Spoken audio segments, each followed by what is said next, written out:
I'm focused. I've been watching for the omens. I've been listening to everything you said. It's been running through my head, locked and loaded. I got the feeling that you know it. Yeah, I've only just begun. I won't stop until it's done, till you're broken.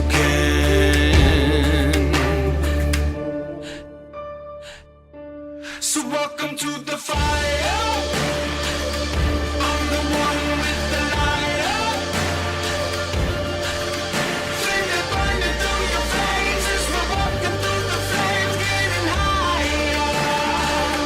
Bigger they are, harder they fall.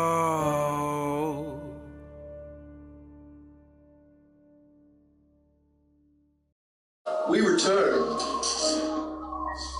to the dark with a group at the end of a few days of helping the city build back some of its supporting and surrounding infrastructure, looking after their own and helping the refugee civilians feel safe, with Jonathan building 2 new supporting structures over the 4 days that went by the 2 episodes ago. Over the 4 days, encouraging more soldiers to take the outer walls created by Jonathan to guard the inner temple courts, putting Vasul, the artificer that helped support them against the battle against Vosk, back to work in one of those fortresses. And at the end of the 5th day, since the fight against Inspirus and the night of revelry where Oscar left, the moon that had slowly, out of the planetary orbit, grown closer and closer to the visible light during the day, at the end of the 5th day, at dusk, it fully encompassed the sun, sinking below the horizon, and anyone who looked at it saw strange red ripples from its corona, followed by visions and phantasms that paralyzed people who looked at it. And that night, last episode, the group, on their way to find Theo, found just at the edge of Jonathan's defensive wall, a battle against glitching enemies had begun. The group decided that this was worth helping, and if not for them, the battle the humans were fighting may have not ended in their favor. And as a rift opened and Razumir emerged at the beginning of their fight, started to attack Jonathan, but explaining how his view of their actions changed his perception, and that Inspirus was so broken that he was able to use her to leave and to come back to the city to fight Jonathan and to rid Jonathan of the thing inside him. While Moki fought alien monsters, killing many of these outer world forces, he ended up jumping onto the roof to attack the mage. And with the mage's power, he rifted Moki to another world and out of the fight. But surprisingly, with Razumir defeated, Jonathan's true strength became apparent, and the party managed to begin investigations into a building, the building that the soldiers had first seen glowing from the inside. But Moki found himself in a shadow, a blackness that moved all around him, a dark land with a red sky. Dark. The only thing close to him was the giant black walls spanning hundreds, almost 1,000 feet tall, and cornering him in every direction. Before he could investigate what he sees in front of him, he found his brother, Os, a grizzled beast of a centaur like you remember. But strange, a scarless face, with red robes, crimson, lined with black. He had told you not to worry and brought you to the wall's edge, suggesting that if you climbed, you would have, and he would have a good vantage point to find what you needed to escape. Instead, once you reached the top, you convinced Hosk to touch the coiling red, luminescent mist, which was bound to another realm, and where it pulled you and him, was into a sea of blood, thick and horrible to traverse. So, moving with the current towards the setting sun, reminiscent of the same eclipse that you had left that day of the material world. Suddenly, they reached a point where the seas and ocean's tides began to quicken, until both Hosk and Moki were flung off the edge of a world, a blood waterfall, into a sea of endless darkness and abyss below.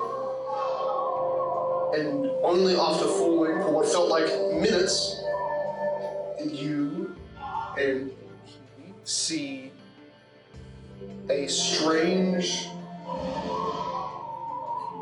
vision.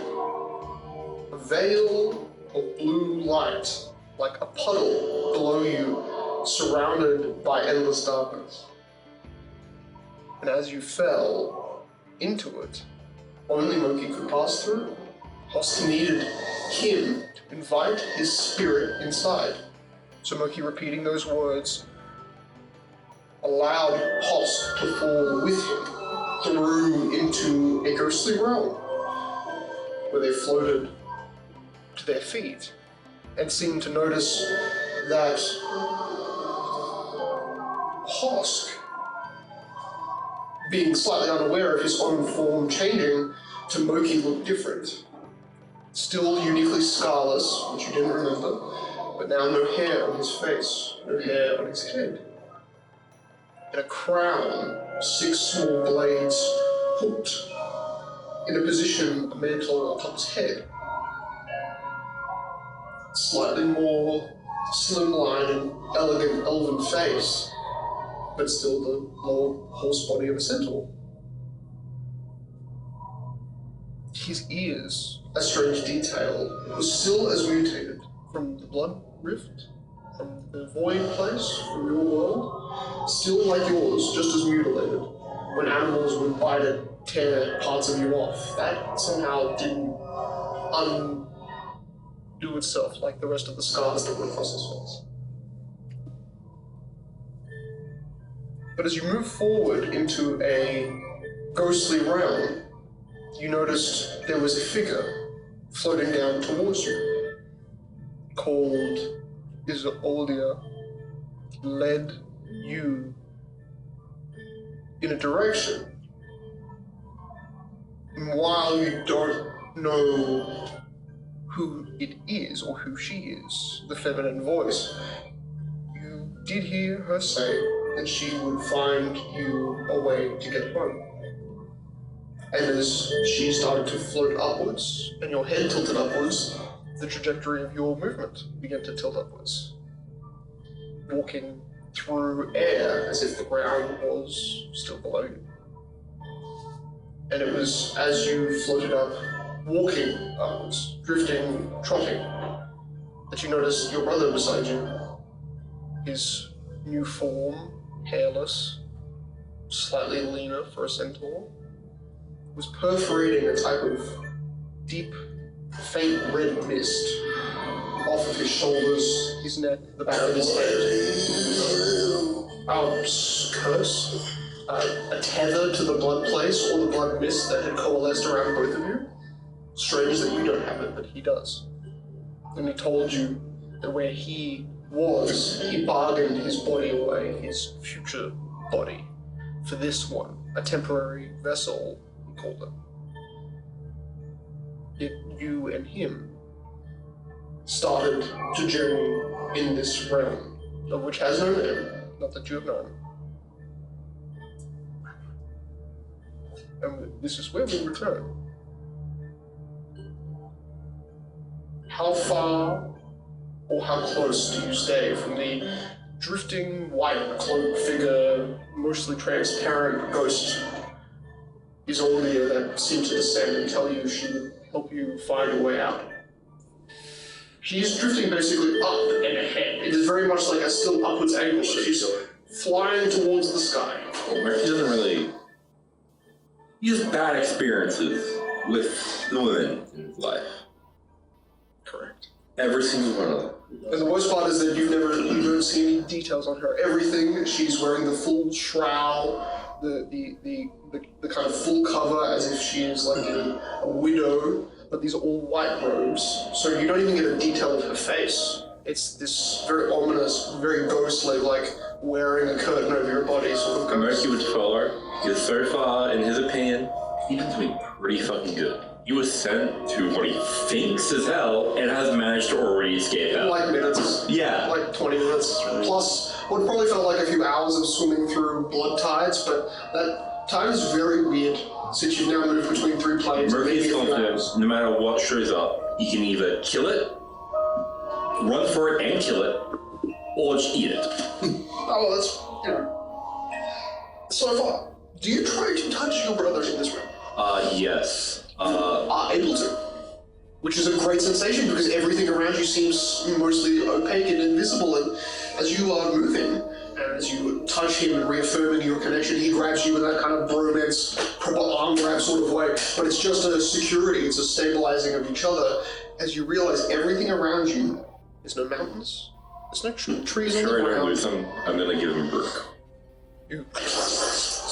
Now I always know where he is. Actually, I think you basically did that with the blood rift when you were at the teleport point, but there was a bit of going back between you.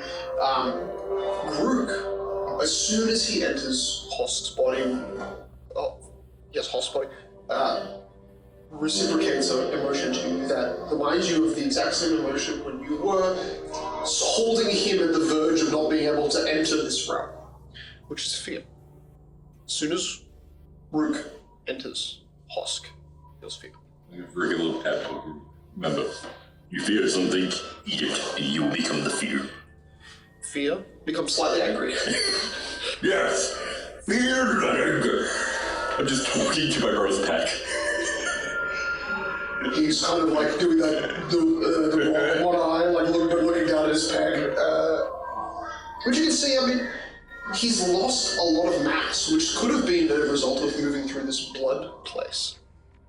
Because to you at the same time, when you were swimming up through it, when you were suffocated by it, you felt it like trying to draw away physical energy that you had to exhaust you in a sort of a way. And while you are incredibly strong and enduring and with Rook inside of you, you think that probably helped to some degree, having a second life to absorb some of the negative side effects of that blood place. You see Hosk looks weaker, certainly weaker.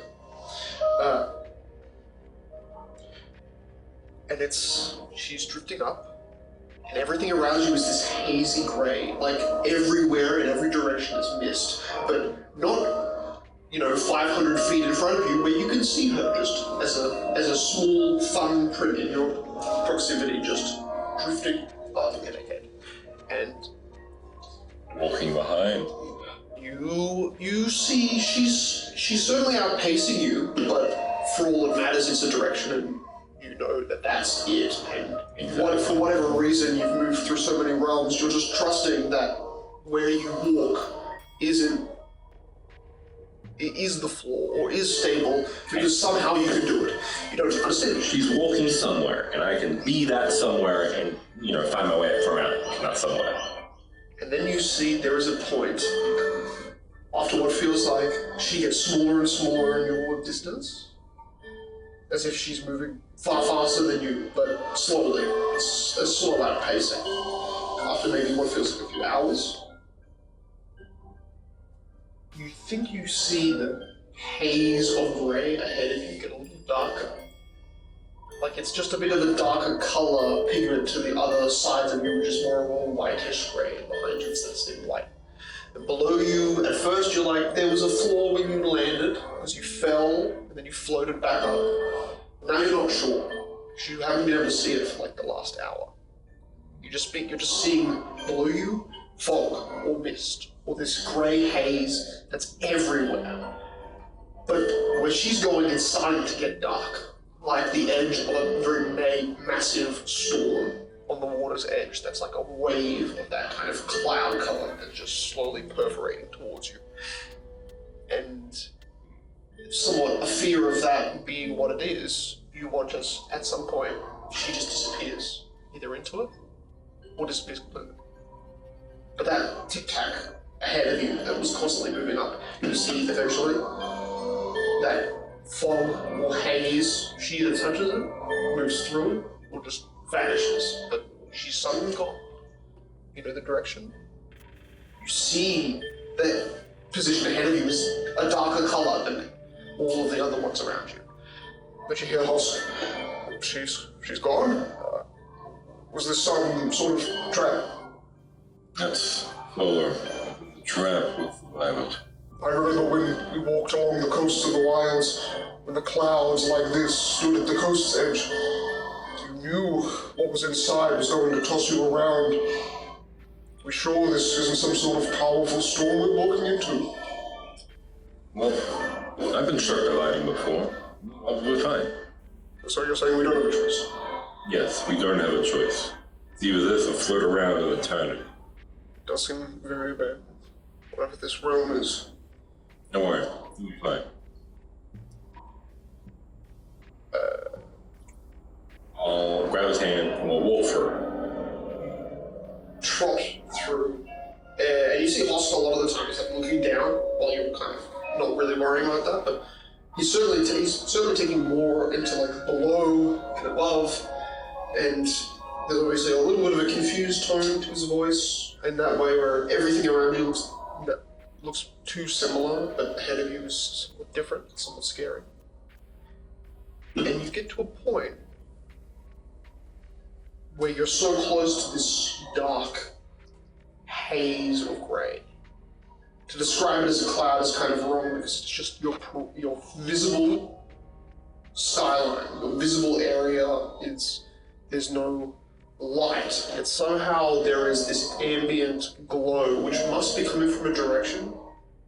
But the scariest part is that there's no specific brighter spot. Like you would be in a fog cloud or a big storm in the material world, and you would see the direction that light's coming from. It's like there's a haze of light that's coming from every direction around you, which is making everything behind you, below you, and above you a white grey.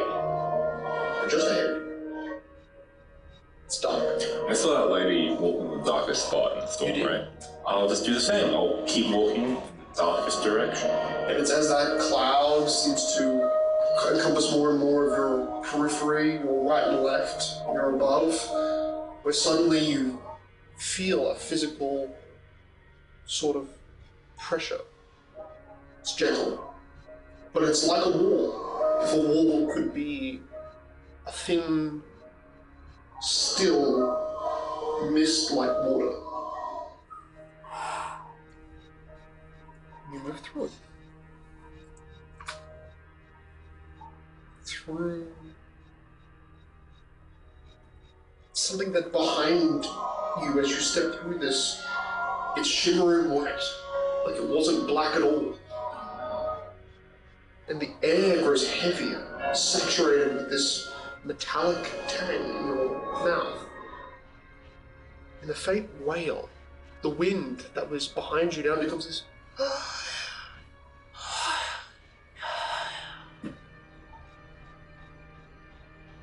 ahead of you.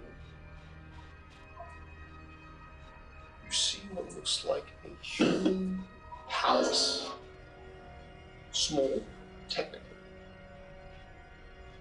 Maybe for sample size, maybe the entire proximity of your safe haven area inside of the material plane.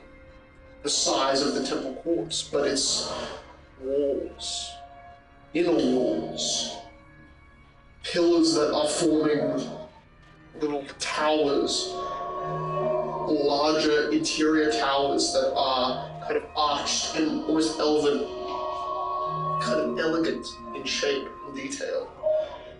But it's all faintly transparent. It's a visible fortress ahead of you that looks colorless, as if it's mostly an outline. As you pass through this veil, you realize not 100 feet ahead of you where this woman, this ghostly figure, was a tic-tac. Hundreds and hundreds of feet ahead of you now, she is very close to you. Close enough that you hear her voice kind of with the wind of voices that travels down to you. You trusted the veil. That is your first step towards freedom. You catch a wind, unlike before. It like blows the clothing, and you see there's like some sort of like bronze metallic scale under the cloth that reveals like a bronze metallic hand. And you see its material. It's as material as you are, but the rest of her body is very veiled in this transparent cloth. That kind of bronze hand kind of gets covered by the robe and disappears under the ethereal fabric. And she flies back and further up towards this floating fortress ahead of you, where you can see a kind of gate. It's an archway with no doors, but it's very ostentatious in its size. It's like a 50-foot tall doorway, something that would be fitting giants, titans almost. It's really tall for some reason, but it's this elegant central arch. You know it's the doorway because of how big it is, and from even this distance. I'm gonna try and put the lady by stepping on the head, or can I stay on the ground now? As you try to look down and center yourself on the ground, you don't see ground. You still don't see ground. Where your feet are, you feel a light kind of pillow of, as if water was beneath you, but it was solid, yet it was still moving. And you see these like clouds are under your feet, but it's like a tuft of mist underneath your hooves. It's just this little ball of mist. And as you take a step, that tuft of mist just kind of disapparates behind it, like you've kicked it away. And then as you step forward, there are these new mists, like cloud tufts that kind of emerge under your feet. You see it with Hosk as well. We can fly? Well, it seems like flying up and ahead is a good idea. I suppose we could fly to the top. This is... We could do that. But there's one big door. strange. I wonder if I can push open that door. I'm gonna try pushing open that door. Just because I want to see if I can struggle to do it. It takes you maybe what feels like 15 minutes to move up and towards the front of it. Giant archway. And there's no door. And then when you walk towards it, you start to see the kind of mist that is following you is trying to also enter into the door, and then you see it kind of hit a wall and then disperse and kind of go both directions where it was going forward. It has to spread out. So you realize there is a physical door there. It's just barely visible to an eye that is now looking for things that are barely visible. An ethereal-like door blocks mist from entering. I'll touch the door with a little caress. You see, you didn't even recognize, but floating completely above the door,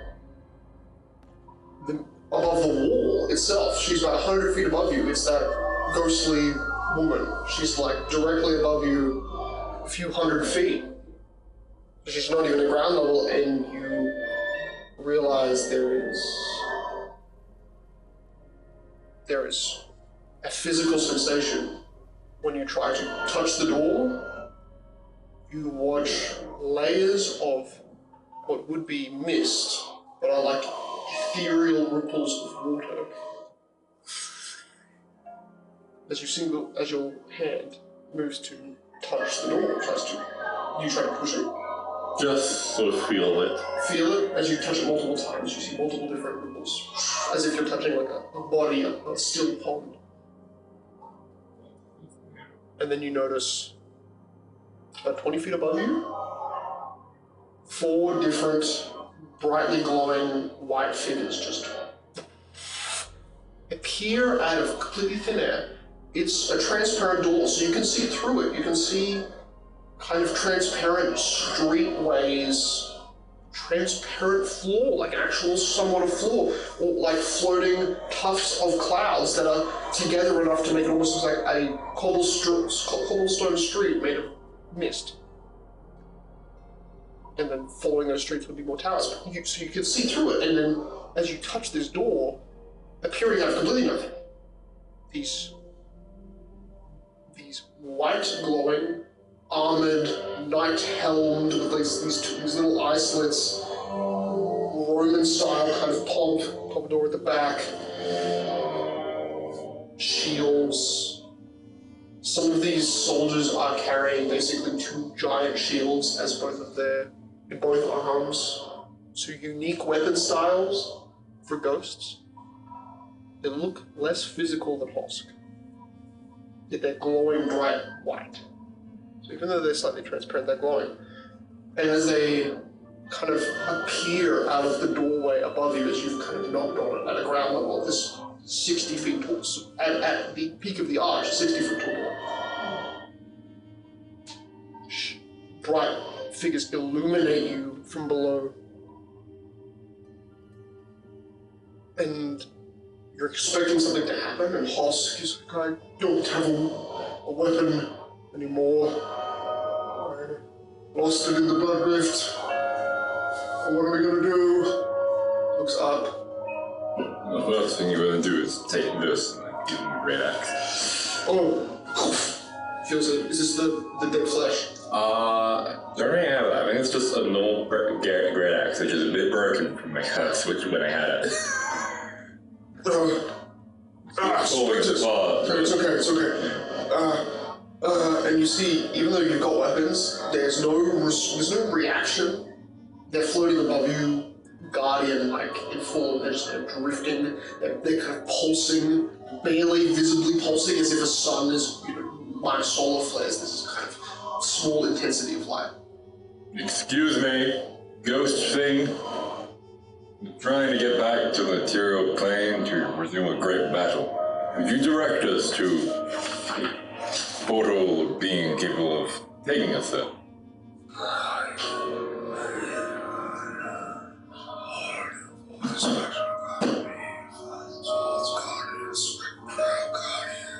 Hear many mutters. You get spectral guardians of one of them, but none of it makes any sense. And then Guardian. You look up, because obviously these guys are just floating above you, and then that figure that was pulling you here, that was 100 feet up. She was higher than the walls of the city. You see, she's gone.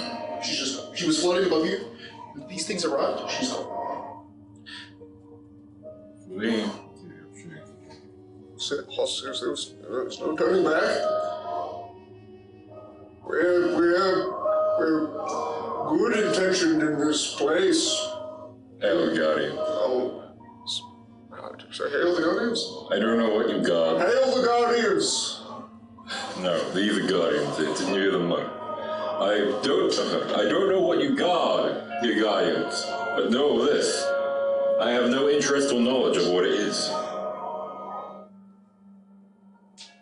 So if you could help me in my task, you would be great.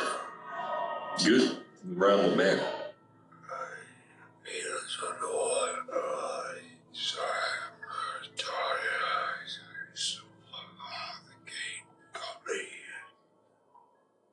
And then you see there is a powerful sound, like these doors are physical, as if you have opened doors like this before. They make a similar sound to when the human doors would open, and it would be a loud kind of metal creaking, except this one feels like almost just air. This kind of tangent air vibration. I think they said to find the gate guardian. You see as the door opens, there's this cloaked figure that you remember. A bronze arm gesturing down to you. She's only about 30 feet off the cobblestone street ahead of you inside of this fortress. And her motion is almost like a directional, you're here. I'll keep this through. You start to move through physical streets. Streets you're surprised to find have physical structures. They're all missed in physical opacity. They're grayed out. They are slightly transparent because you can see on the other side there are these ghostly figures that kind of like looking through mist to find a ghost. You're very aware that there are these moments where you can see an outline of something moving, then it becomes completely veiled by the physical walls that contains it. It's like you're able, like... Are they able to see us? You're not sure. They're certainly moving in your proximity behind a physical wall in this ghostly realm. It's like having X-ray vision and being able to see them from blips. You're not sure if they can see you. You notice, though, as you walk maybe 120 feet, you pass the first two streets, or the first two kind of buildings, in that they are larger sizes in this castle kind of path. We walk further into this girth around, I'll just say. I don't think we're seeing the ghost of this room. I think we are.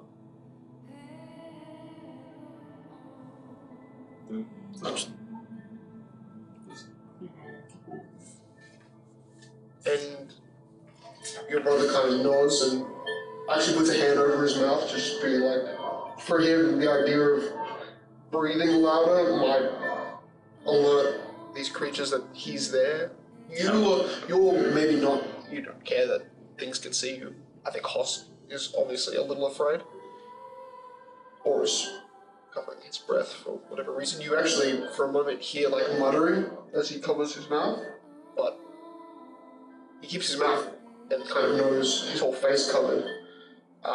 You suspect it, covering facial features from these ghosts who are spectrally, and you notice some way that it's kind of strange, but like nothing that you've ever really experienced. People in the real world would lean out of buildings to glance at someone walking down the street. Instead, you see ghosts and ghostly hands and kind of ghostly mist-like full bodies kind of half emerge from the two-story kind of corner streets of these buildings where there's a sort of a window in essence, but it's barely visible.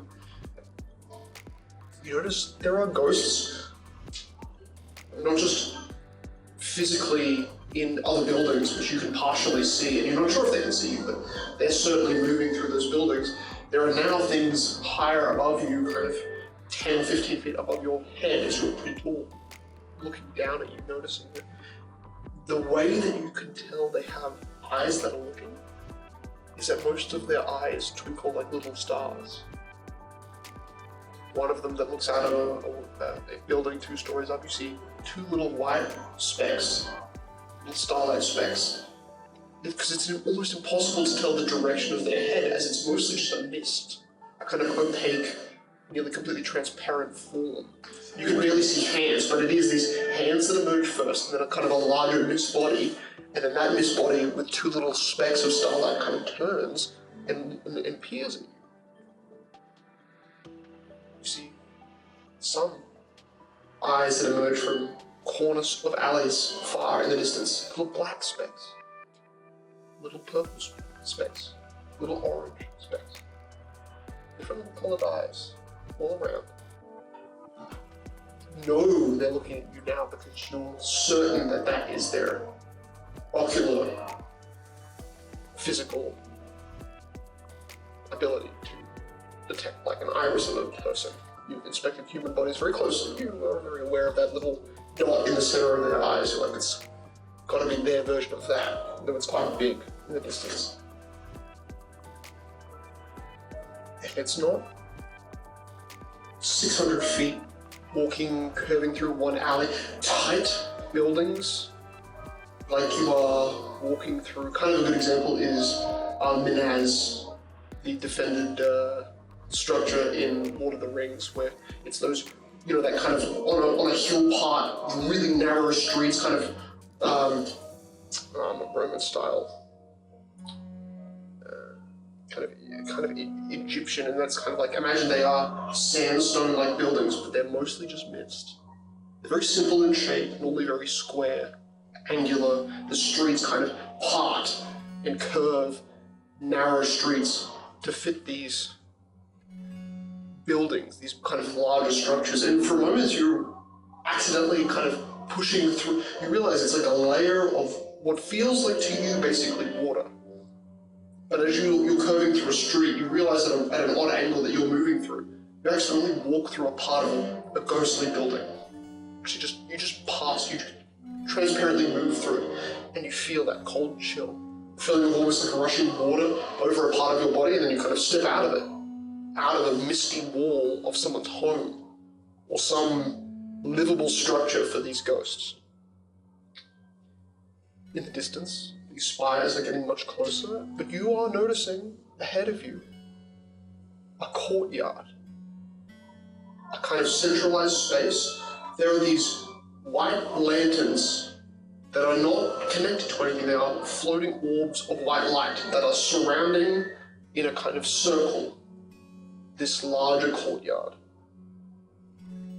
where you see a chaotic blend of military-like forms. The 4 guards of this white glowing energy that greeted you at the gate. You're realizing that you're looking at a lot of them ahead of you. It's an armor. It's an apparatus. They're wearing it. They're adorning themselves with. They're putting on these helmets, and that is what is glowing bright white, as if it's a rare ore or some sort of material that they have managed to solidify around a ghostly form. You're watching some of these ghosts that are standing here, and it's mist that's kind of just like unraveling from their bodies, having other ghosts with a large golden arm of this glowing white light-like energy, putting it on this like mist form. They are armoring others with this glowing white armor, very kind of Roman, sharp, angled, at least head plates. You also notice floating above those men that are getting armored, a kind of kneeled position, or as kneeled as you can imagine. These robes kind of hang low. You can see they're kind of a knee jutting out from where the ghostly robes are. These are somehow, or in some way, like mystics or clerics, something that is preaching or in prayer, and you're hearing lots and lots of whispers around you, so you're not able to articulate exactly which voice is coming from, especially ahead of you, but you are noticing that there are these almost religious priests worshipping over this armor being adorned to ghostly forms. Then you are noticing there is, in the center of, or the kind of very corner edge of this courtyard, there is this flowing, bright blue, as you move further in, river. And as you get kind of a peek of it, because you'll move further enough in, you're realizing that a part of the building is using it like a mill. There's a ethereal mill that is pooling parts of this water, pouring it into what looks like these kind of cylindrical tubes, which are carrying this glowing blue water into what looks like another building. A ghostly building where that blue light, because this river water that is ethereal in this city, is also glowing, and glowing through the buildings, as it's almost brighter than the mist itself. You can faintly hear this ka-ting, ka-ting, ka-ting, as you get closer and closer. Through the mist, a sound of someone effectively smithing. A sound you are somewhat familiar with. You've heard a fair bit around you in the more recent years.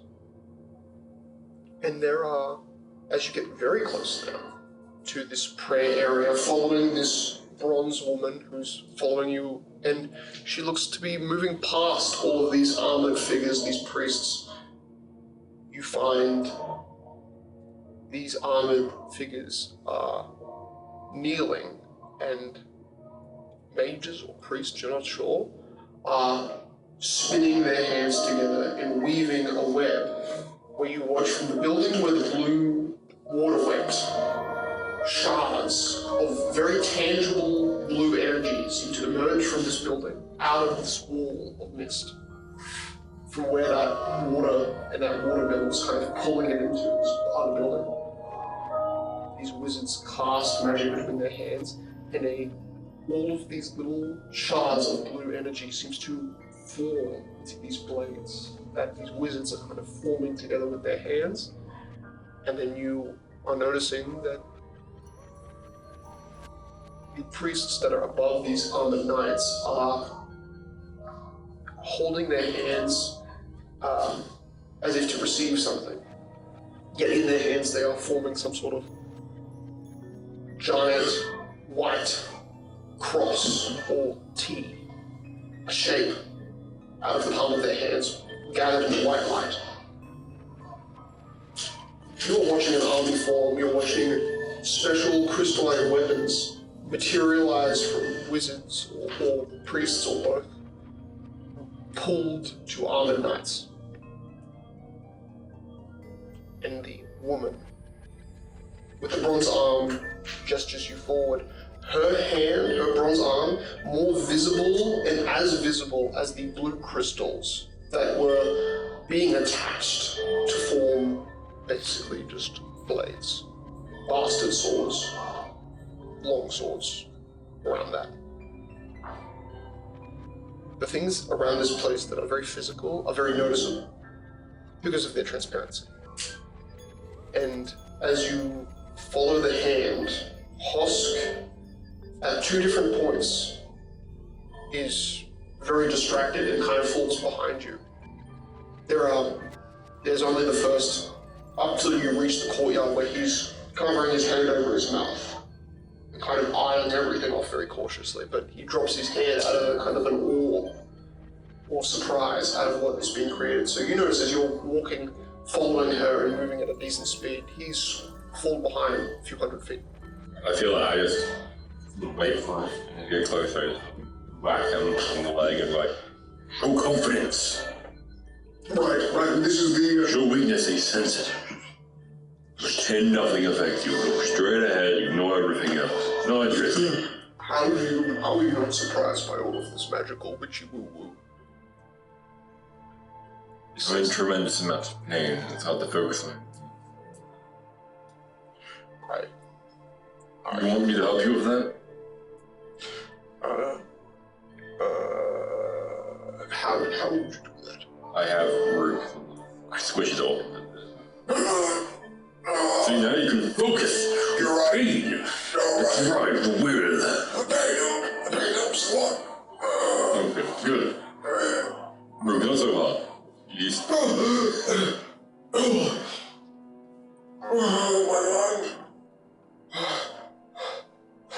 Oh yeah, what? Boring. Well, we're following her, that's right. I actually did forget what we were doing. Thank you. Pain helps. Just focus on the spine, Rook, and most can you walking.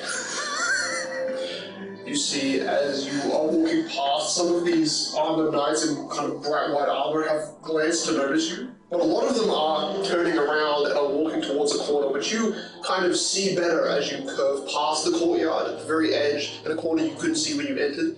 They are dueling with each other, these fully armored. You're imagining they're about 9 to 10 feet tall in size. They're kind of akin to the slaves Inspirus had with purple glowing eyes. They're about that size, but they're still very ethereal despite their kind of glowing aperture of this light, this white light. And they are crystalline swords bashing against each other, kind of colliding in almost a fencing match sort of style. But you move past and where the streets begin and kind of cut off the courtyard visibility, you lose eyesight of the pshing, pshing, the sound of what you thought was smithing. It's just it's somehow, maybe both, but it's definitely more the sound of training. Of watching their bodies and skills. Real height. You'd be amazed if that white whatever that's covering them is somehow making a metal clink sound. Because nothing here makes sense, but who are you to judge? Hey, right? In Marky's line, he's the ghost in a different room. He doesn't expect anything that was like a shit. And you move closer and closer to what you notice a fair few different, towards the center of this fortress, the fortress peak. These kind of narrow roads, which are still slightly uphill turn. It's guiding you, it's tight in terms of streets. Like, there would not be vehicles to move through here, so the only traffic is people. So there are not giant roads like you would find in Kings Bay. They are narrow roads fitting people. And you see ahead of you certain towers. Their shape starts to become more visible to you, more physical the closer you get. One looks very elvish. One looks more kind of square, more fortress style. That's the one more towards the center. And then you notice another one that has this interesting looking kind of elven architecture at the base, which is barely visible to you. You can kind of see the top of the base. But then it forms into this large dragon head mold. Still very ethereal, but a mold of like a dragon neck and head, and the head opening as a mouth kind of reaches the top. And there's this little white sconce of fire at the top of this tower, the only tower which has this weird illumination of white light at the top, kind of pulsing. Leaf tower, rock tower, fire tower. Oh, you're right. You're right. I meant that. This downwards turn. It's not a road because it becomes more physical. You notice it's arched steps downwards. It splits a bunch of these towers in position and kind of detours down. And you notice small little white pulsing illuminated lights, and this bronze woman gestures with her hand, actually gesturing down to say, follow me into this narrow, 15-foot wide down tunnel. You notice behind you, right before you're about to take it down, you're like looking back to make sure Vosk. I'm always about to say Vosk, and I'm just going. Normally my brain catches it. It's okay. It's like maybe 3 more episodes. You hear. You're all good. Don't worry. Naming conventions are fun. This is the Imric. You know, all of them. I hate it. You see that there's about 15 ghosts, different sets of twilight, like mist, like a cloud of mist has been following you from behind, but you're realizing it's about 9, 10, 15 people. You see one gets close, very, very close, to Hosk, the back of Hosk, which is still gently pouring with this kind of red effervescence of mist off of his shoulders and off his neck, off his head. How are my eyes like stare at it? Does it seem like it has hostile intention? It's very close. Well, the closer it gets, the more you realize there's kind of a misty face, kind of an old, longish beard, kind of a very French-style mustache, very like pointy at the sides, like Dr. Egg, Dr. Eggman, I think. Charlie the actor. No. But you notice he's also wearing some sort of strange, like, crown with a point, like a cone, in the center. So it's this like weird, elegant beard, draped in tattered robes, but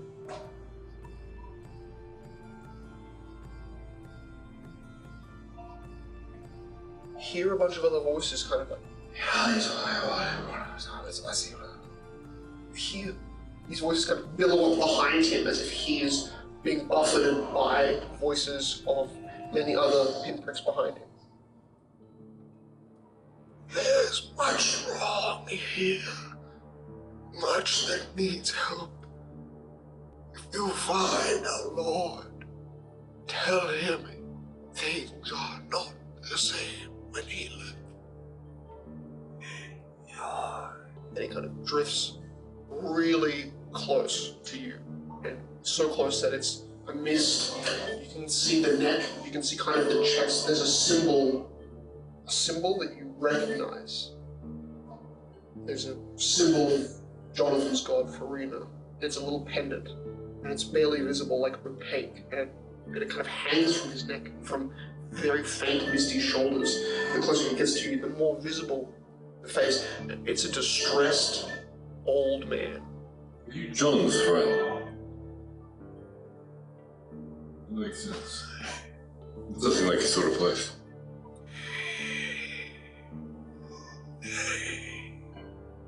Oh, look at it. Like the wolf and the dragon. John. Have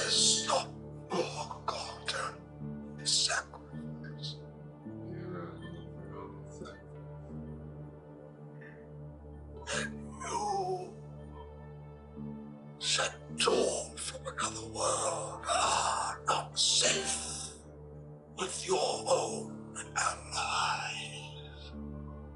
Be careful. The cursed are among you. Oh, my allies. And my friends. I'm safe with them.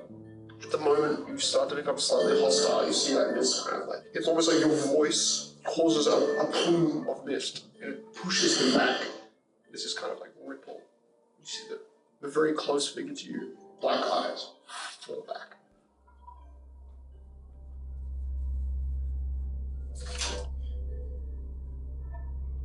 You see there are more figures, more ghosts that almost that are as far back as the old ghost man is now.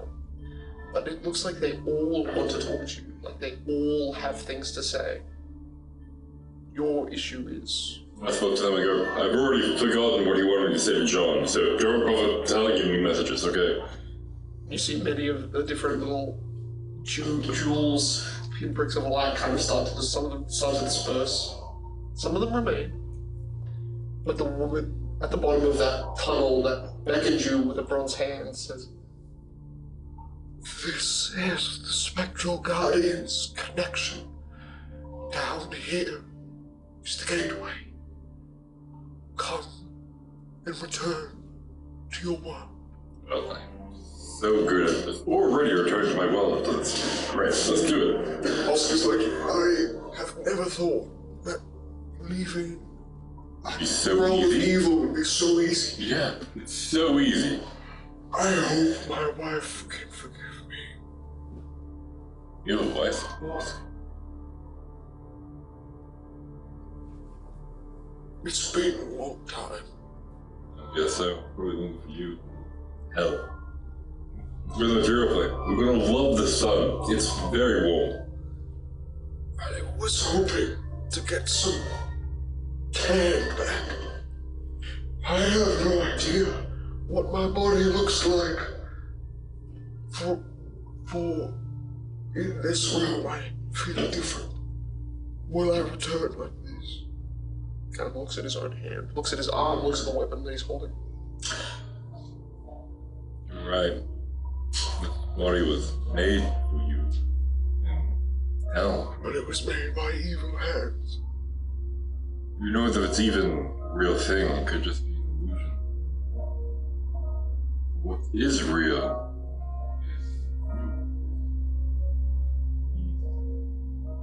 is you.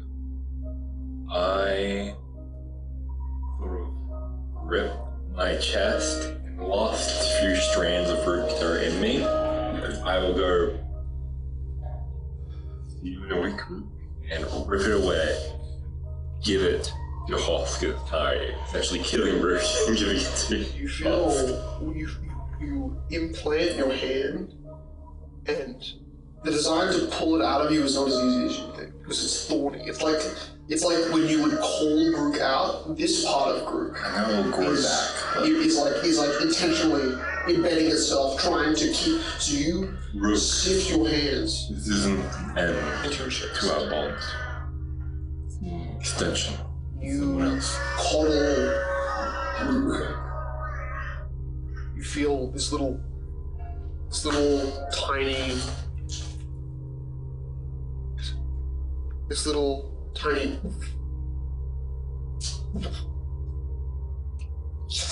you pull it out of your chest. It feels easier than ripping ripping something out of your chest. It feels ethereal in a different way. And yet you see it. And like when you're looking at like the black thing with the magnets, how it has all of those little like metal frills that just folds over itself. It's like a living symbiote, very venom-like. I'll hold it in my hands and go, make sure he's real. And I will just put it in Hall's chest. You kind of push it against him. Yeah. Oscar, I hope I'm real as well. You feel Rook fully. There's a bigger moment of fear when you're pulling him out and when you're holding him. And as you sift it into his chest, see something on him begin to change. Where the crown, 6 sharp blades pointing upwards is, you start to see misty but physical hairs kind of overlapping. His kind of shaggy brown curls that often he never tried to cut it. It would become a long tangled nest of hair. You see it's starting to kind of unfurl and he becomes more hairy. You start to see the kind of sprouts of a beard. It's still misty, it's still kind of transparent. It starts to become... You see parts of the angular shape of his body start to just kind of widen back out. And you hear him say, I feel it. Oh my god. It's like it was meant for me. What's this? What about bloodline? I didn't think it would work. You hear a very kind of hesitant voice. We need to keep moving. I'll ignore the pain.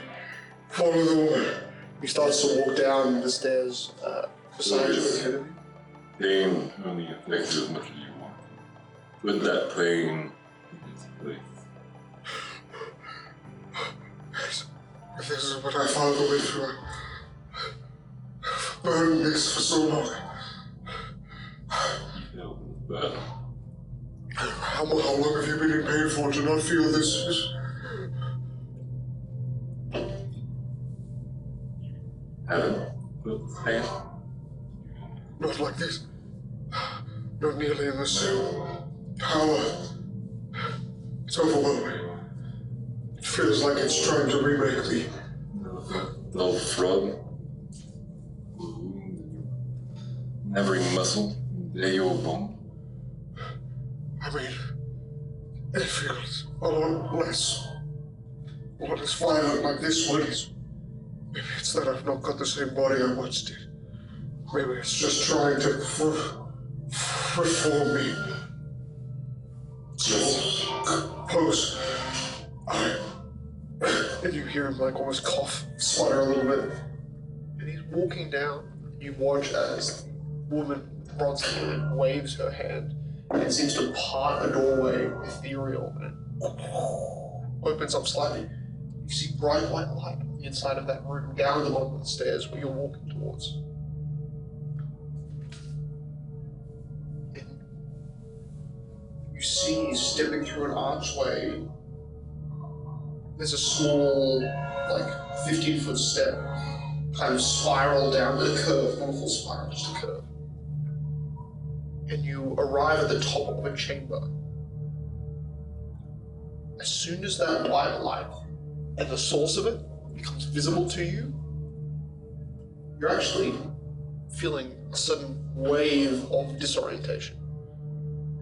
And for you, it feels almost like gravity itself shakes, destabilizes. Like you've been ghostly for so long, this feels weird. Like almost you've been, for a moment, feeling your body floating, and then gravity glitches in, but doesn't stay long enough for you to feel anything other than almost nausea. The room is vast, a domed chamber underground, spectral stone that seems to stretch, a wide chamber, like a massive underground kind of central room. Its walls distant and its pillars shimmer with silvery grey mist, illuminated and brighter because of what is in the center. The floor is a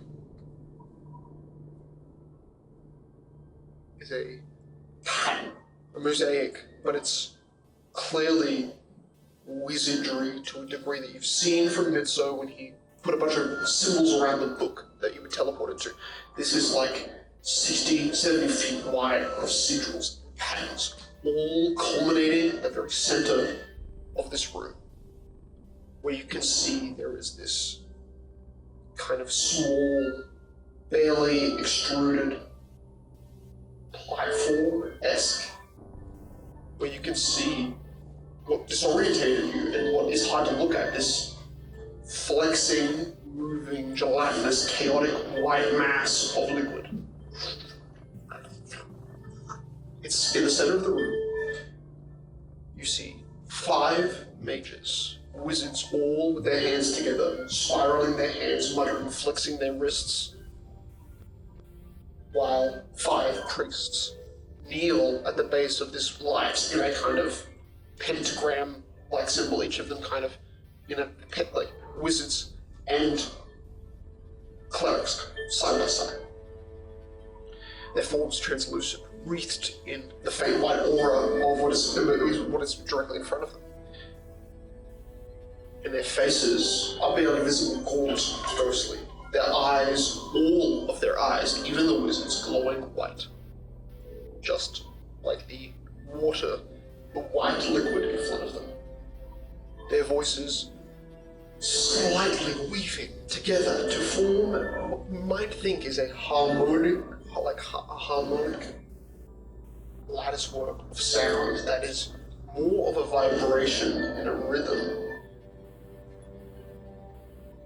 Their low chants, a resonating tone inside of this chamber. And it seems to, at the moments that their voices seem to grow louder, the liquid seems to kind of spread itself out more, and through that, as it's all bright but it's all blinding, it's like a dull torchlight. You're seeing through the white, greens, purples, violets, blues. You're seeing colors that become slightly visible images, but not fully transparent like they are. Like you're seeing a picture, but then it's swirling into itself unnaturally.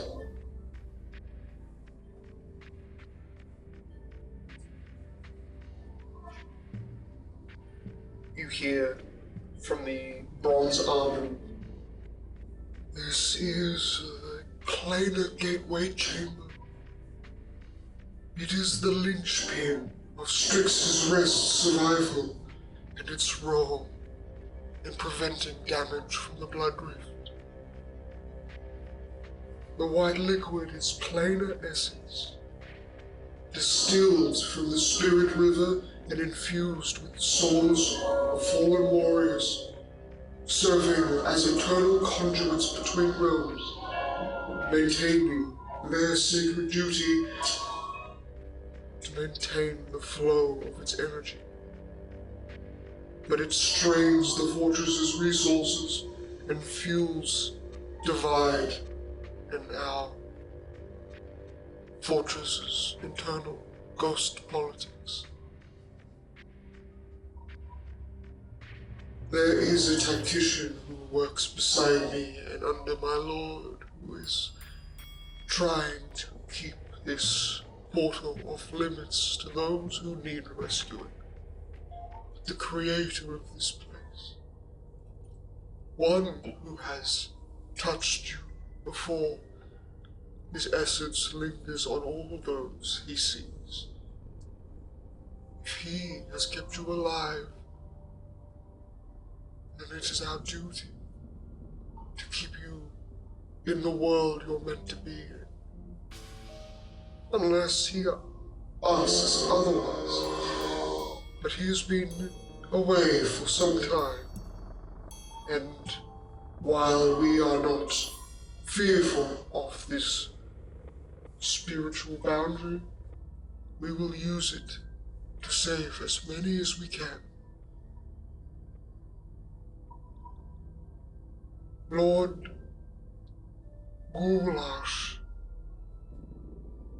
will be on the other side of this doorway. He is giant, black, hulking.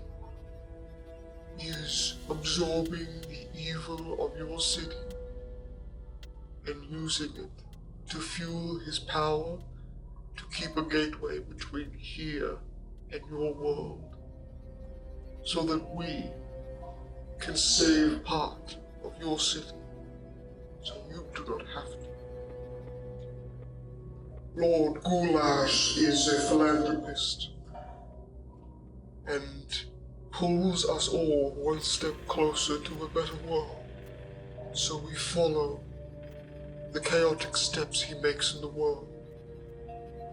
But I have a question. I have not a question, but a request for you to give to the people that you protect in the material world.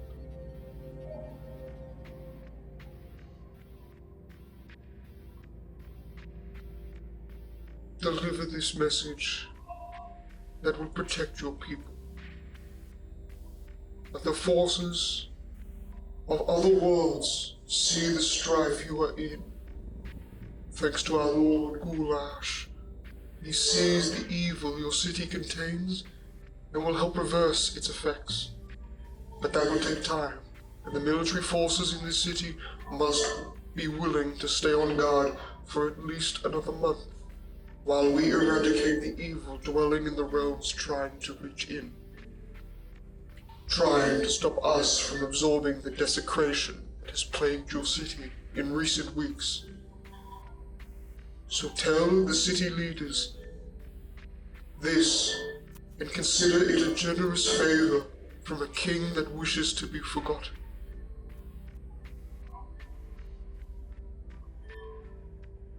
I should tell leaders that they should be killed in a month's time, but I could see You are failing to understand what I am trying to tell you. getting rid of the evilness, right?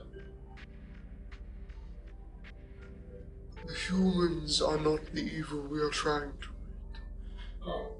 There are half-cursed humans now because of the desecration, and that is something your people will have to deal with without our help.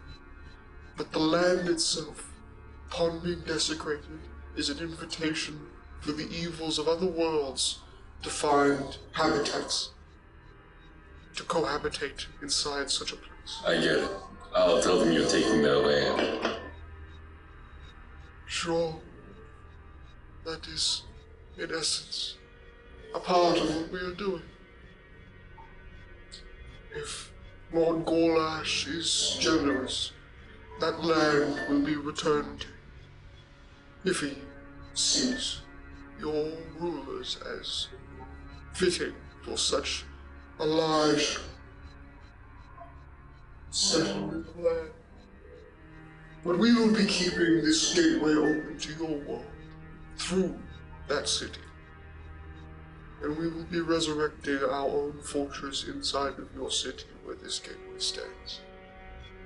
You will know what it looks like, because you will emerge from it. And that is all that matters. Forewarning. Ghosts will be on your side when you arrive. Do not fear the ones who look like us. And tell your people, do not fear.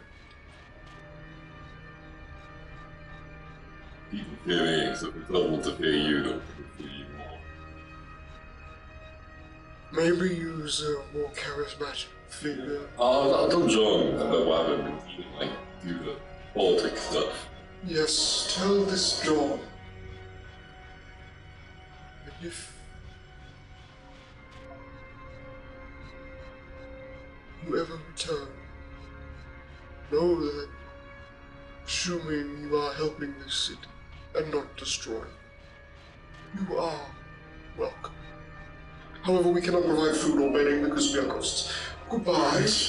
She floats back out of the chamber where she came. You are with Hosk, connected, surrounded by wizards muttering ethereal energy. These priests and these wizards look entranced.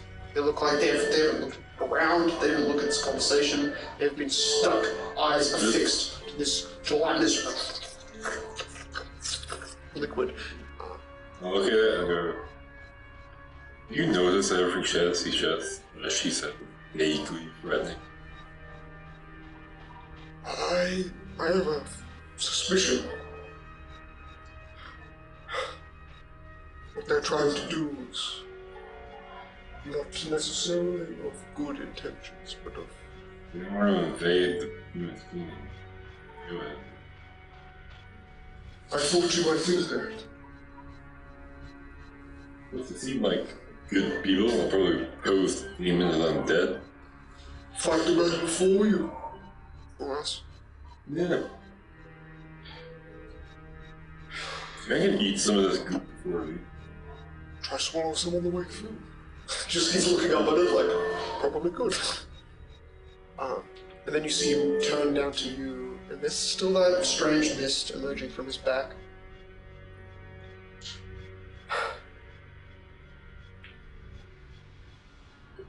I know you love your family. Me. Your wife. I know in a strange way we both loved our father.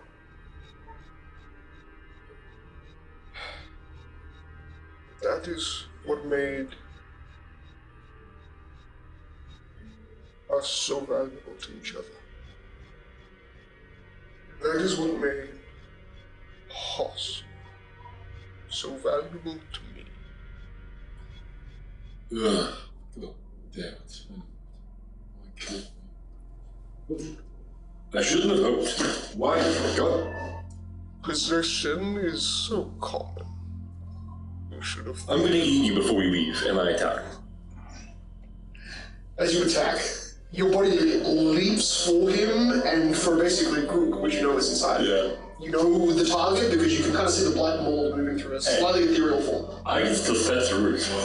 You just, as you plunge your hand through, you realize, like before, you were able to put your hand kind of through him.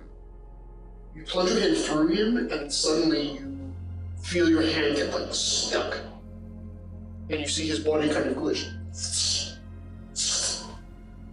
From 4 horse body to just 12-foot tall human body. Like you put your hand through the chest, and suddenly the chest is exactly the same, but he's standing on 2 legs and not 4. And he's fully physical, unlike you, where it's kind of still a bit translucent. You can kind of see through your hand is stuck, but you've got Grook, like literally in your hand. You can feel this oomph, oomph. On his eyes, it's Grook, you know that. And you hear, as you're like stuck in his chest, and you're like an inch away from his face, you see those little horns on his head kind of get a little bigger. Those crowned, 6-sided horns. I rage. I beacon of evil. I blood touch. I bite him.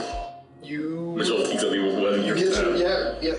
You get to, because he's now fully physical, you can go make a bite. Make a bite for me. Oh shit. Nice. Just make one attack. One single bite. Let's do this.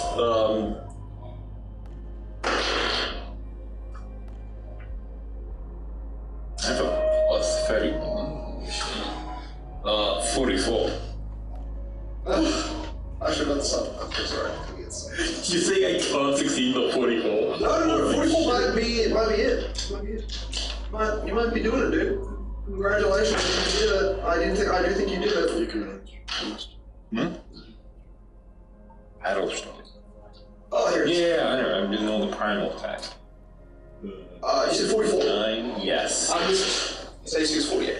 Oh, damn it. So, as you stab in, your hand goes through. Your teeth sink into his shoulder, which you realize became slightly ethereal.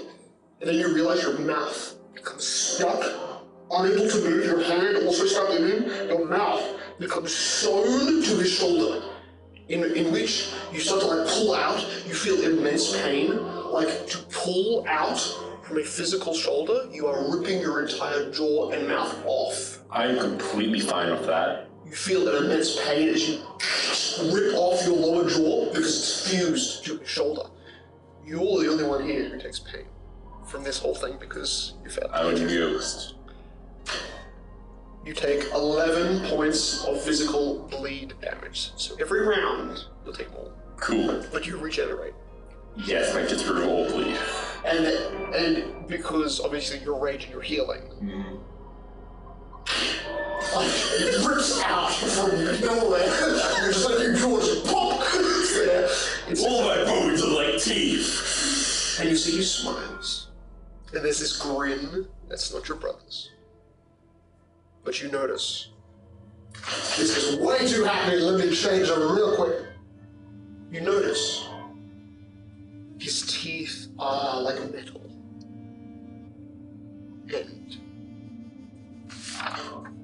you also notice that as you ripped out, because he like basically pinned you to his shoulder, your eyes and your ears were the only things that were free, and you couldn't see anything because you were like embedded in his face, in his shoulder. You see the horse body's back. He's not standing on 2 feet. The horse body's back, and it's very physical. It's more physical, but then you watch it become more transparent, like yours, like what just happened, where you're kind of phasing through each other like that. He becomes a horse body, it becomes transparent. My eyes wide. Husk, you're still in there. Fight! Fight it! You see his mouth, he's like smiling, a dark, evil grin, and then you see it twitch. Grits its teeth. The smile becomes a gritting, kind of almost a growl. Moki, if you want to save your brother, who I possess, whose body is actually here, who I have been lying through this entire time, reading your inner thoughts and desires, because that is what I'm good at. If you want your brother to live, then follow me through the door. And you see his left hand rips out, twists in the air with nothing. You can still see this kind of mist evaporating, this red mist off of his shoulders and kind of gently off the biceps of his arms. You see the white fluid, what they called pure planar essence, or what the bronze woman called. You see the flowing liquid suddenly at the center just becomes red, like a red dye splotch. And then that, as he turns his hand, you watch half of the white on the outside becomes red. You start to see a red gateway opening up. You see all of the priests, the wizards, all of them go from having bright white eyes to bright red eyes. Suddenly you hear their voices grow louder. How far away is it's a 70-foot circle, right? So the 70 foot is just all of the enchanting floor symbols and everything, which are all still white, but the priest's eyes that are ethereal have now become red instead of white. And there's still some ethereal planar essence that is white on the outside. You are 20 feet away from that planar rift, that liquid. You're 20 feet away. Like, you're already very close. You started to fight each other. The wizards are all basically in a 10-foot wide perimeter. So 20 feet. You are right at the perimeter of where the wizards, the priests, all of them are, because they're encircled around this liquid, this forming liquid. Makes such regret not getting the Ghost Touch range power. I look at them and go, kill them. You see Hosk is flickering between even more physical than you and as transparent as you. But that hand twisted. It's now your turn. As he has corrupted the archway. What do you want to do? He's smiling like he knows. I can't really do anything. I can't defeat all the wisdom priests. I can't attack him with 40. You watch as you're having this conversation. I just stare at him and I go. He reaches and tries to grab your face, slash your jaw, like grab your cheekbones with his hand. Which you realize he's back in Hosk's body. That hair that's tangled over the thorn crown around his head. The elven face slightly becomes more physical. You can kind of see the detail before it's kind of bulked out, more square jaw like Hosk is, like you are. I'll grab his arm that's going for my drawer, even though my hands are going to sink into his arm. You realize they kind of sink into it, but it does hold it back. It's like you're pulling the mist that would be culminating around his hand, and you're kind of pulling it back a bit, like pulling back the sleeve of a shirt that would actually hold back said hand. Roll his arm. You feel the fingers come down to reach you. Get the better of me. Should have said something was wrong. You've cornered me. And I've said it before. You are now my ally. You will help me, or your brother will die. If I help you, you set my brother free. I will. The moment we step through that gate, a moment later, and his hands finally, just with strength that is comparable to yours, but even slightly more, or it's increasing. He's slowly pulling the strength into him, and you're realizing the resistance. You're like, this is hard to hold back this guy. Strength actually, or at least he's showing he's now stronger than you. Let's call me Hosk's benefactor. Is that all you want? My side offer will be to free Hosk once we return, to be your brother. But when it comes time for your friends to try and kill me, you will kill them, or I will kill him. And his hands just barely pinch your jaw, and then you feel this fastened grip on your jaw, but it's going through your mouth and your hands because it's ethereal, but he's still pinching something. He's squeezing a part of your jaw that just popped back into existence. He's squeezing it. That was a rough one. I don't do that. You just let him go.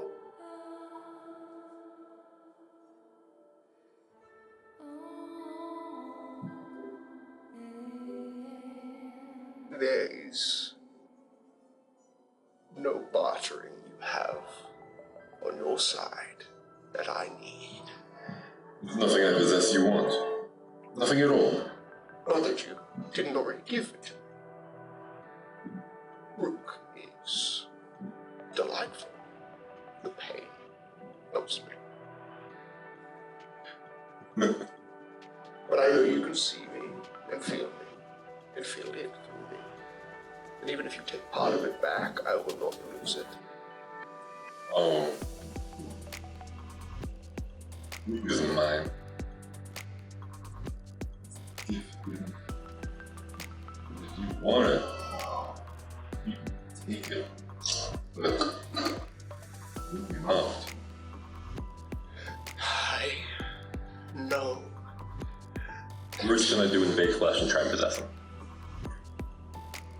What you have inside me is strong because it is birthed from something as strong as me. But it cannot hold me. What's to say? That's a DC 26. Will save. Also, if it's spell resistance, he can throw against that, I think.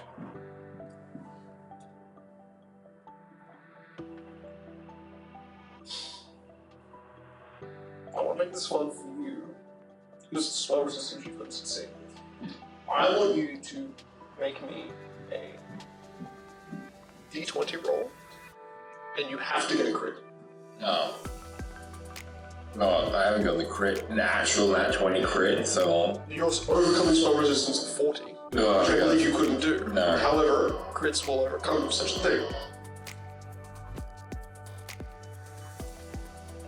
I heard she did my corrupt damage. And you're watching him struggle with it. As an invasive thing, it is possessing him, which he's possessing Hosk. What's the original? You get that 20. The murky ghost dies good. Dies happy. He dies happy. If you get that 20, please. We need a box up there about something. Next year, we're gonna get a count on that. Come on, Dad. Third. It was one side off of that 20, but I got third. You watch little black babies shoot up. Remember direct stretch, then multi-crit attack. Make an attack. Seems like a good vermin to make it It does attack. seem like a great move. Yeah. I'll use my boar. Those is cool. Oh, in there. I'll use my. I'll add in This is these. what barbarians before. Fighting. You know what I mean? Exactly. You know what I mean? Fighting. Primal back. You are quite literally Fucking very hard to guard. Even for miss. this guy. If his AC is still 48. You miss. And he will counterattack. Squeezing his whole arm instead of just pinching you at the cheek as you How do you attack? He's obviously allowed your whole body free. Your arms are no longer pinned and your mouth isn't pinned. But how do you attack? I have one arm free. So that one... Yeah, or you could try and rip it back out, but... Wait, do I still have that arm in this chest holding Grook? Yeah. In that case, it's free. My Grook melts into my arm, my hand claws go into foot-long knives, and I just fucking try and drag it out. But... You watch as physical glitches, and you rip your hand out, you feel fabric. Like clung to the edge. The most you could pull out was the back fabric of his tabard. And yet, you watch as you rip the hand out.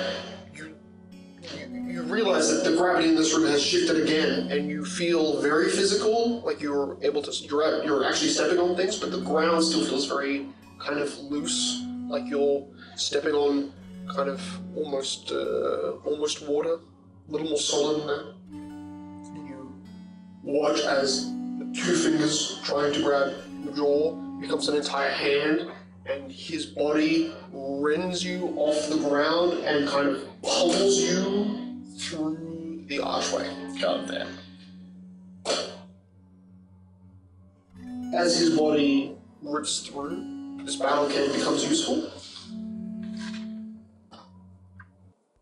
I think the last thing we do before I cruise, I'll just yell. Where you go? The words of fear, regards was earlier, If he's attacked.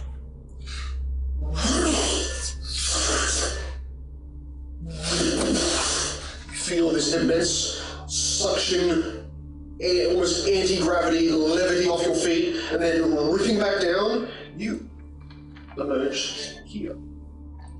And you are flung by your brother.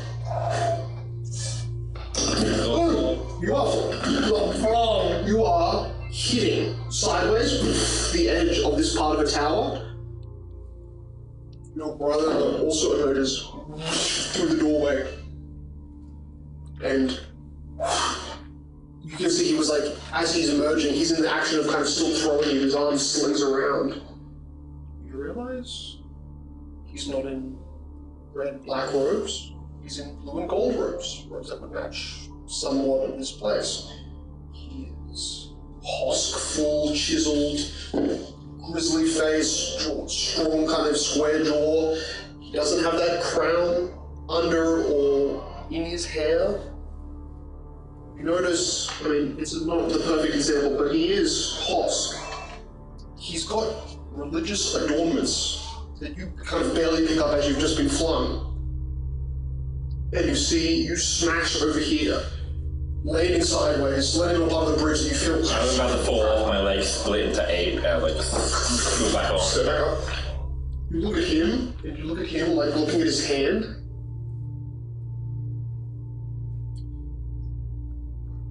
Brother? Mosk, is that you? Where the hell am I?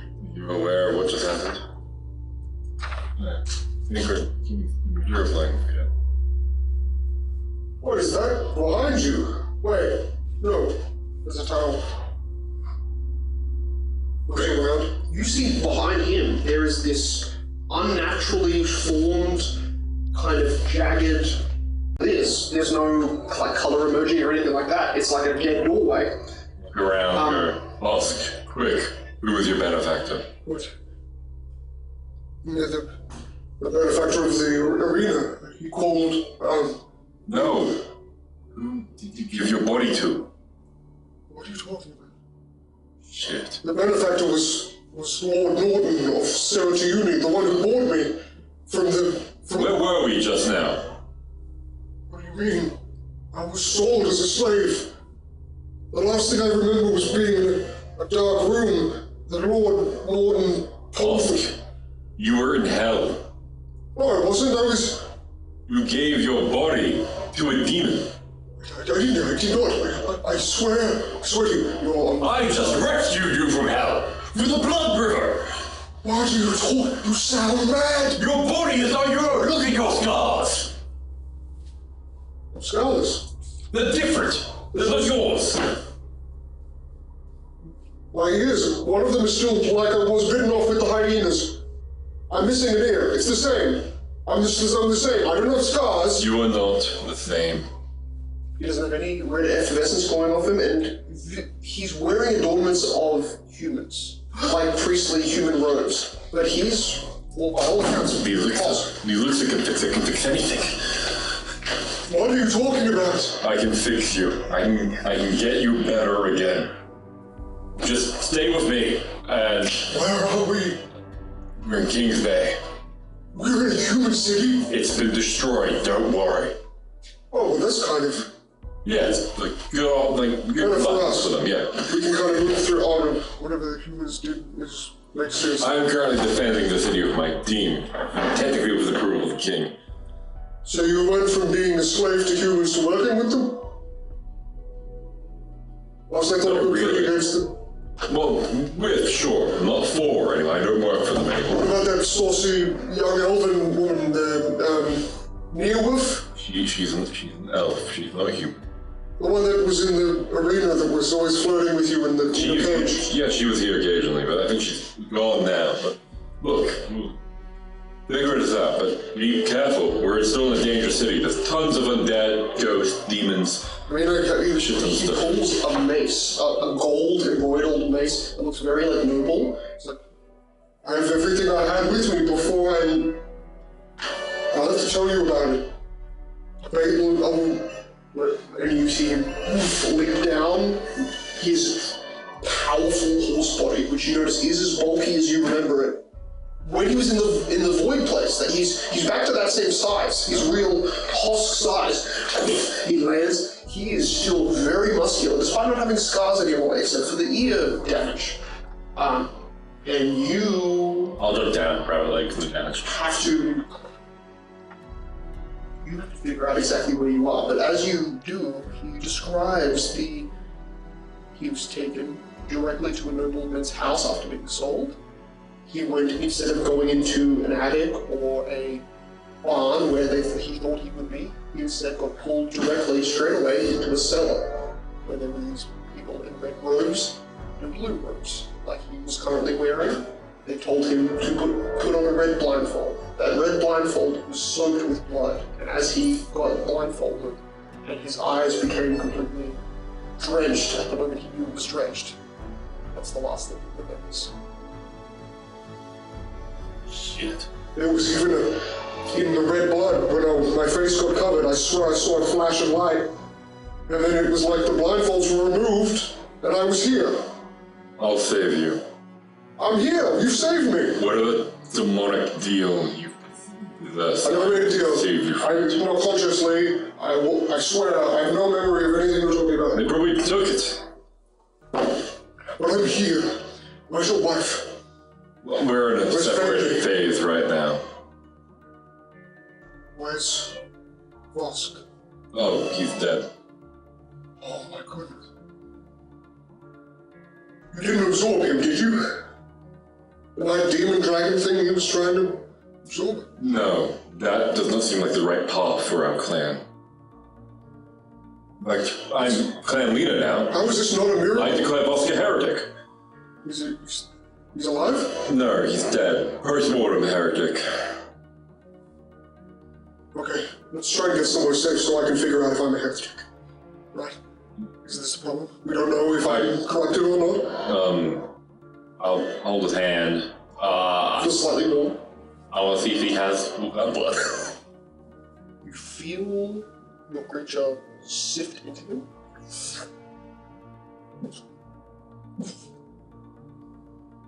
You feel more familiar.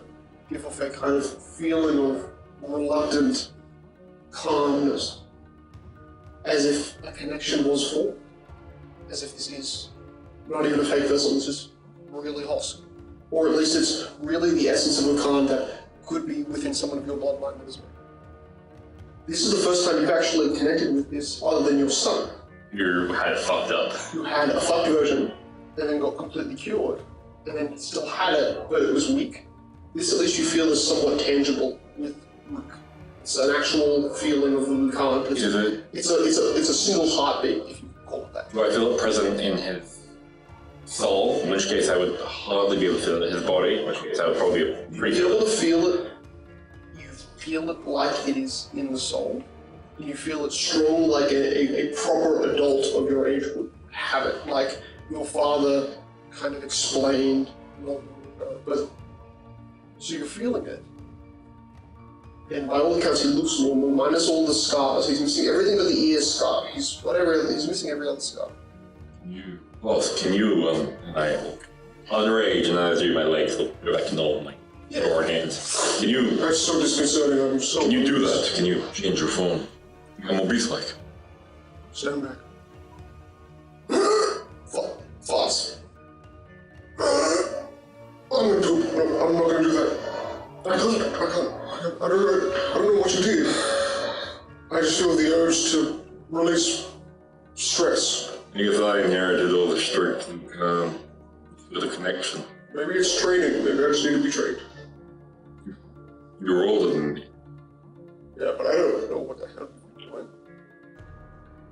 Brave. When you found the vault, did you kill him?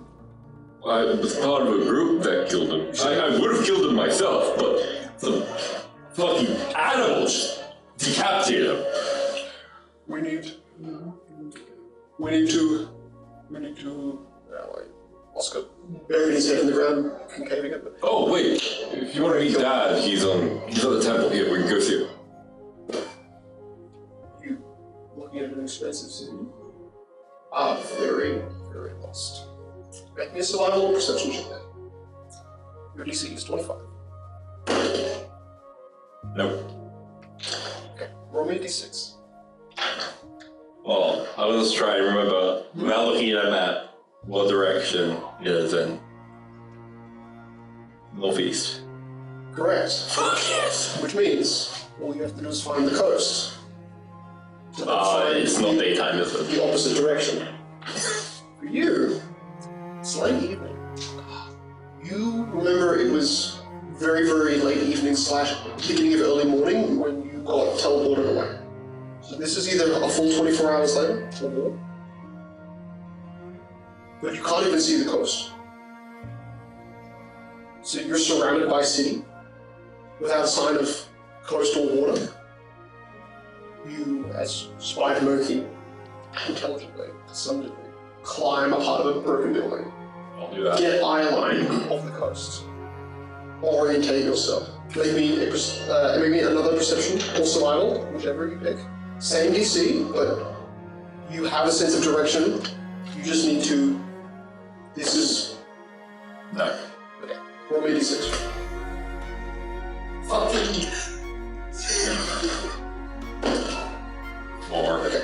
So you're only adding 4 more hours to that trip as you orientate yourself to the coast and then orientate yourself correctly northeast. This way. You're able to, because by the time those 4 hours pass, it becomes nighttime, stars are out.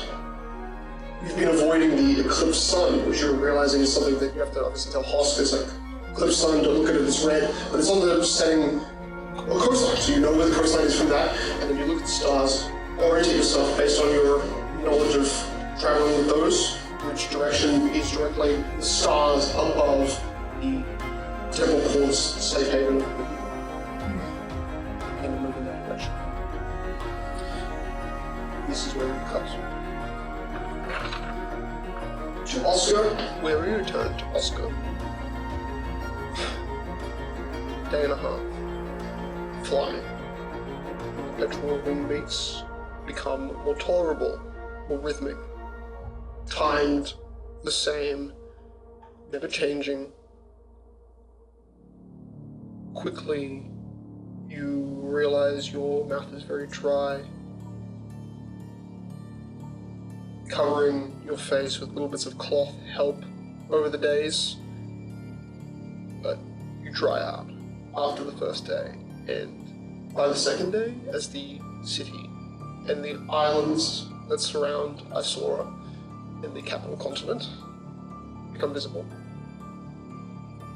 the closest to you, the Temple of Law, the island of Inspires. a day and a half. A day and 14 hours go by. You arrive at the top pedestal of the outer edge of the Temple of Law. You are greeted as you arrive by 3 scholars, one of which you recognize, the woman Syra, who you left the strange golden beetle to, seemingly in the front of the other 2, which looks one to be one of the Isaurian guards, the faint purple glow in its eyes, and the other looks to be a priest. I think the priest that was helping Cornell, that began to vomit black ichor at the moment he was basically put unconscious by whatever was happening with Cornell. They meet you. They say, hear the kind of man, the older man say, This is a moment I will soon forget. For my age is passing. and as you was like, you're barely able to hear the corner of that, and all you really hear is, New Mandravis has arrived. You land the enormous dragon, crystalline body at the parapet platform with which inspirers would normally land on at the top of the temple. Helicopter landing. All of them kind of, as the wind passes past them, and they are kind of buffeted by the strong current of the flaps of your dragon. I presume You hear a woman who you spoke with, who gave you the courtesy of, well, allowing you to leave without doing any sort of paperwork or any sort of information dumped to her other than to give her the item. I believe you are back. Is this because you are seeking the item that you left in our possession? No, I'm seeking more than that. So, knowledge, isn't it? That's part. This is the one time we are caught off guard. It is fitting you arrive. The dragon fully kind of lowers itself down, and you see it even shrink a little in size, becoming less kind of, its wings less expansive, furling them in, the crystals kind of folding and overlapping over each other. The things that happened since the Inspirus, the keeper of this place, left. It was a warning we knew would come. But there are prophecies. One I think you must know. Ones we will take you to. You seek the knowledge of the great ones of our age, don't you? Yes. She turns and whispers something silently turns her whole face so her mouth can't be seen, but whispers to the priest, and the priest walks away. He will bring the text to us, unless you wish to search the libraries for more knowledge. We have, our seers are faulty to visions of that Inspirus who was supposed to return, but yet she is not. You are here with the servant of Mandravis. He is no servant. And you hear the dragon say at the same time, I am no friend.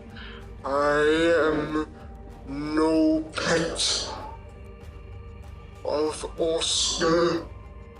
We are united in goals. She says, so you did not come here to take back his armaments, the religious relics. You hear your dragon. We did not come for the things that are not useful. We do not need armor.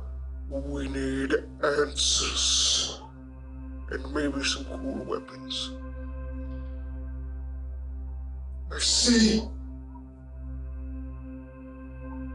Tell us.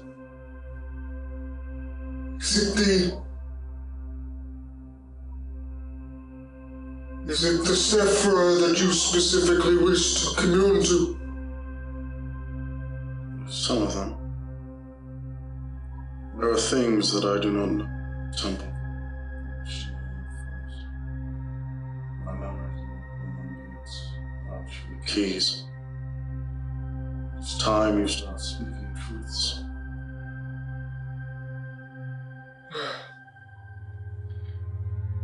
There are few ways as you get closer. There are a few ways your dragon kind of actually does start to walk with you over your kind of shoulder and slowly kind of moving itself, keeping its body kind of tucked in, keeping it kind of small so that the people below you can't really get eyesight of it.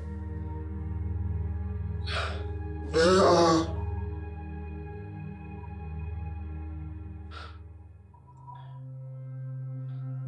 prophecies, and there are older texts, some of which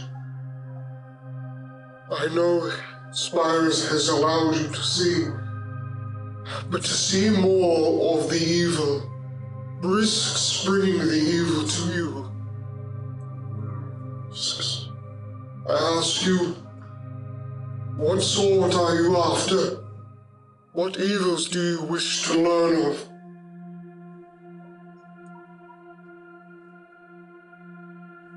No. Inspiracies.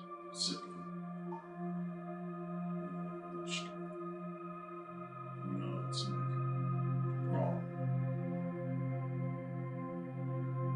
We have few texts.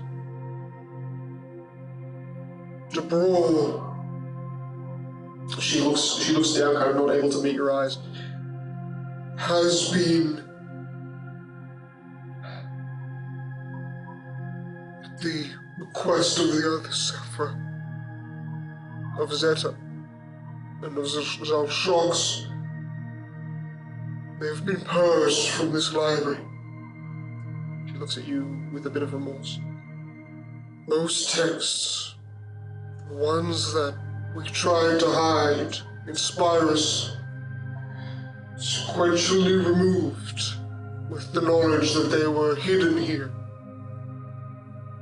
While the people that hid them are no longer of this world, the one who first requested the mass ejection of Debrol's texts, Zeta, the Sephra, he is a being that is eternally bound to the knowledge of his mind. No knowledge can be forgotten in his mind. We feared that might be your first request. And while we are in the process of letting him know now, he is not someone who so easily relieves and relinquishes secrets that are dangerous. All we can do is tell him that you are not someone who is to be killed upon entering his island, Zeta, named after him. But we, as you are getting close enough to the door, you see the priest, one that was the most sick, walk back up and is holding two very, very old, large scrolls that look like they would be unfurled by larger size folk than your own. These two, please lay them out. Religious celestial scrolling binds itself around you. celestial titles, 2 scrolls. These are both prophecies, she says. These are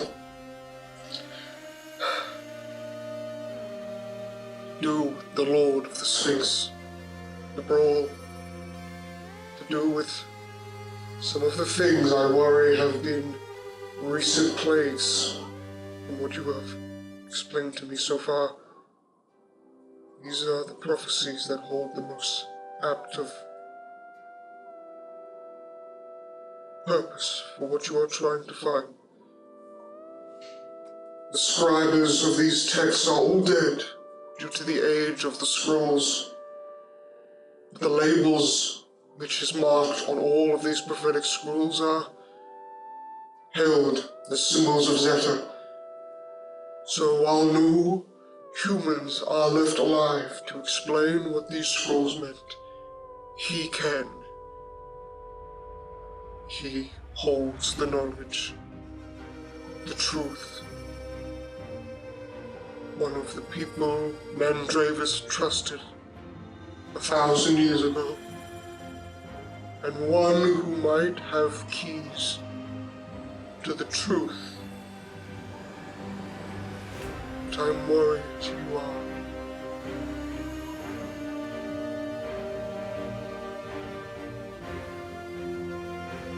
He does not seek charismatic silver tongue, but one of wisdom and intelligence. One that can understand the suffering of the knowledge he has been through. He is a recluse and a hermit, and has been for 1,000 years since Mandravis' death. And this ethereal absence from this continent.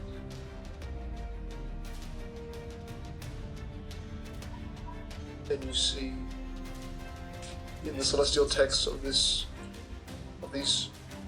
2 prophecies, which I've texted you on Discord. They are wordy. Get out of here, Felix. Get out! But you have a grasp of their present meaning. At least the broken sky rest, prophecy number 3. And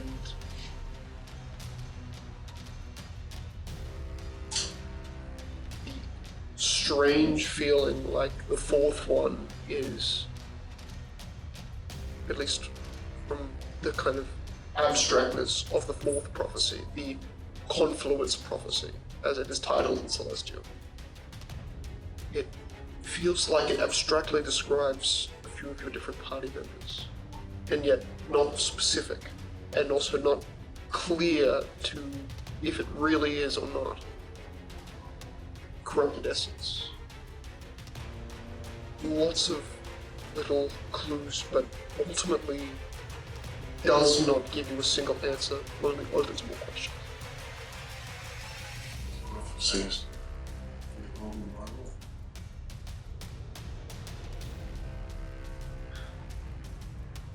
It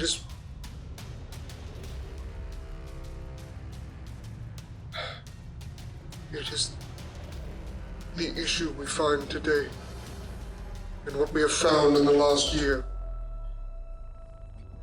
Over 75% of oracle seeings in the last 10 years, as we have studied them, have been false, been broken. And only the old ones are, while more abstract than the new, have the most explanations of what is happening with our sun, as it has been a day and a half, and it is more or less the dawn of a new day. You are noticing to your east, the rising sun is eclipsed by a moon that does not leave the sun, and rides with it as it grows higher in the horizon. So I am to listen to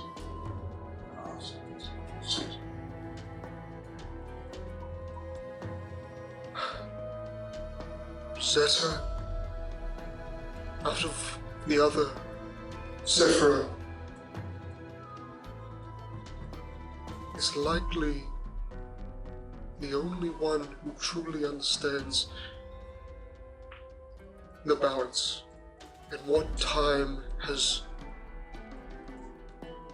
been gone for it, and what time it seems to understand. Cannot forget the worlds it seems to understand as if it is blessed by angels. And there is a presence around you that is not the same as when you left. You are tethered to celestial forces, fragments. The clerics would feel it when you were hours away from arrival. That same power, I believe, might be the key to your victory. It will require careful guidance.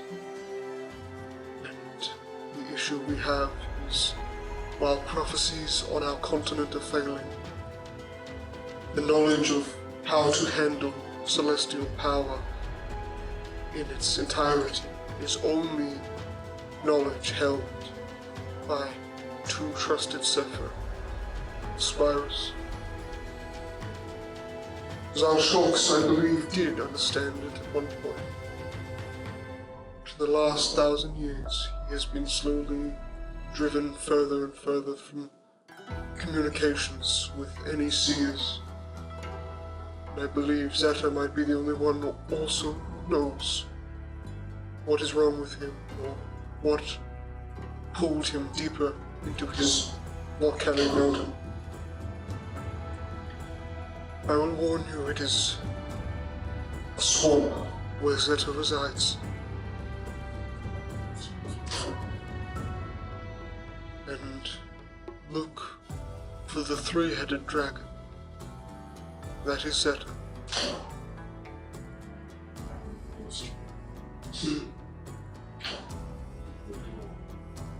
So new.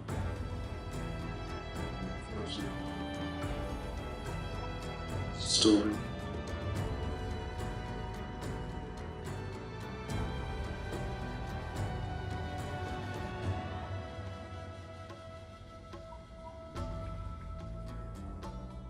There are more priests than before required to keep it open. As if in the last 10 years, divine energy has become harder to connect. You see, as she says it, it's an acknowledgement of a deeper fear you see her have in herself, in her ability to hold power, simply only connected to the divine. It is a small, crumbling piece of her, religious ego, as she admits. The gods and the seers are failing, becoming more disconnected. It is like we are being punished for something we do not understand. I fear, in Spyro's gone, there will be more issues.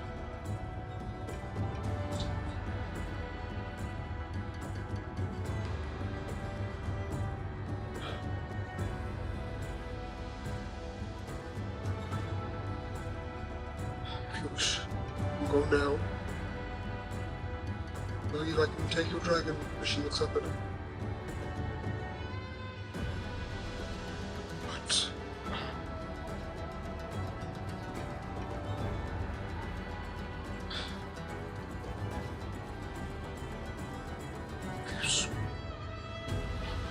speak with the gods. How, with your disconnect with the divine source you had before, how will we know you will come back?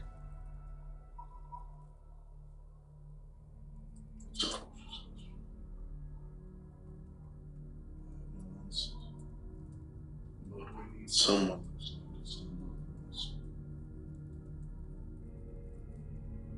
And from what I see, afraid to ask questions.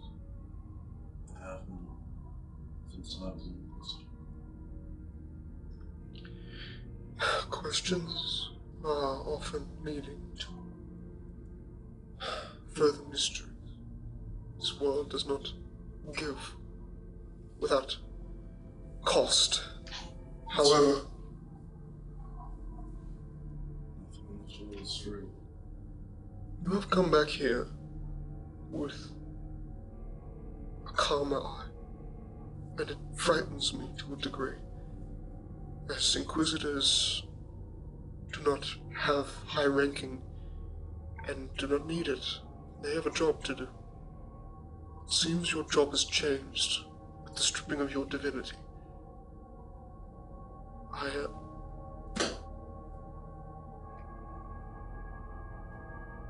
The celestial pieces inside you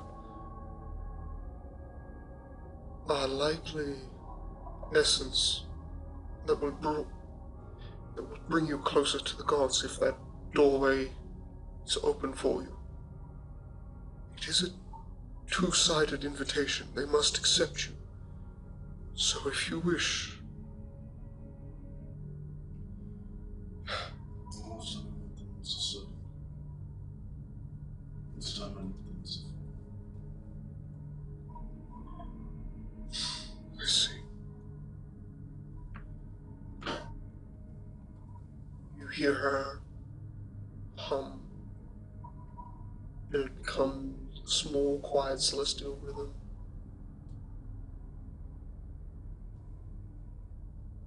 And you feel a gentle pull. Unlike Mitso and unlike most mages, it is a feeling of single step, one dais to the next.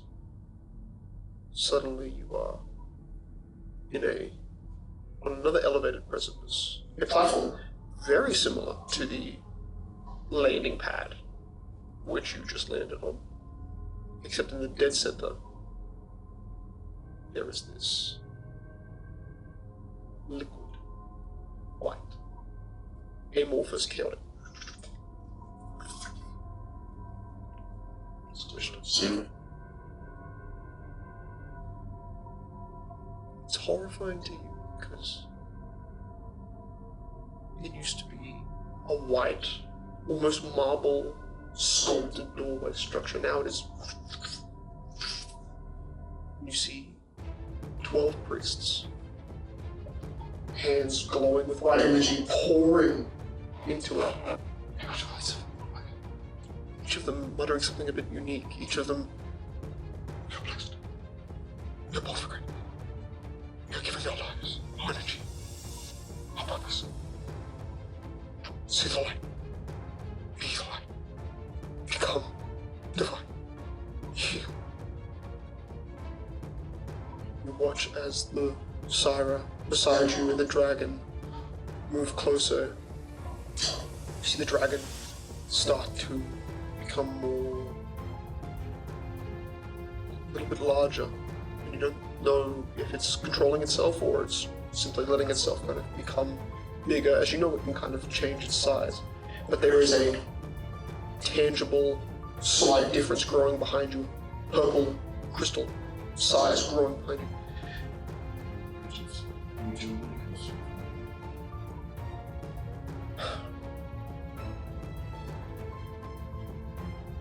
I emerged from this thing, born from my land. Cyrus, priests, use your energy.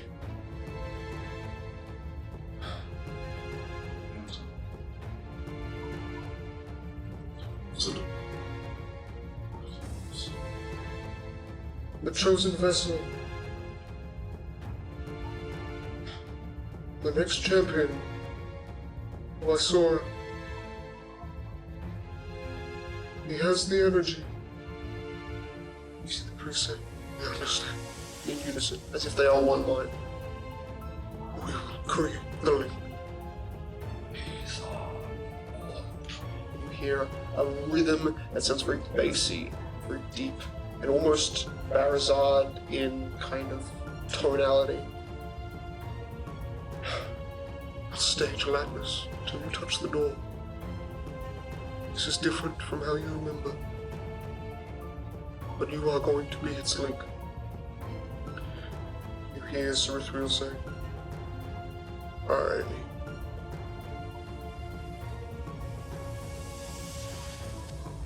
will merge with you, Oscar. Do not worry.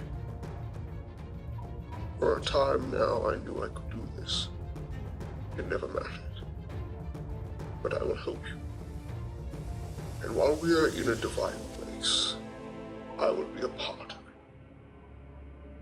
You see, while its form was growing bigger, you suddenly see it collapsing. Crystals shrinking down. And then you see what Sarithriel becomes is a very, very large sheath of your sword. Its body collapsing like the transformer cube in the first movie. As crystals collapsing inwards unnaturally. Sarithriel is now part of you, and you touch them. Instead of a archway, like you remember, that allowed you almost a clear vision into a celestial world. This feels very different. Unlike Syra helping you step through, this feels like you are being stretched for only a moment. Suddenly, as you touch the doorway, it's like you are pulled to the precipice of the doorway. There's an immense current that feels like you, as if you're underwater and being ripped by a current that wants to pull you through the doorway, and yet somehow it's like you're strong, tethered, or held back. But you feel as if it's instinct, like you were holding back. Like the moment you touched it, and then you were pulled into it. You're surrounded by a white haze of fuzz. Nothing is around you, nothing is behind you. Do you feel the need to release, or do you try to stiffen yourself and lock into this? I think it's training.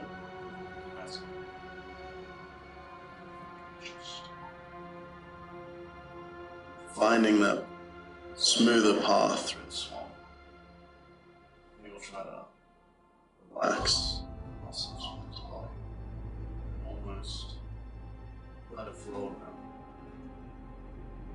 That moment, you feel yourself gently lifted. As if the current that was pulling you forward is now abstractly lessened because you're also floating upwards. And it's not an intense pulling, and you relax your body, and suddenly you are flung. The feeling is like being pulled at a whiplash level speed. Your neck, your whole body is already tense. But in the moment you relax, your head lurches back, and you feel your body flung. What feels like you are falling through the sky at a great speed.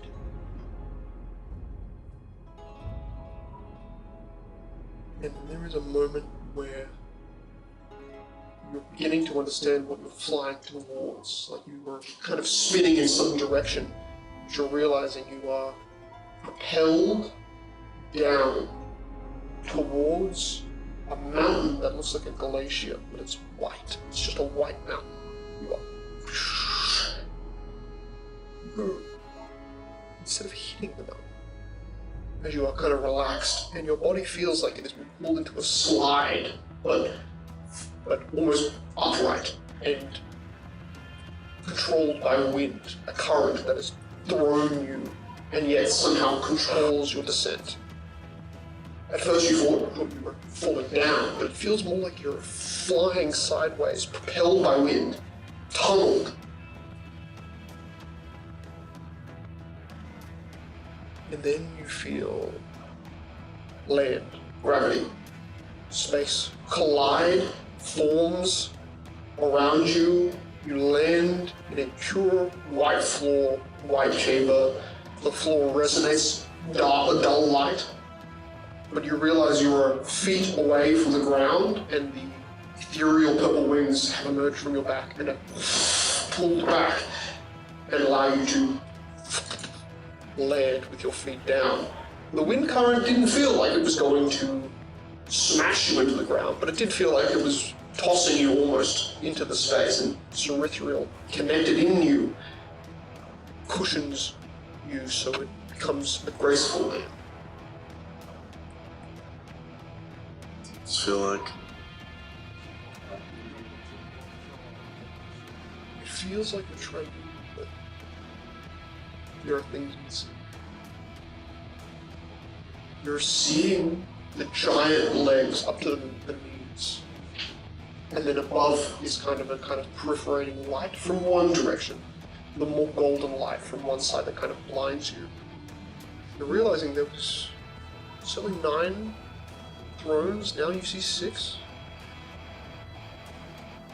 But that's the least of the things you notice. Most of the things now as you look up, and it is very bright, as if the roof is sunlight, where the heads of these, where you can see the knees, the sitting positions of titanic forms. It's too bright to fully see their chest or their, you can see kind of their arms and their wrists, which are bent over the kind of throne-like seats which are resting right above their knees. But where the light becomes too bright for you to see their heads, like the skylight is very low to the ground, you see these black single dots, 6 of them, and one of them, which looks to be the most furthest away from you, but also the one where it's suffused by golden light.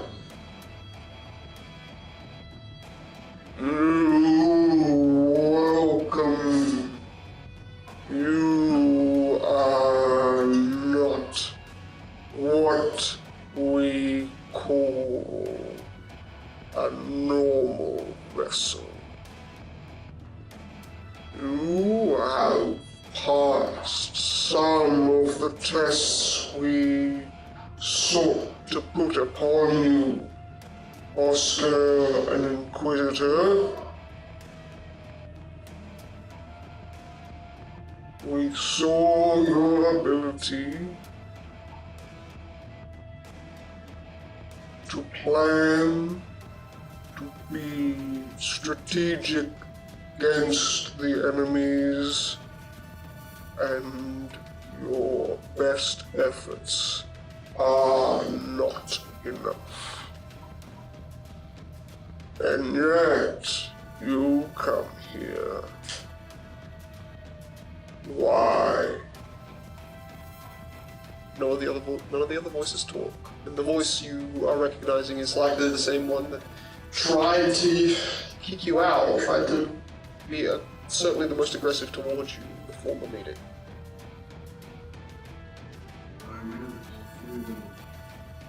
our efforts.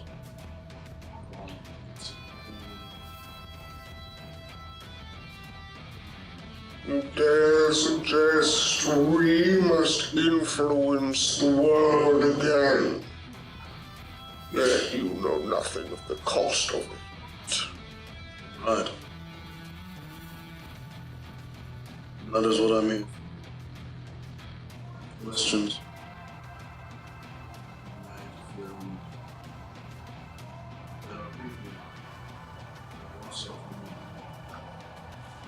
Seeking solace anymore. You are nowhere to be seen. People fly forth from the boats. That fate.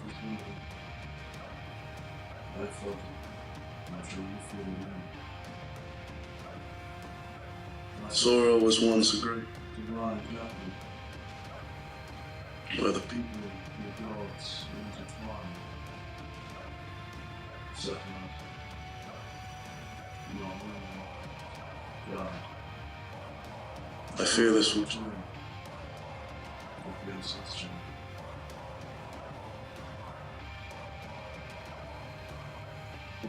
Visora is too afraid to ask why it's changed. Too afraid. For an answer. You speak of courage like we asked to have it. We want you to be fearful. You hear a little, like a titanic vibration that just kind of rocks you, but it doesn't hurt, doesn't sting, doesn't shake you. It's just a presence. And I am afraid. But I'm not afraid for myself.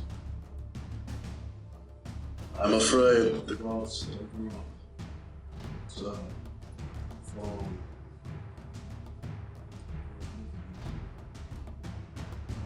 To lose that person.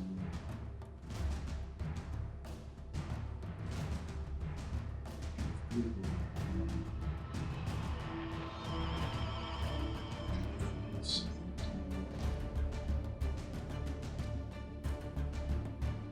You're afraid. You don't know what to do.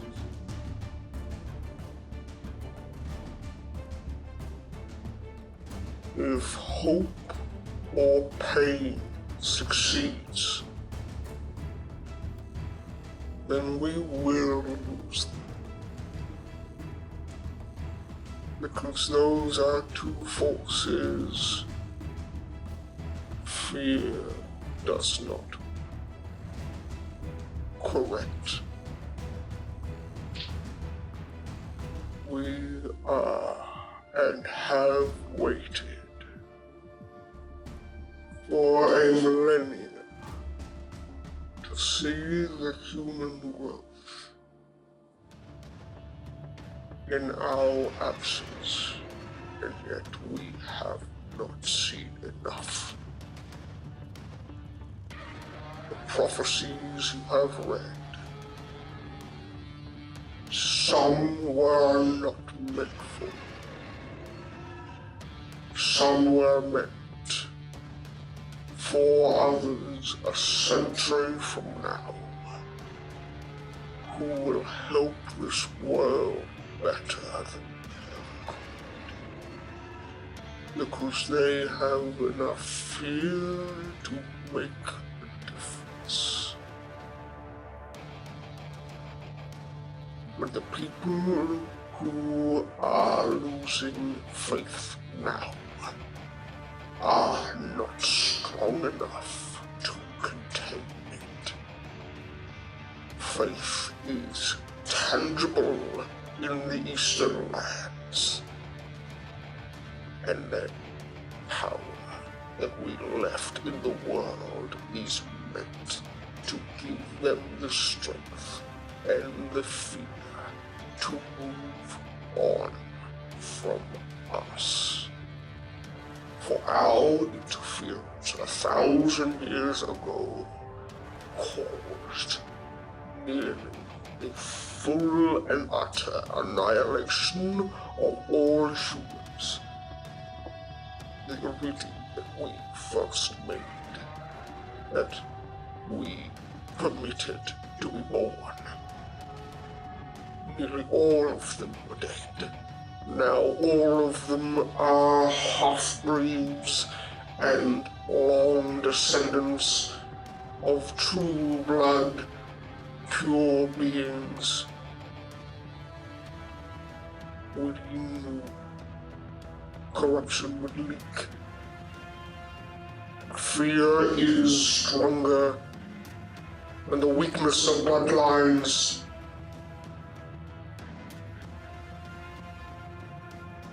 Speak.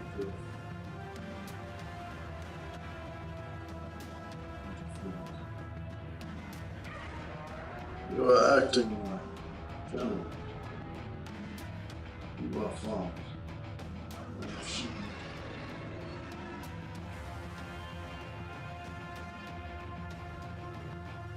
You wish to feel in your people. people. And that is not seek. Cute. It's not fear, it's a soulless conflict. As you said, hope. But nothing for unsettling safety. I know why you struck your people now. 1,000. Correct. Is that not fear for you? You have safety. So,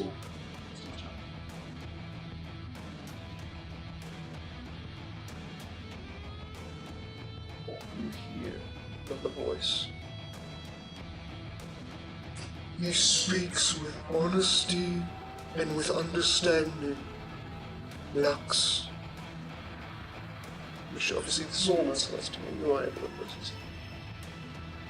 He understands the fear, the failure, what it mended, what it cannot repair. And despite our best gifts to the people, they are missing us. They are missing the true fear our power can bring.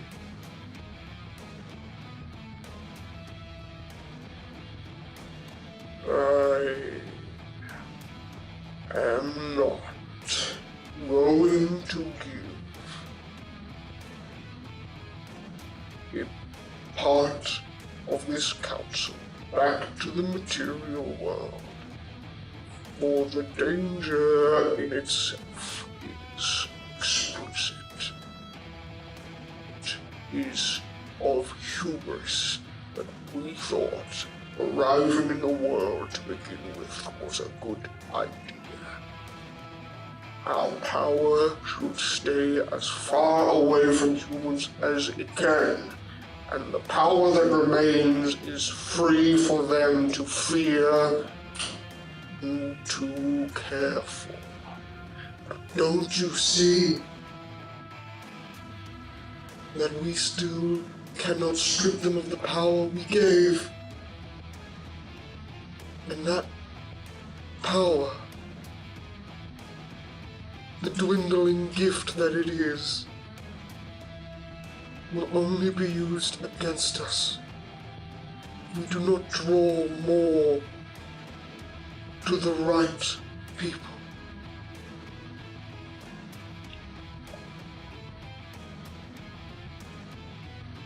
There is an echoing moment of quiet that just kind of fills the chamber, and you hear that. It's more distant now, but it's resonant. It's kind of energy hum, and you feel it coming from basically every direction around you. It's almost nauseating. The light causes your brain to spike with moments of pain.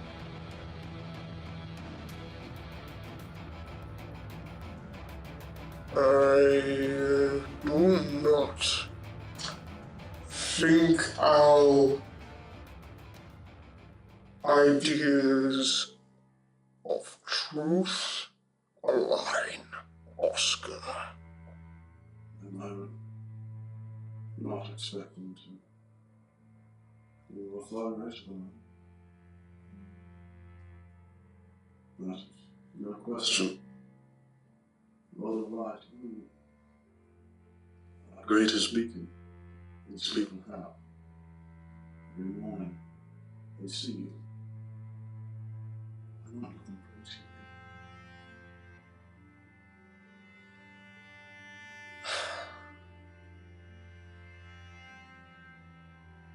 you. The stronger tether we have to the world we help make, closer the ones who betrayed us get to finding our gifts upon the world and working them against us. I understand that. The amount of children, daughters, sons my kin have had to kill. And the loss will be greater if you do not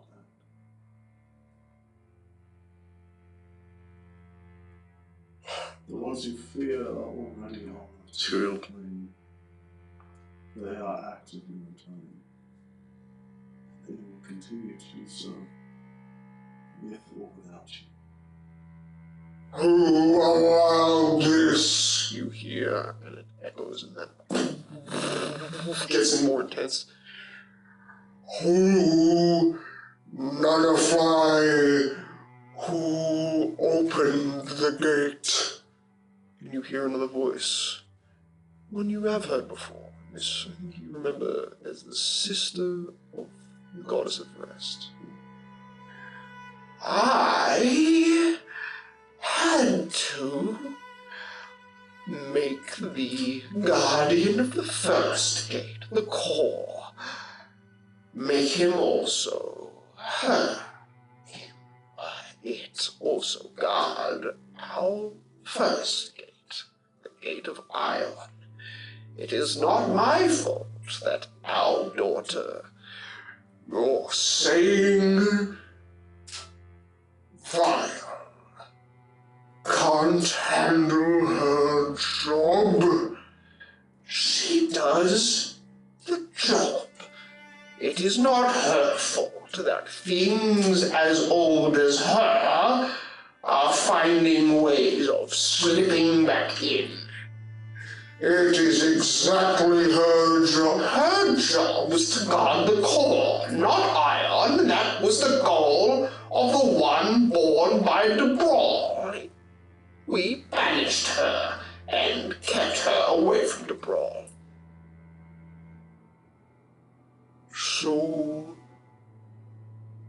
it comes back to him. You hear this quiet hiss out of the Lord of Light.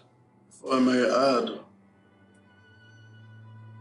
I was told that my counsel. To me, it seems like the Lord is speaking. I don't speak unless I command them to. Call me a general, that is exactly what I am. I lead all of the gods. And you feel the presence grow even more powerful, but you watch as all of the little dots of the other gods shrink slightly. The little black circles where their heads should be. Because you are afraid of what they have to say.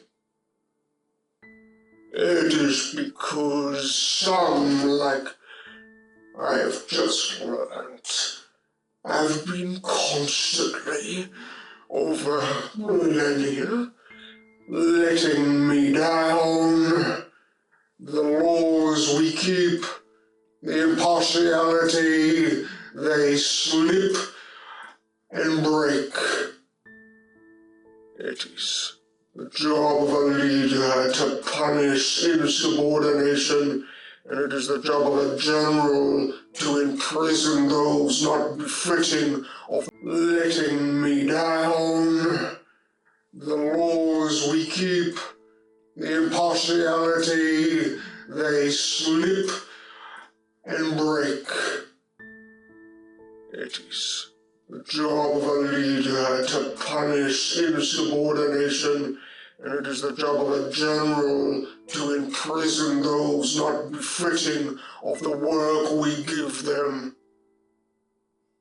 You see their little black dots shrink even a tiny bit more, becoming more like, less like handballs in the distance and more like specks of black starlight. Does it feel like the bulls are afraid, or are they being actively suppressed? That would require an incredible sense motive check. Don't reroll that. Alright, 26. 26. There is a hard distinction, which you feel so close to being able to grasp. But you do notice that the two that talked, Nanafly and Ananta, their dots are slightly less shrunk than the others. And the way Luxantho talks, and the way the light kind of engulfs the entire room makes a mind wonder. As an inquisitor who draws connections from plausible options, you have read and been forced to understand tyranny. At its level, this feels of a class above that. There is peace in your world, but you wonder if the tyranny of one might be more than enough to shadow the efforts of all.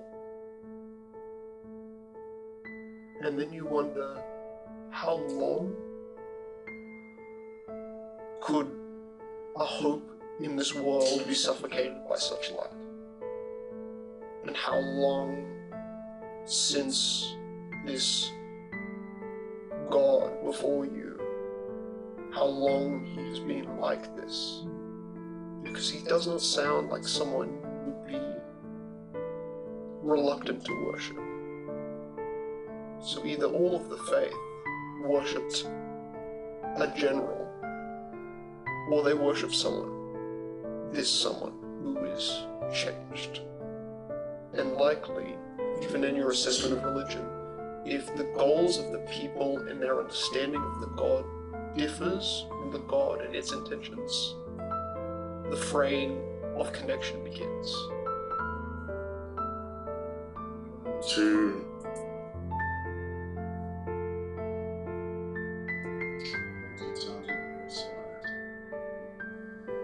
The light kind of still blinding you, but this is the second time you've been here, and your eyes squint and maintain focus on that little black dot that's, for you in the distance, about the size of a handball.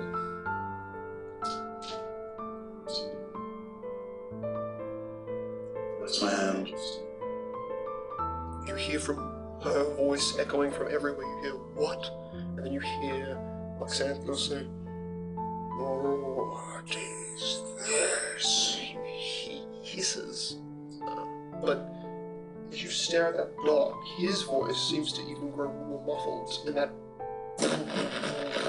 force becomes this more like a... It's like you're directly feeling the vibrational energy of a different being, and it's muffling out that strong, forceful pressure of the other, stronger God. She.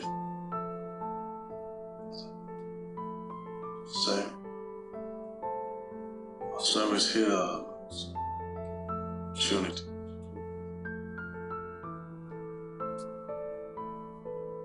I am incredibly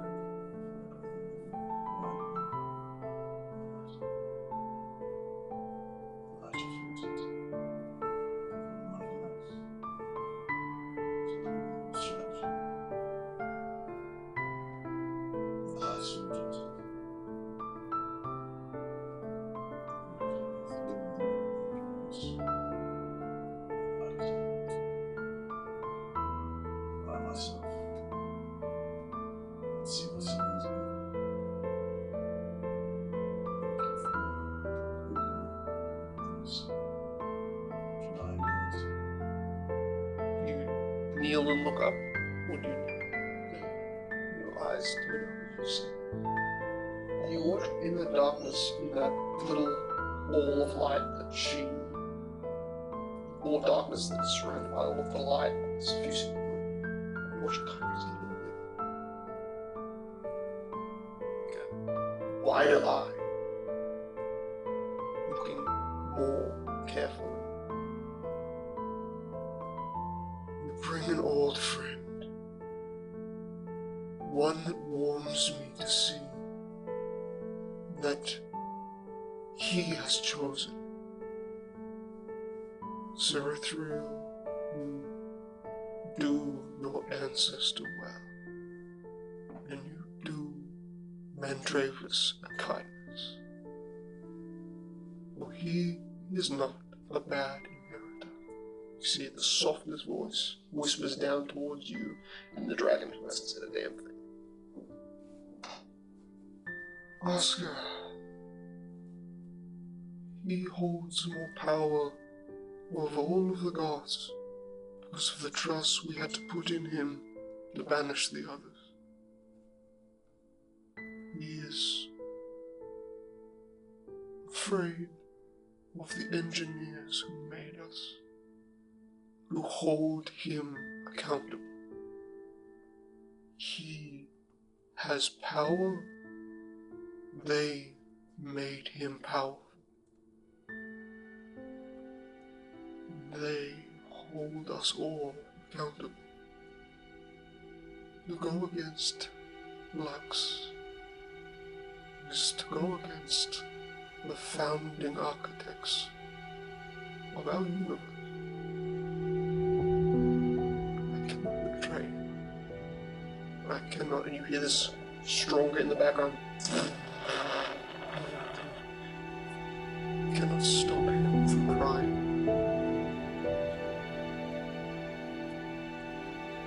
And I ask that if it comes to a world without faith, or a world with fear, still pick fear.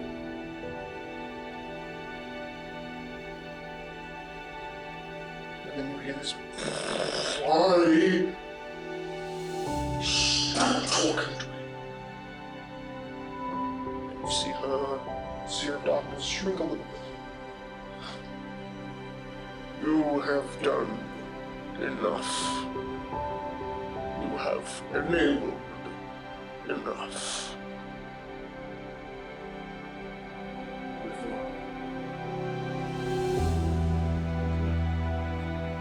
You hear her still speaking. You hear silence on it.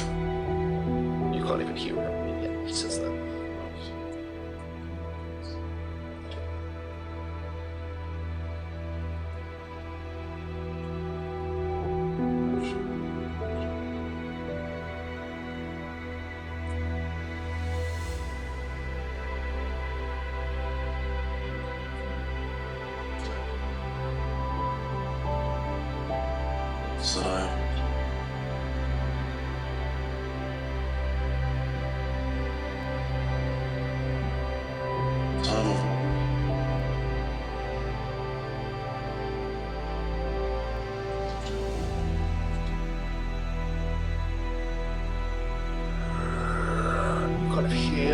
What sounds like the inhaling of him and the exhaling, and it's very hard to tell the difference.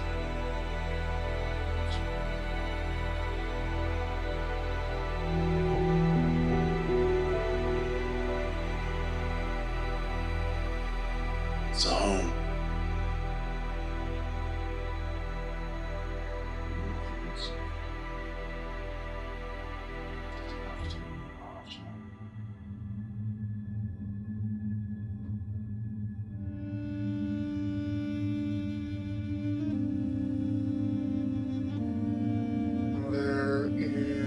Little room for such allowances. Gifts are not real. Only rewards for those worthy of earning it. If you had an idea of the darkness that verges on light, you would never say a generous no. I've seen him. It's terrible. Chip.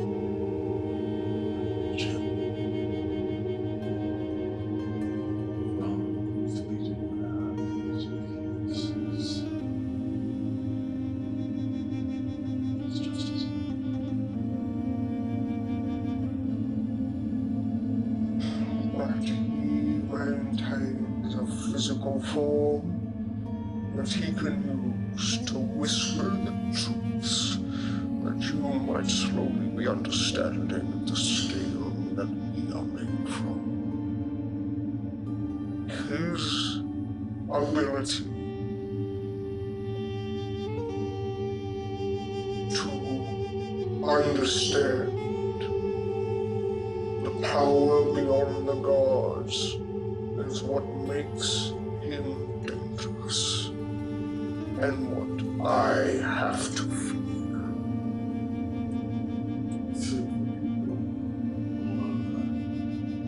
Power beyond gods.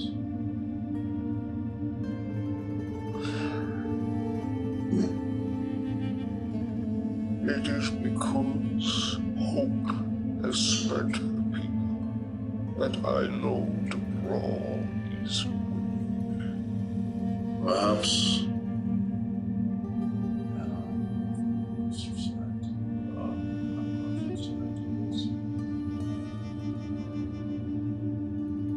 perhaps if the sun would rise, see the stars.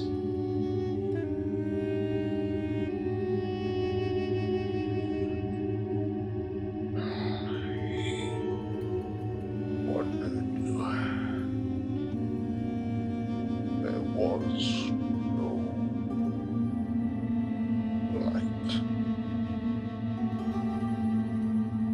before fear. There's no fear for God.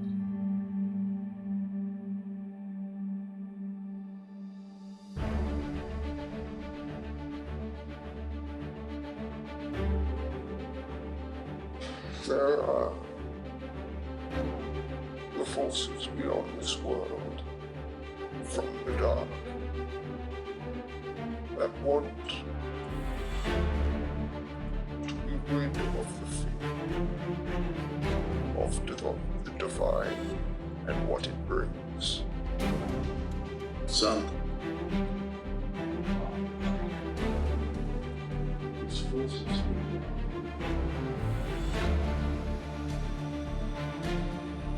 And so the architects told me, I need a resource for you. If we give you the grace to go back to Ion, to fulfill our last request, I enter.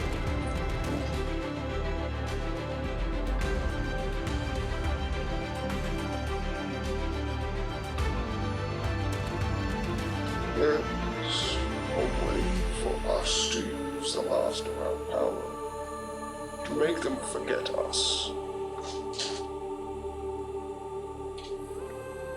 But with the power that we have, is it better if we are remembered? Or is it better that all power beyond is forgotten? So,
Claire.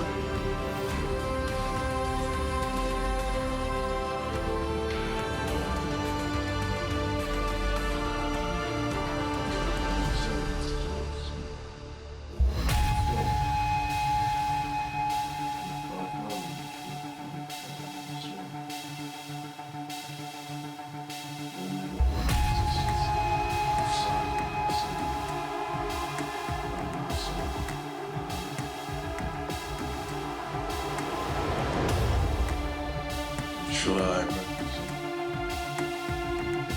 How you at?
There is, however, the chance that the sacrifice you make will be worth it.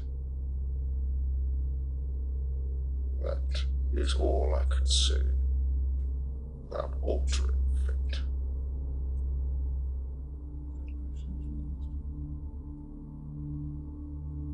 Your book is almost closed, Oscar the Already. But your mark in this capsule will be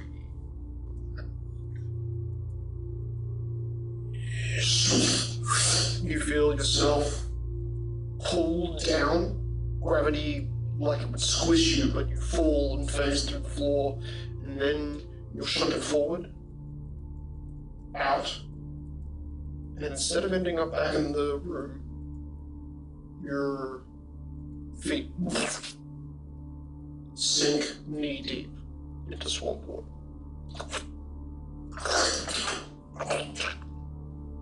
Trench through the swamp, and the sword and the dragon reemerge.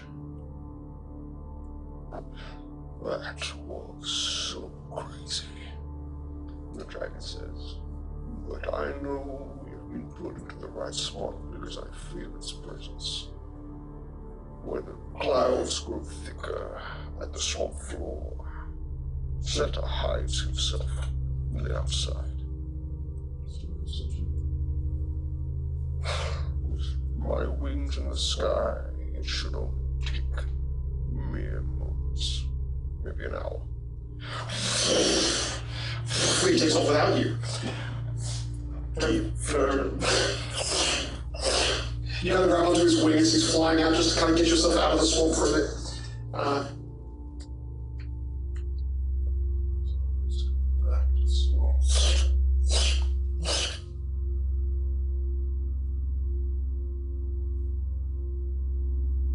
And maybe we'll cut from Oscar's scene. It's the moment Oscar finds the bowing head of at first what you thought was a large tree breaking, and instead you notice is 2 and 3 large, long dragon heads emerging from the edge of a large willow tree. His body maybe only just the small size of a dragon, about the size of Ceruthriel, but with the 3-head element.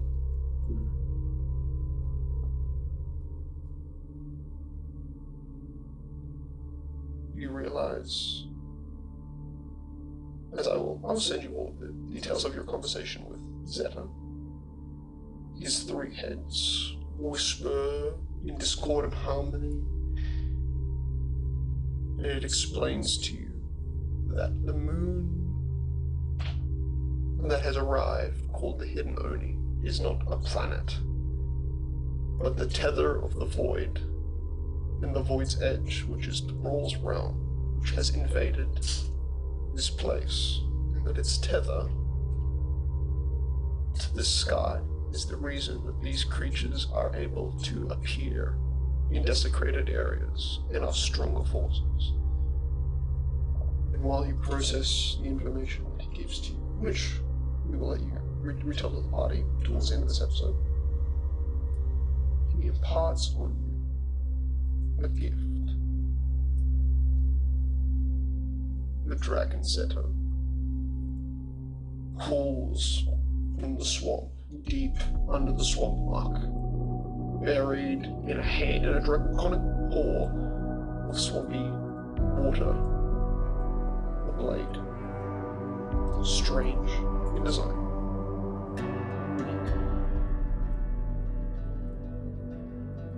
Blade that Cerithriel recognizes.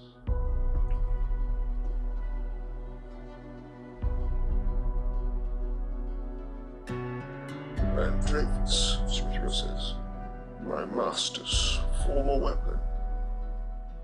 It is nothing compared to me. The god's gift to him better fit the effort he put in. But I did not know he returned it to you. And Zeta explains. I won't do Zeta's voice because, doing a 3-voice dragon, discordant, doesn't really work.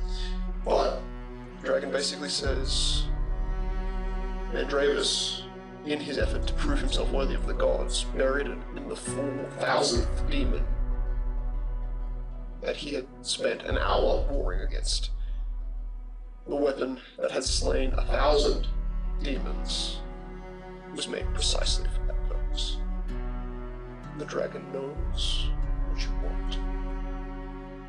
He also explains to you that Zalshox, the other one, has become such a recluse that for you to put in the effort in the present days to try and speak with him would be time-consuming. So he suggests, for your sake, he will visit the other Sephira and speak with him. He also says that unlike an angel and unlike Inspirus, their dimensional capabilities are far weaker, and teleportation for such a dragon is something that can only be done basically once a day, and Frazetta is moving through large oak trees.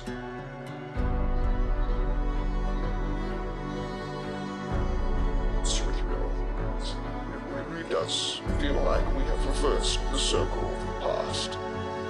I was only gifted to Mandravis because that battle at the edge of the Gudrun Badlands north of Isura, before the Guardian War was erected by Inspirus.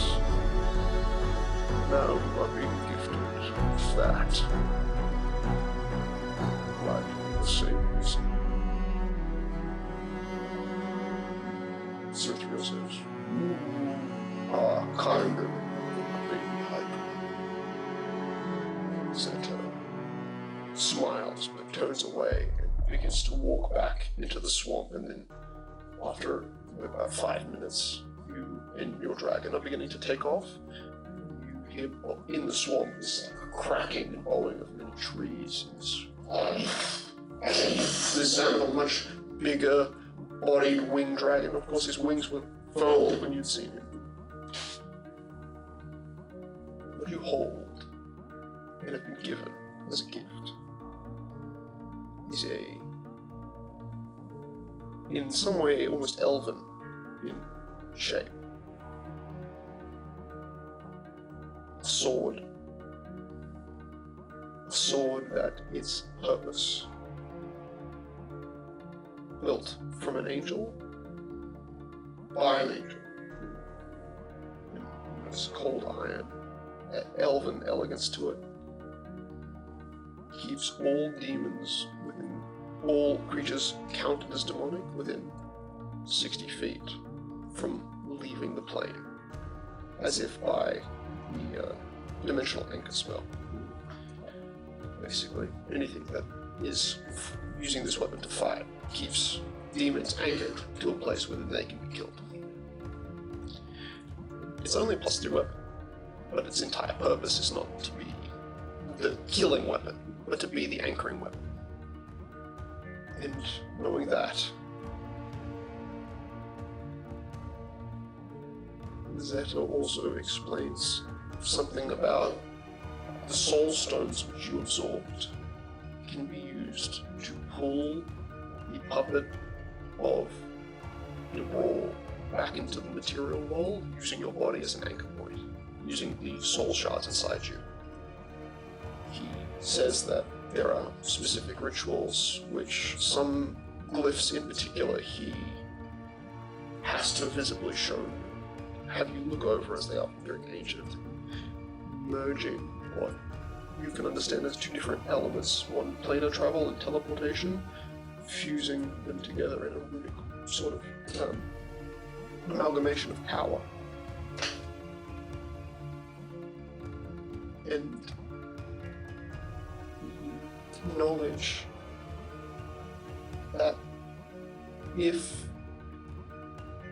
the demon lord Oreshkagol is anchored to the material plane because parts of his soul and the Brawl soul is connected, there is a chance that upon fighting Oreshkagol, trapped in the material plane, bound to it, the Brawl can puppet his most valuable servant to keep it alive and to keep, basically to help it win the fight.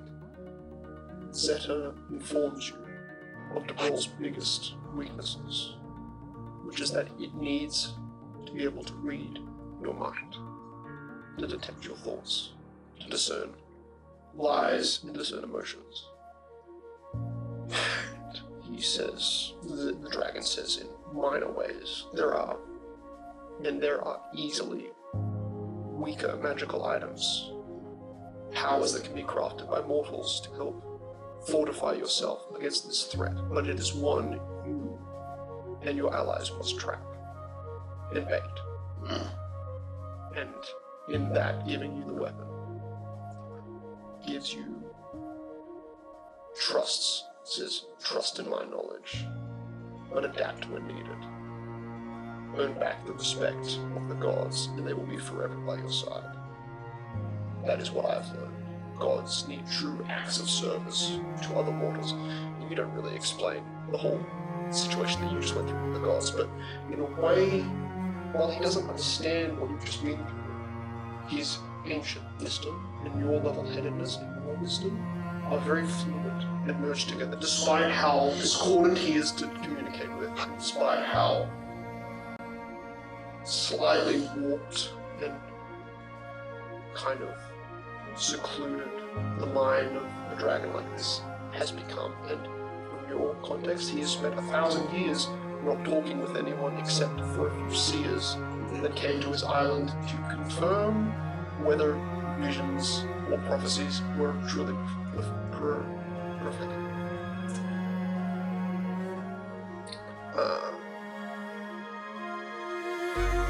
But he kind of finishes. You leave him after he says, you are running out of time, staying here to talk, to try and understand a mind monster decayed with time, talking about the other Sephiroth.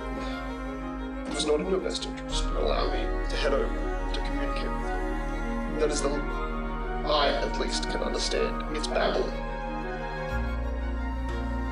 But there are many things you must do quickly, and things you must do now. Depart.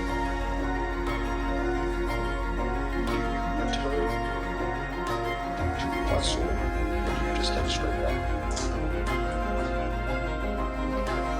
Do you head to the island of Lair?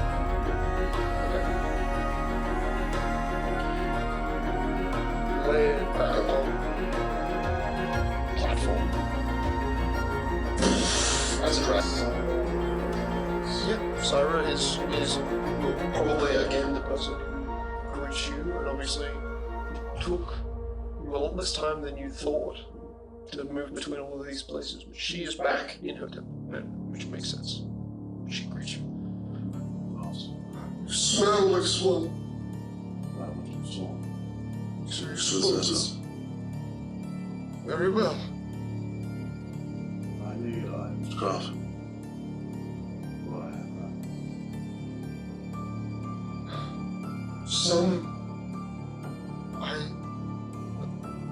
Well, we are blessed with scrolls that allow us to speed up such crafting measures. Do you know what you are in need of? I need some.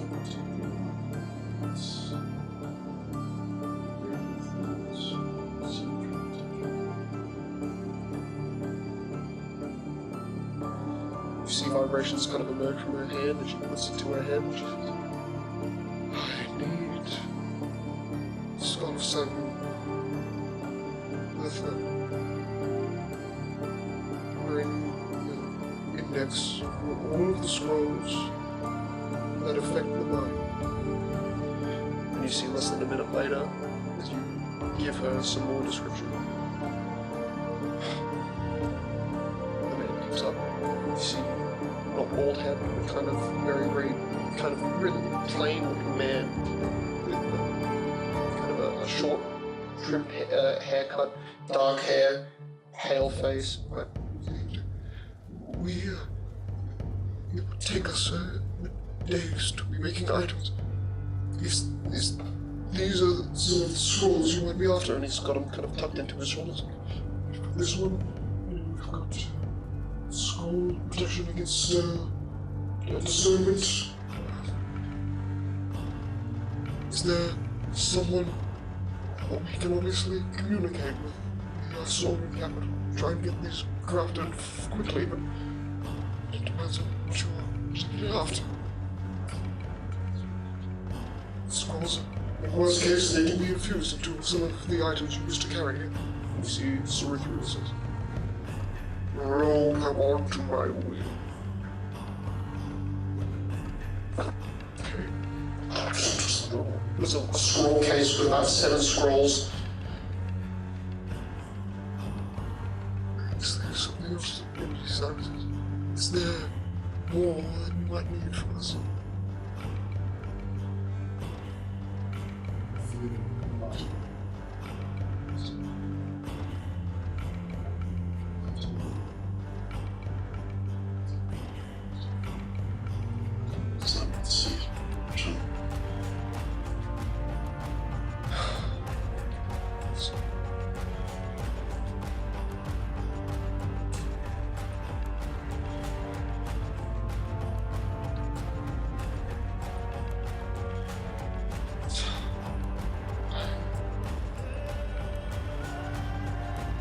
Understand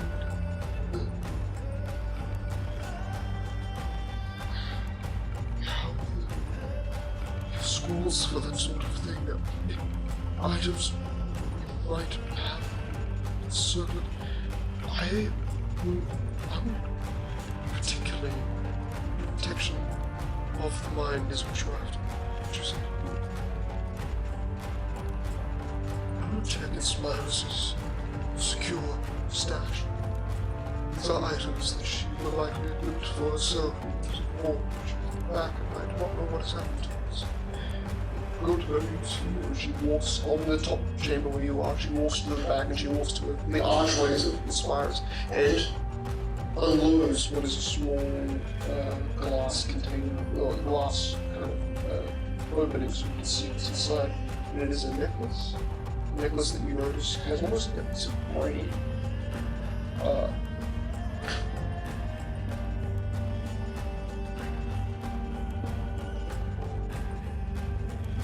This might be the type of thing you were trying to wear, or trying to use. Have one. Of course, it is incredibly valuable to Spires. Someone who I believe is fighting for protecting the mind is what this amulet does. She kind of gives it to you as a glass case. It's an amulet of mind shielding. You do the same thing a ring might do.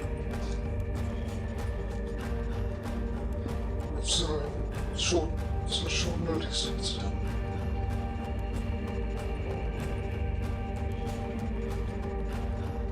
But if I am not incorrect, some of those scrolls should be able to help you make the same sort of item.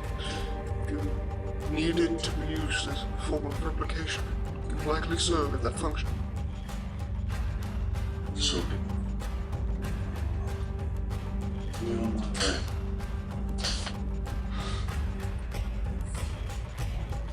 Glass.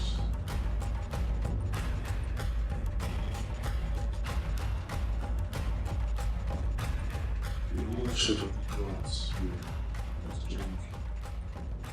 I mean, its frailty. I mean, the picture of the glass has changed. You're saying our alignment with them? Have we become unworthy? Not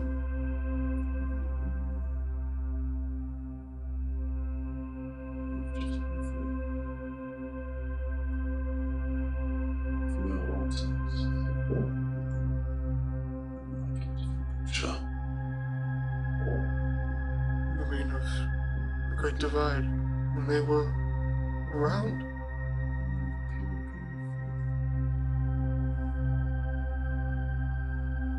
The originals who founded these islands in the city.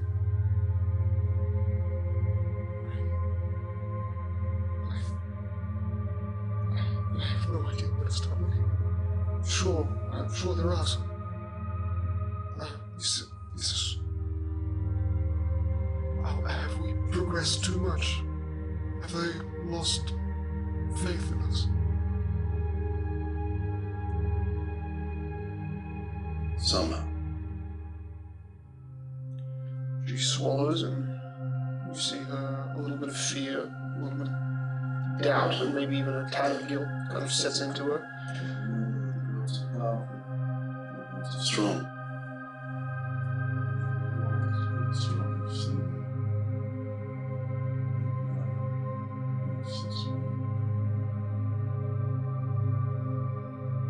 But they are also kind.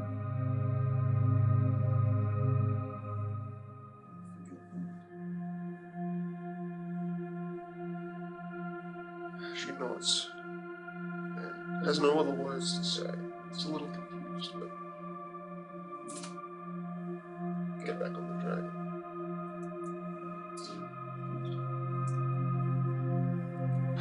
Alright, we return to the strange soaked carpet that Jonathan investigated.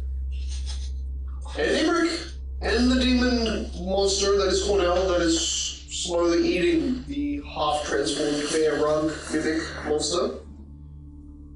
Cornell, you are very conscious of yourself in this body, and you are finding it more and more manageable.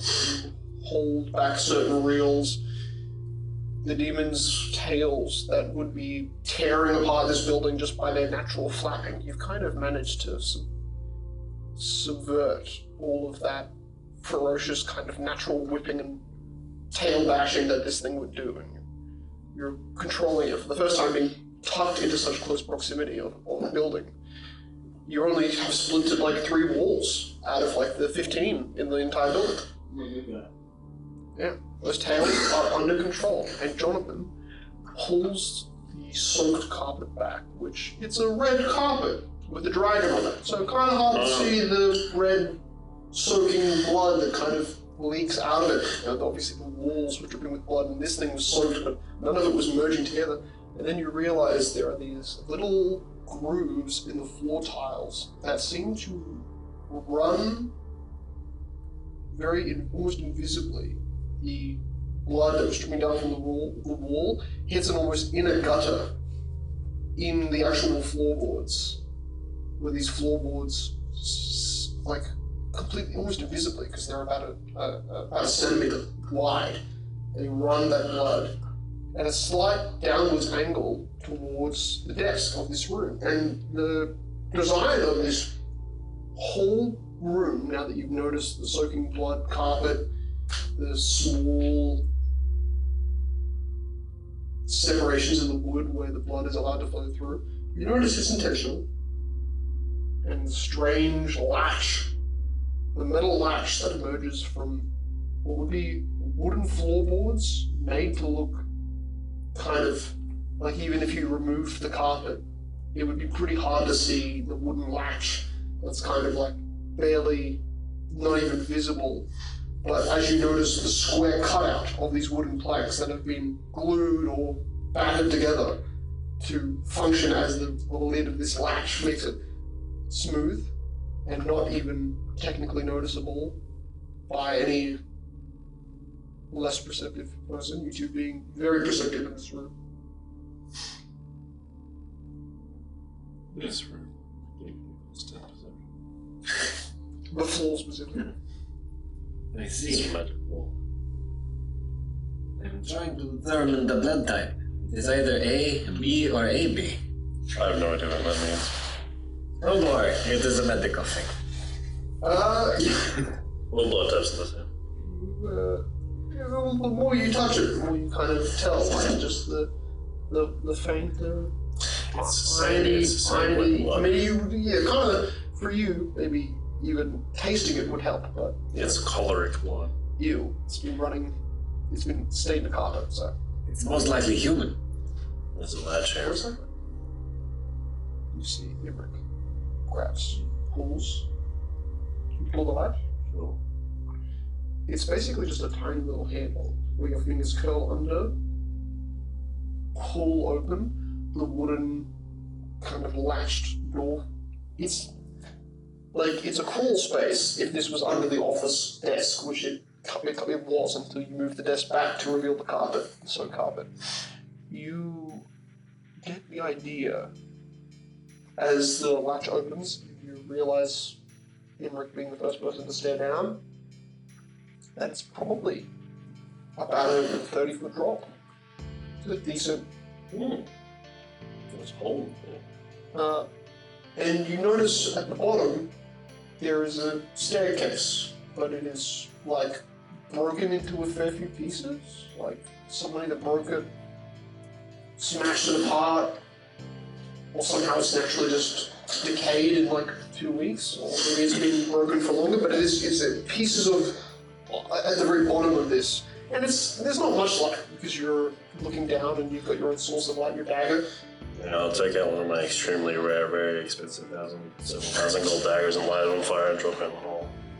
It almost immediately goes out as it leaves your grasp, but you see the little flickers of fire that basically touch the floor, and you realize that it goes out because there is a decently thick layer of blood that's just across the entire floor.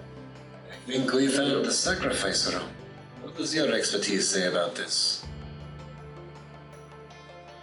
Don't swim in it, I'll give you disease. Jonathan also fell. It'll be hard to pickpocket this blood. Outsiders, 60 and 90 feet down. I can probably unlock this blood if I had a lock.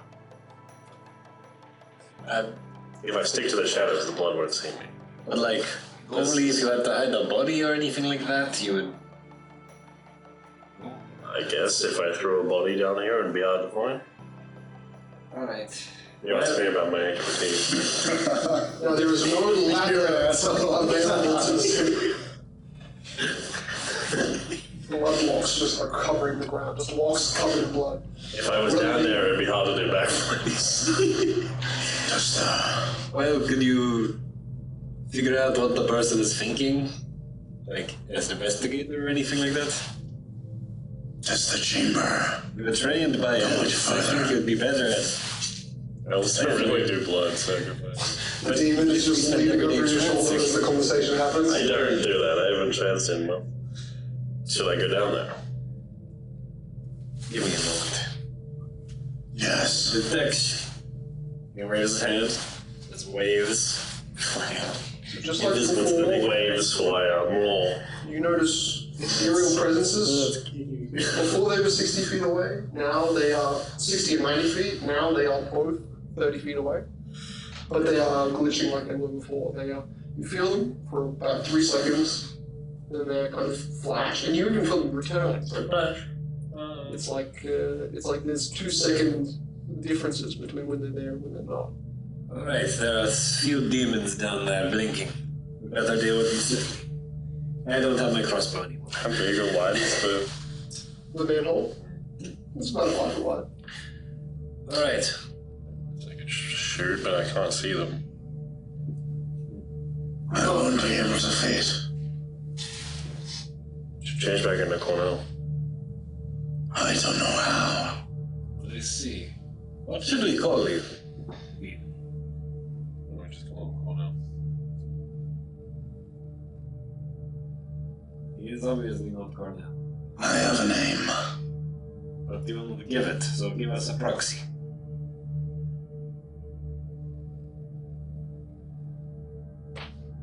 No. I don't want to.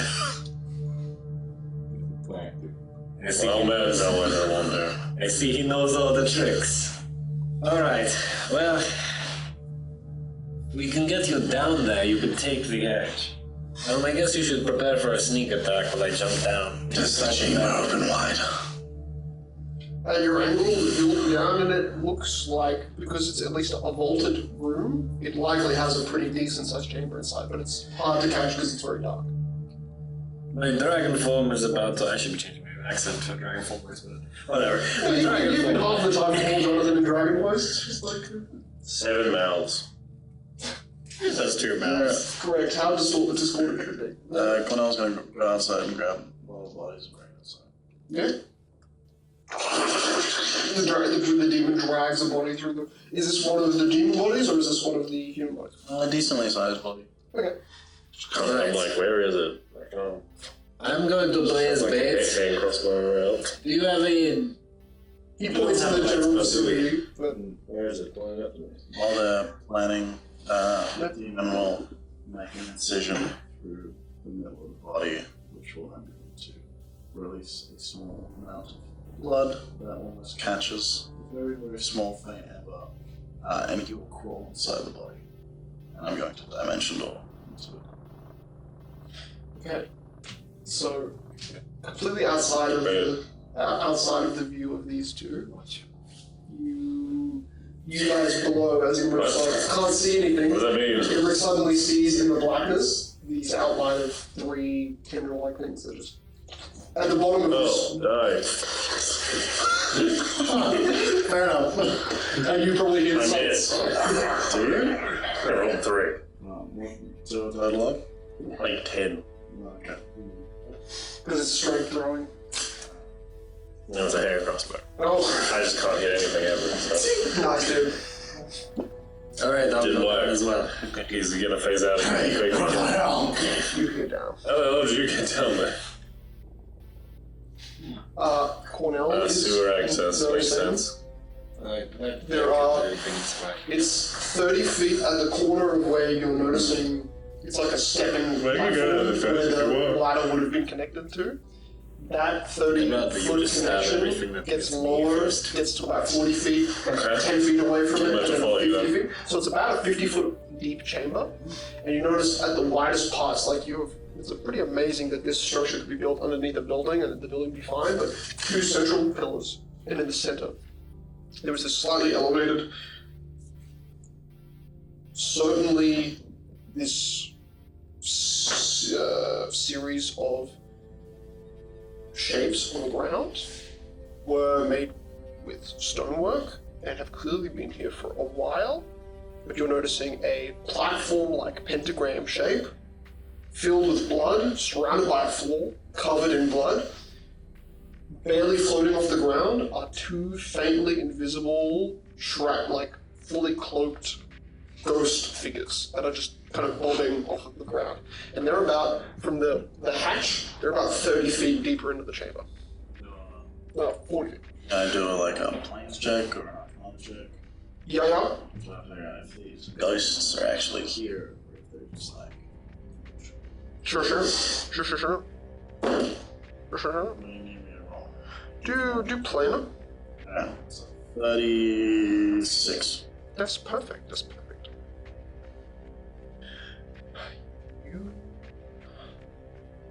understand that because of the symbols in this room, they are likely locked in here. Locked inside of the pentagram circle. They're able to move up and down, but they're unable to leave it. You don't fully understand what all of the symbols do, because half of them are fully covered in like a layer of blood, as if multiple bodies have been bled out in this basement chamber.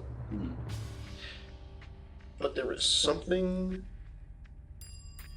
about planar summoning as a ritual and as a sacrifice that this room contains and was attempting to complete.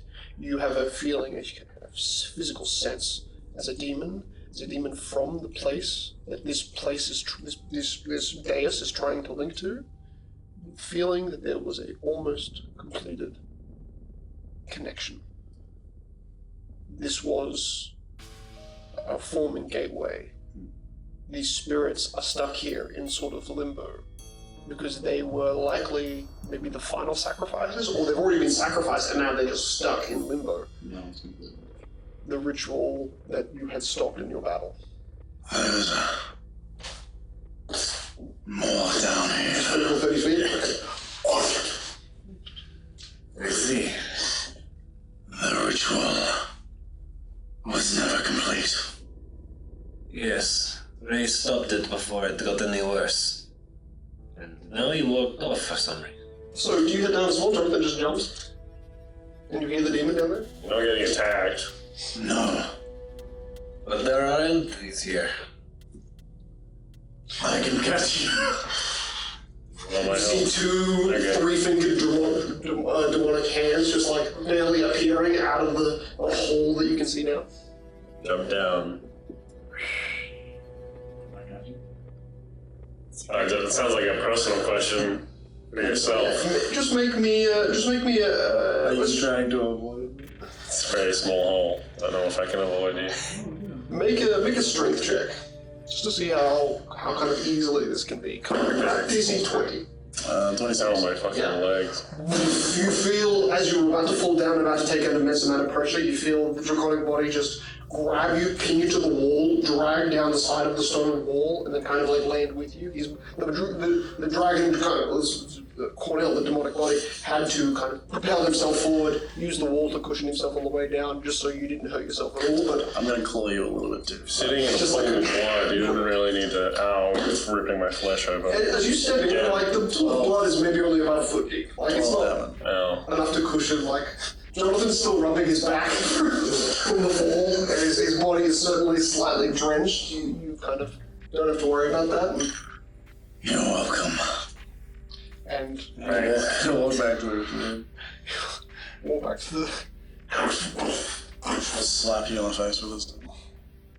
two more tails. Jonathan, If you die again, you'll come back. It's gone. you notice that these figures, these ghostly apparitions, are black lined cloaks, but they are like a tinted red, even though they're kind of invisible, they're kind of opaque, they're not fully here. And you notice that their arms are like visible from their robes because they are kind of in this like hands together, almost like a prayer. But you notice their hands are blood red, even though they are ghostly. This is merely a...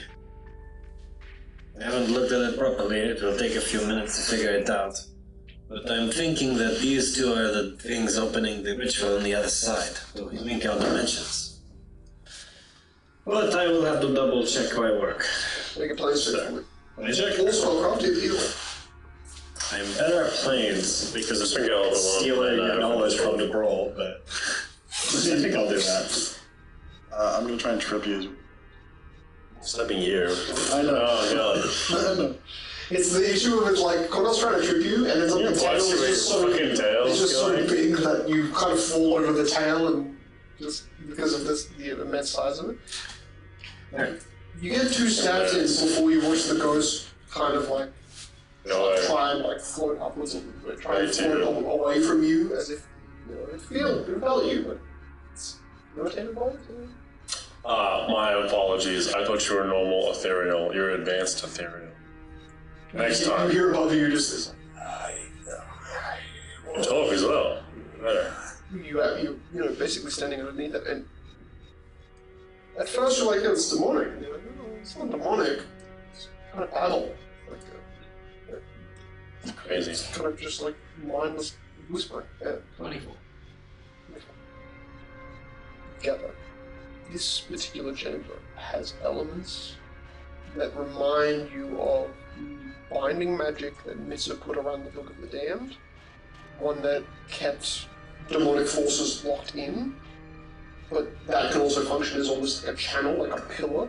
And you remember Michelangelo when that fight started, so I want to kill this city. I will bring the doorway of that world here. And you're realizing that this is probably a pre-planned element, that he either killed a lot of people in this chamber where there are no bodies, but there's a lot of blood. You also gather that this is something that likely has the components, because it's necromancy and it's conjuration, it's a little confusing, and they're kind of merged together, covered up by some blood, which you kind of wipe away. This ability here might have actually worked against the Demon Lord if it was summoning the Demon Lord, but it's a tether. So in the same way that this ability would activate to pull the demon in, if this glyph on the ground, or this series of glyphs isn't deactivated, it would keep it stuck specifically in this, or under this particular channeled point. So you're not even sure if the demon was summoned, it could move from this underground area, or maybe if it was summoned upwards, you're not sure. And this is directly below where you were seeing that helix of blood that Ray dispelled when your dragon smashed into it. So as John's extra pair of arms straddles his chin, as his two arms lean down as he looks at it more closely, as he bends over. I really must know what the settlers and ancestors of the city did to get so much hate. But from what I'm seeing, this seems to be an anchor point, blocking the Brawl's dimension here. I killed all the people that lived here. Which, I think, makes magic easier to cast to link the two planes. I displaced all the other people that I didn't kill that lived here. The issue pair of arms straddles his chin as his two arms lean down as he looks at it more closely, as he bends over. I really must know what the settlers and ancestors of the city did to get so much hate. But from what I'm seeing, this seems to be an anchor point, blocking the Brawl's dimension here. I killed all the people that lived here. Which, I think, makes magic easier to cast to link the two planes. I displaced all the other people that I didn't kill that lived here. The issue is, I do not know how to dispel it. Mainly because I've lost that ability. Nor do I have items to dispel it. We'll need to get Mitsu. Also, humans are just kind of rude to every other race. That is true. We should really look at the city archives. This is getting crazy how many people hate this place. You hear, They were probably in the Mythos path. and you hear, and see silver threads uncoiling from a specific dot in space, and you see a gateway open. And you see About the man. You see Jonathan is pulled through, just. And then you see, as you pull back, There you go. or like pull sideways, Mitsu just kind of catches you right in front of the doorway. He goes, I needed to speak with you. I'm gonna try and run through. Where are you? What are you find? Right, we got an anchor point to the Brawl's realm. Walks and basically bounds through right past you. Your face gets hit by three tails as the demon just kind of leaps past you, past the gateway that was made. This is in the council chamber where the vote was made, where Inspirus was, and where you all made your discussions. And you can see the Queen Nemiria's just off to the side, just wide-eyed, just like, what the What's happening? The demon dives through, knocks into one of the wooden beam support pillars, and you see it splinters. It kind of breaks at an angle. It doesn't Die, support You just do it. You knock it. You completely shatter the bottom part. It already splintered by your impact, and then the bottom of that supporting pillar just flips, completely tears out of the ground, flips, and then smashes into basically what is the corner of the building. You see the part that's hanging from the roof still just. The roof doesn't collapse. Oh, Queen of Mirrors. I'm so glad to fix this. It's so, we were needing you. I was summoning you to try and explain to me what happened, because I heard that there was some sort of invasion. Yes, we're investigating it right now. Right there is the gate still open, right? Yeah, gate's still open. Hey, he points through the gate. That is the dimensional anchor to the brawls around. The planes are joining. I'm worried of this exact thing because of something that you did. Being able to sense the presence of an angel inside of Jonathan, you, and inside of Oscar right before we left. I have a feeling that if this is the Brawl's power, his realm is somehow directly connected to his essence, as if the gods banished him into a plane of his own essence, kind of a purgatory of sorts. What is this? Some of these markings, they're similar, they match, but I wondered. Yeah. They are binding the planes, and the spell I've so easily conjured in front of you because I am such a powerful mage. The gate spell. Yes, it is your specialty. Conjuration is being mixed with abjuration and necromancy in that circle on the other side of this gateway. What does the demon do as Mitzo is starting to just babble in magical terms? You find there are books, 8 books or something. but ADHD demon. basically Knowledge. behind the pedestal where the council would be sitting, there's like a bookshelf with books, but it's kind of like Yeah, he'll just go over to that bookshelf. you see the demon kind of climb to the walks over the. Take out a handful of Don't books. mind the demon. You see one of its claws just kind of like rips through part of the book as you try to grab it. Cornell will realize that his hands at the moment are a little bit too big to read. Yeah. So he'll just throw it on the floor and then start trying to find bigger books.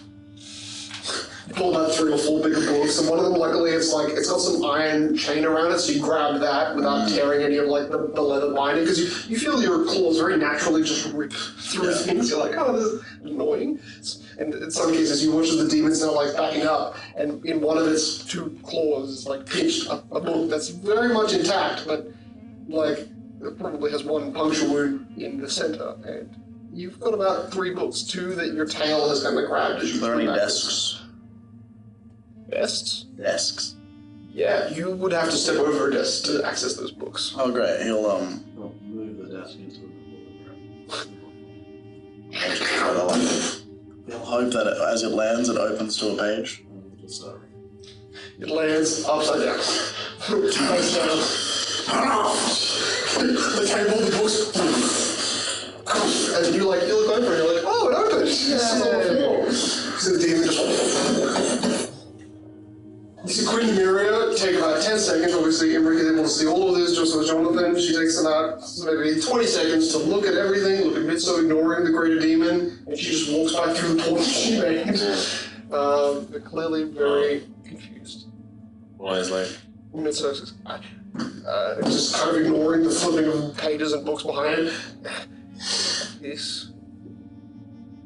This might be useful.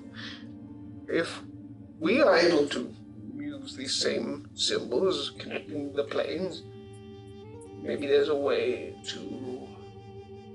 We reverse it. Where we will suck in... I believe. The opposite energy into the Brawls realm. If the material plane and the brawls are joined, what happens to the brawls? Well, currently it is the brawls around entering our realm. What if we make our realm enter his realm? I specifically need Oh, that's a good idea. magic from that world in order to do what they're doing, and they've just given it to me. And so, like, grabs, like, you know, clenches his fist almost as a sign of victory, and he's like, I have now the ability, due to their arrogance, to reverse this and create a safe, planar connection. I mean, sure, we're technically tethering this world to an evil world through my magic, but my magic is not so easily malleable from the other side, like classic wizard spells are. There's ways I can minimize the leakage of the type of energy that comes from that plane. I can harness all of this. If I keep this gate open for a little while, you see Mitsuno walk over to one of the bookshelves that has been kind of rendered through by Cornell's demon. He goes, why are all of these books full with things? I need a blank pocket. 3 pages. Give me a moment. I am going to scribe these symbols. Walks through the doorway that he summoned. Walks into the blood chamber. Yes. So we'll follow to just look all over his neck to point out the necromancy runes to explain how they work. All the demons. Wait, where are you going? Let's go abandon. Can you control your demon deer stag thing? Well, you have to make sure he doesn't do anything drastic. What? That's me? That's my responsibility? It is now, we're busy. Yes, we got to stop the world incursions from happening. Very well. That might be a future possibility, and we might be able to shield. Abjuration is one of my minor talents. Yeah, you got a cook door, you got a front entry door. I'm just gonna start exploring. You see the demon, like, basically breaks the frame of the doorway that leads to the cook as he actually slides its body in. You may actually need to use your lockpicking skills, so it doesn't have to break every door. Well, You see a pantry of hanging, like, basically, skinless chicken hides. You see what looks like 2 remaining full pig, like, meat racks. Are there any people? Like racks of people? No, are there any people like cooking? No. No, there's not. wait. No, I won't do that. Stop. As Ibrik walks through the doorway that Cornell busted through. Can you cook? Why are you being so annoying? I can cook. Cook. What do you want? That. Math. Points to the Eat it raw. I just eat it raw. No. Would you even be able to enjoy it if I could He not. You see the fuel wheel, you see all of them. When you're gonna have to, like, manually start the fire. So it's a butchered pig? Yeah. I have to do all the gross bits. No, it is skinless. It's like, it basically just needs you to skewer it and then do the Spit roast! Oh, God. Comes back together. Yeah, I'll cook and then you just walk up. You actually, there's another door from the cooking chamber that leads up to the, and you're like, oh, this is behind the bookshelf. And you realize on the other side of the bookshelf, which is on the other side of the chamber, which you kind of walk through the cooking thing, up and around, and back around, there's even more books. I'm good. I'm gonna start trying to move the bookshelf. And it's not sewn to the ground. It will fall over unless you try to, like, Yeah, I'm gonna like. you, like, slide it on the, We're gonna try to move it back into the main room. yeah, so where the dais is, where all of the meetings happen, where the councilmen sleep, that table has been tossed back into the main chamber, and now the bookshelf is being pushed down the stairs that lead to the podium. You're just hearing a lot of tearing wood sounds from another room around you, and you're just... I follow him. I don't even spin it. You're just gonna like spend whatever amount of time you.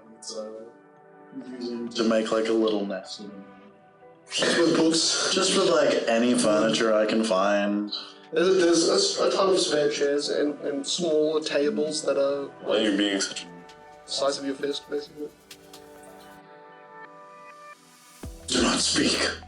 Are you trying to... I do not wish it so. Are you trying to... resist demonic urges? What? You seem to have aspects.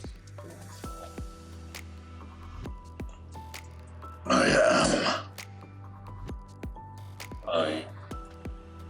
What else would I be?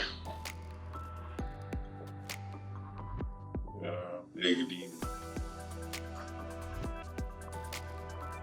A shape is a shape, unless you name it.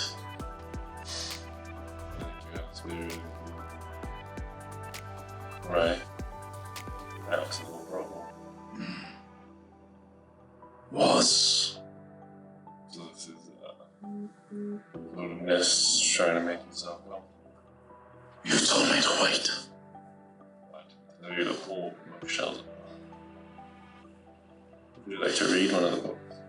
I've already. No, you haven't. Your claws are too cumbersome. Fine. Here. Sounds about herbology. Why is this in the council chambers? I don't know. Yes. Can I use my knife to just open them and go, Leave it open there. you should read about the founder. Big is nearly done.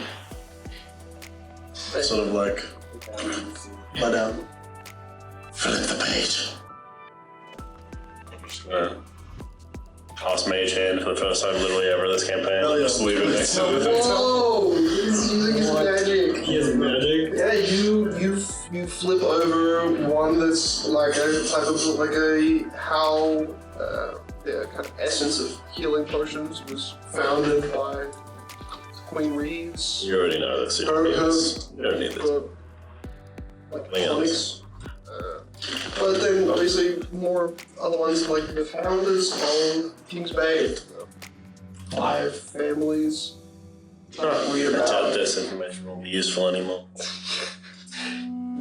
read about the religious power of Krueler and how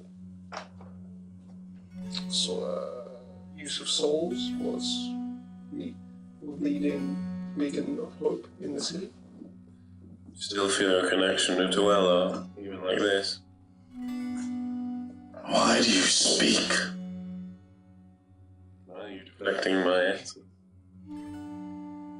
I'm interested to know. Do you think she would accept something like you? Do you think it matters? Yeah. If whatever she is still the only thing looking in on this continent, you might not have much other option. I never worshipped Tuella. So that was all lip service. His worship is different. Who is he? Cornell. So again, are you a demon? Or are you half of Cornell, half demon? I am what's in between. I would not be necessary if you did not kill him.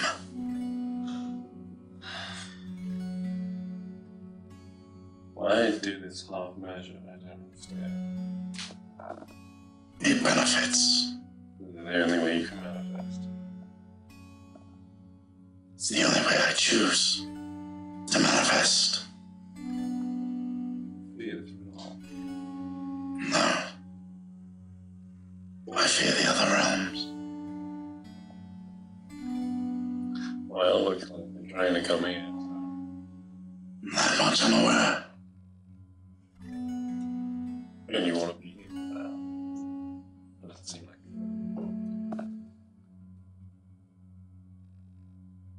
it. Your suggestion, I should leave. Well, I don't want to make a suggestion. You already have. Beings should live free. You see the demon form guys in Cornell. Oh. Well, I guess that works. Half of it looks mostly like shadow evaporating off of his body, but it also looks like Cornell kind of pulls through the chest, like not even the head of this thing, it kind of emerges from his sternum, and the rest of the body, including the head that's kind of above him, kind of becomes as shadowy as the room's darkest parts. Well. So, Right. so, Connor's missing most of his clothes, but the what's it called? Like the kind of loincloth that the demon had fits baggy around him, and so he kind of just holds it there in knots. Miraculous. Then they get retreated. yeah, you and I. Not socialization. Okay. Meg's nearly done. What? Yeah. What? They requested food. Right. That's what I'm looking. Maybe next time I'll be quieter and have it. You start to see like black smoke coming out of the cooking corner, and you're like, oh, that's like it's about to be burned. It's not a minute. Valley is One side is the gonna be fire. enough, right? It's okay. We don't need that part. Any clothes? I don't. You took my cloak last time and I You saw disappeared. a spare set of white cooking pants inside of the I'm sure there's clothes around here. inside of the kitchen. That sucks. Give him an apron. Yeah, there's aprons, but there's also like cooking trousers and What stuff. are we doing here? So it was decided he will be the one to save the world. They're Oh, trying fantastic. to That's awesome. reverse the connection between us and Right. You hear in the background Mrs. say, I got it. I thought so. And you just in the background, this like arrogant, doing wizard thing. I think we better take multiple tests before, but I think we're close. my understanding of these is excellent. Make me feel like a spellcraft check. He got a natural 20. I love spell crafting. No, not 15. And I used Rider's dagger. So 30, and he got 40. Perfect. So that's plus 2, dude. Well, yeah, I mean, you got plus. Well, honestly, I was gonna say that too, but. 42 then. Woo. This is perfect. This is wonderful. You hear in the background. You're not gonna stab me in the back. I can stay 20 feet away from you. That make you feel comfortable. You see all of the daggers on his belt, like he's got 6 left. You mean 4 of them? All 4 British daggers. Black, black, black. I pull out 4 and I put them in one hand and then I pull out my other dagger and I walk towards you. Yeah. Just grab like 4 more from his bag. Why do you need 4 fire daggers? I'll ask you first before. You see, he tries to tuck it away from him, but he doesn't really have the pants to put it away, so he's just kind of like holding it, plucking the punch in his hand. You seem nervous, Cornell. What are you nervous? The main administrative building of this small settlement is completely abandoned for some reason. You've been watching like major soldiers just walking through these all elven guards, like armored with silver, adorned with a little bit of green, blue. They've all just been walking out of the chamber every about 15 minutes, like a group of about 20 small militia walks through. Suppose if you die, you would revert to demon. Or can you just do that?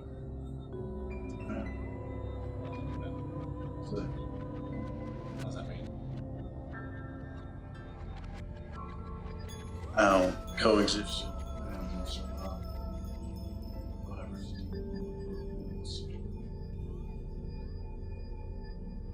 Okay. You seemed like you were doing fine in the battle. Gun works now. So exciting. Walk.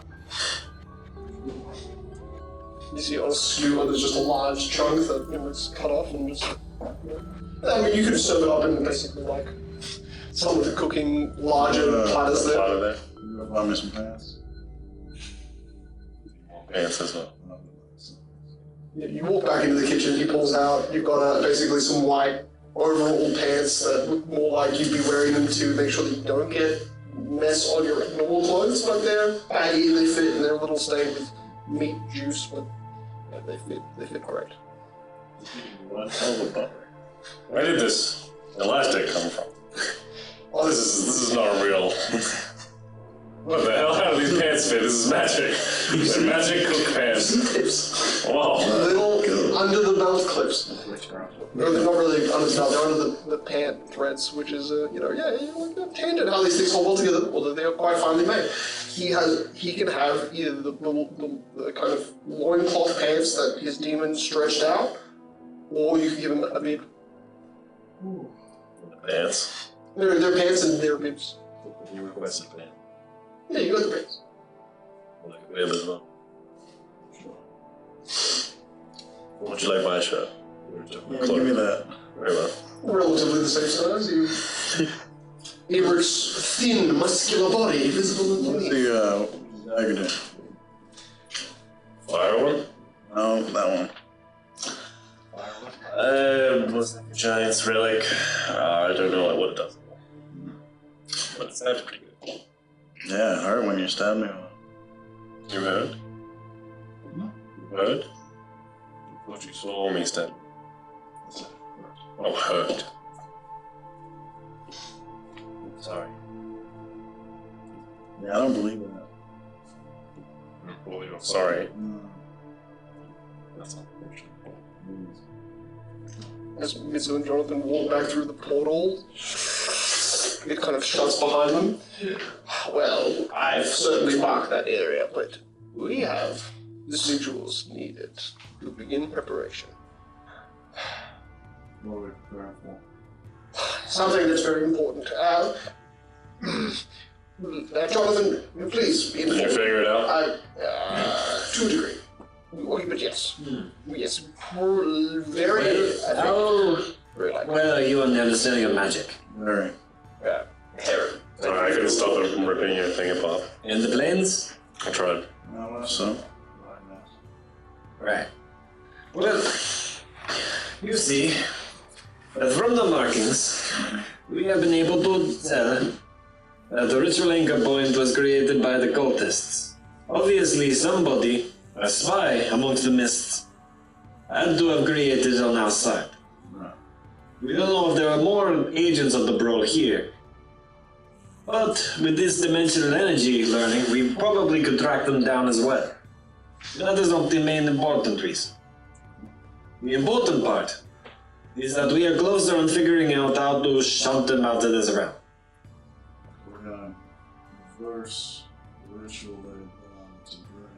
We're going to clean up the moon. I know that is the short version. There is more to it, but I do not think you know the magical nuance required for what we're doing. Hey, I'm pretty good with magic. Didn't you say the runes were the same, or similar to the ones you used on the book? This has been spiraling. What you used on the book?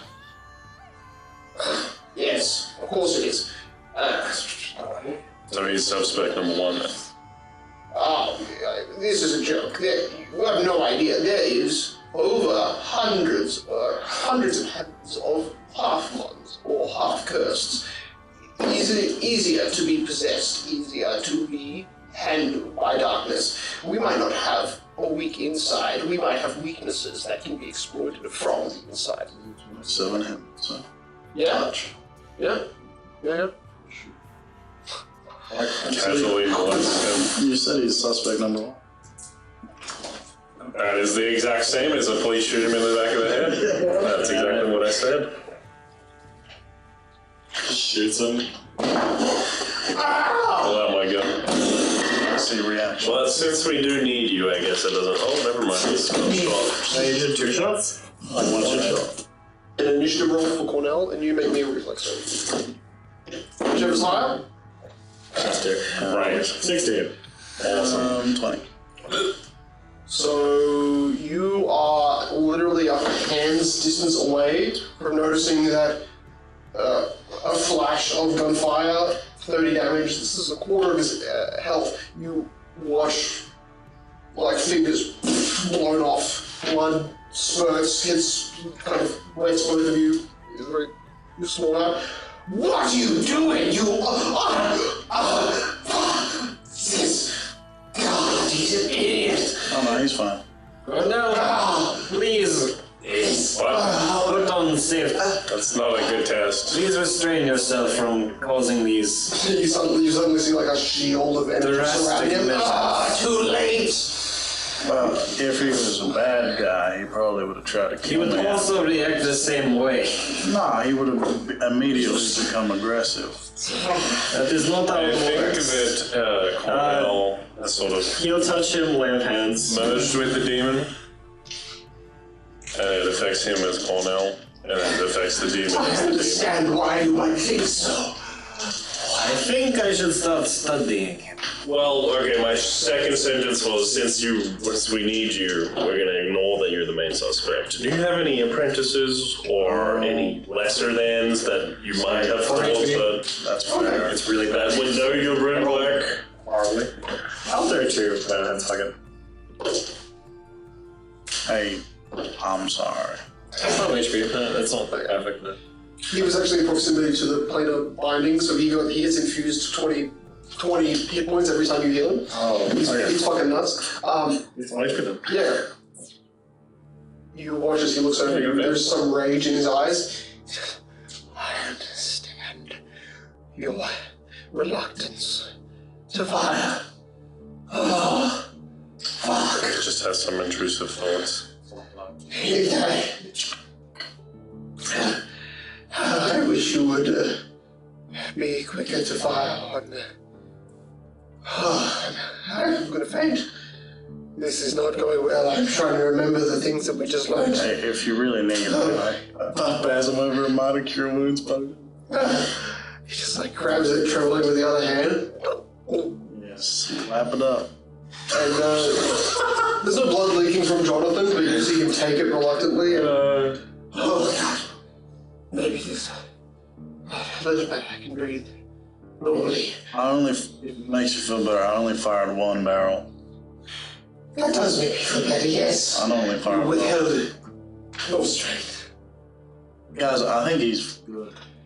Fuck. I think missing fingers will definitely make it harder.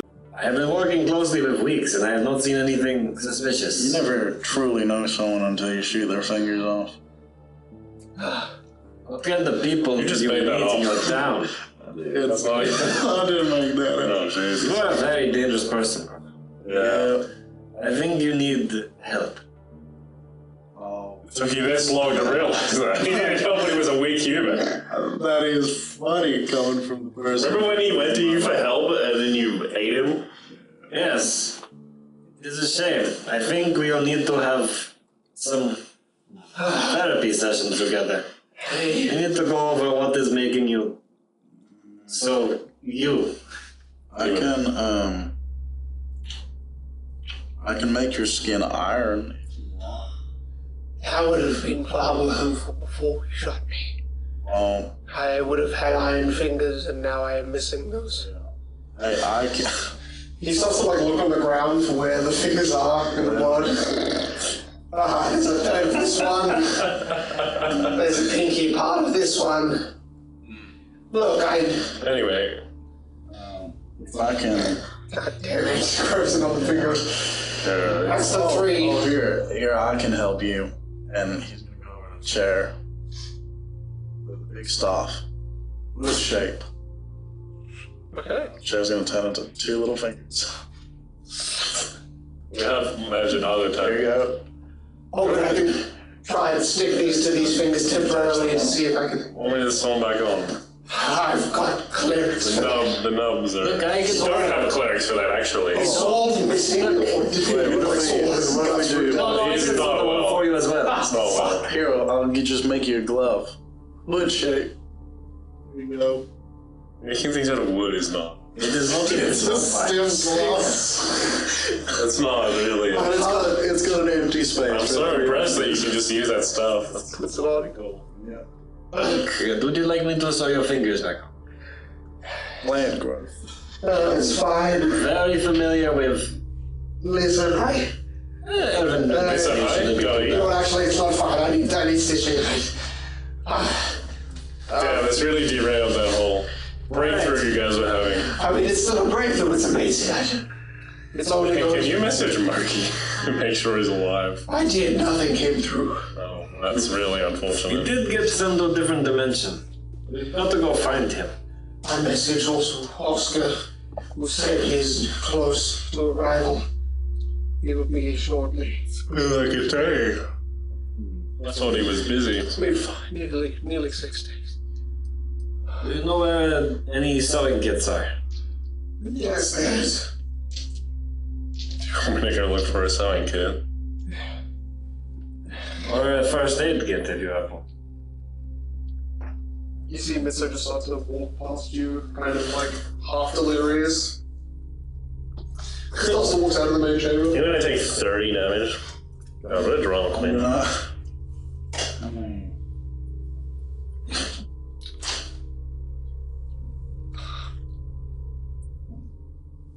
I'm gonna summon 5 nymphs. What are you gonna do with the 5 From the hits? staff, shadows coalesce these little water spirits. I cast Harem. Hi. Can you all heal him? Where did he? What? Sure. Where did they just? Hey, thanks. Appreciate it. How did you make your No, contact? that guy over there. The one walking along. You shouldn't deal with Faye like this. It's very bad. Replace him with leg? Yeah, do No, don't that. do that. They all start to like slide across the floor. I think I'll be fine. Watch these. Oh god! Ah! You see him just teleport away. Chain lightning, quickly. You see them slide back to you. Didn't work. Go on. We wanted to put foot on hand. No. Hey, I mean so. Mitsu's just me teleported. Oh man. I think you should stop and think about the actions you are Do you doing. wanna heal these guys? Yes. Okay, go do that. You need your hand? You need foot? Yeah. You need your tongue? You need tongue and foot? This egg goes to like a 4-armed dragon There's 4 different, like, what was it, 5? That's 5. 5 little, basically, water vessels that are walking around. They've got these little, like, glowing green eyes. They kind of form faces, but they're very, like, gelatinous and... Well, you can just hang out with me, I guess. Unsummon them. How did you Nothing good can summon summon. nymphs? Because I have a legendary staff. I can do whatever the hell I want. He's Where did very, you get very that legendary stuff? Res. well versed in staff lore. Yeah, I got it from the guy. You used an unknown, possibly potentially dangerous evil artifact on a whim without even studying its properties. Plant growth. Didn't even roll. You hear from under the ground, and you see from underneath the tiled floor, large roots start to...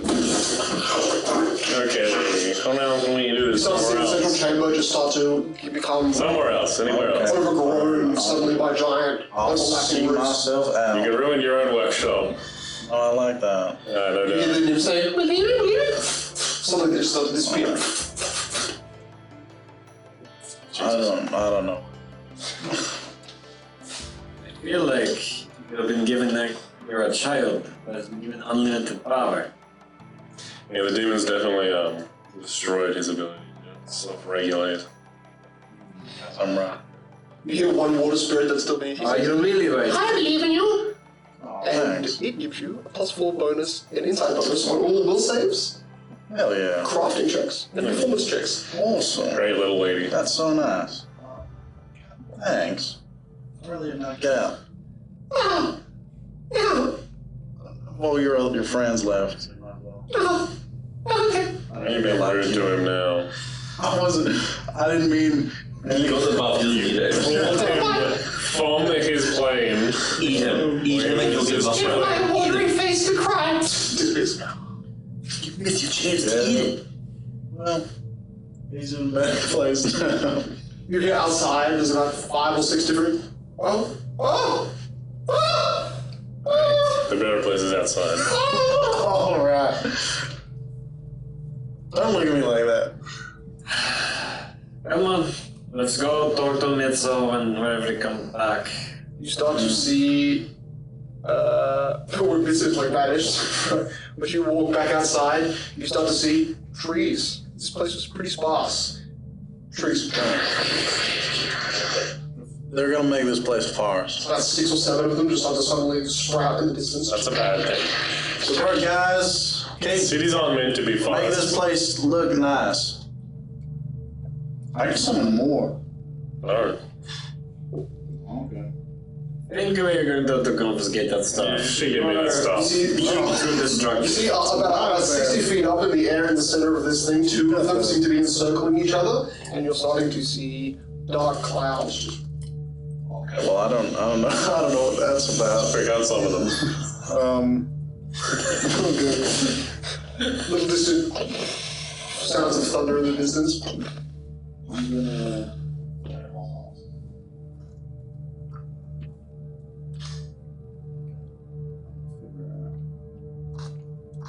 Something real quick.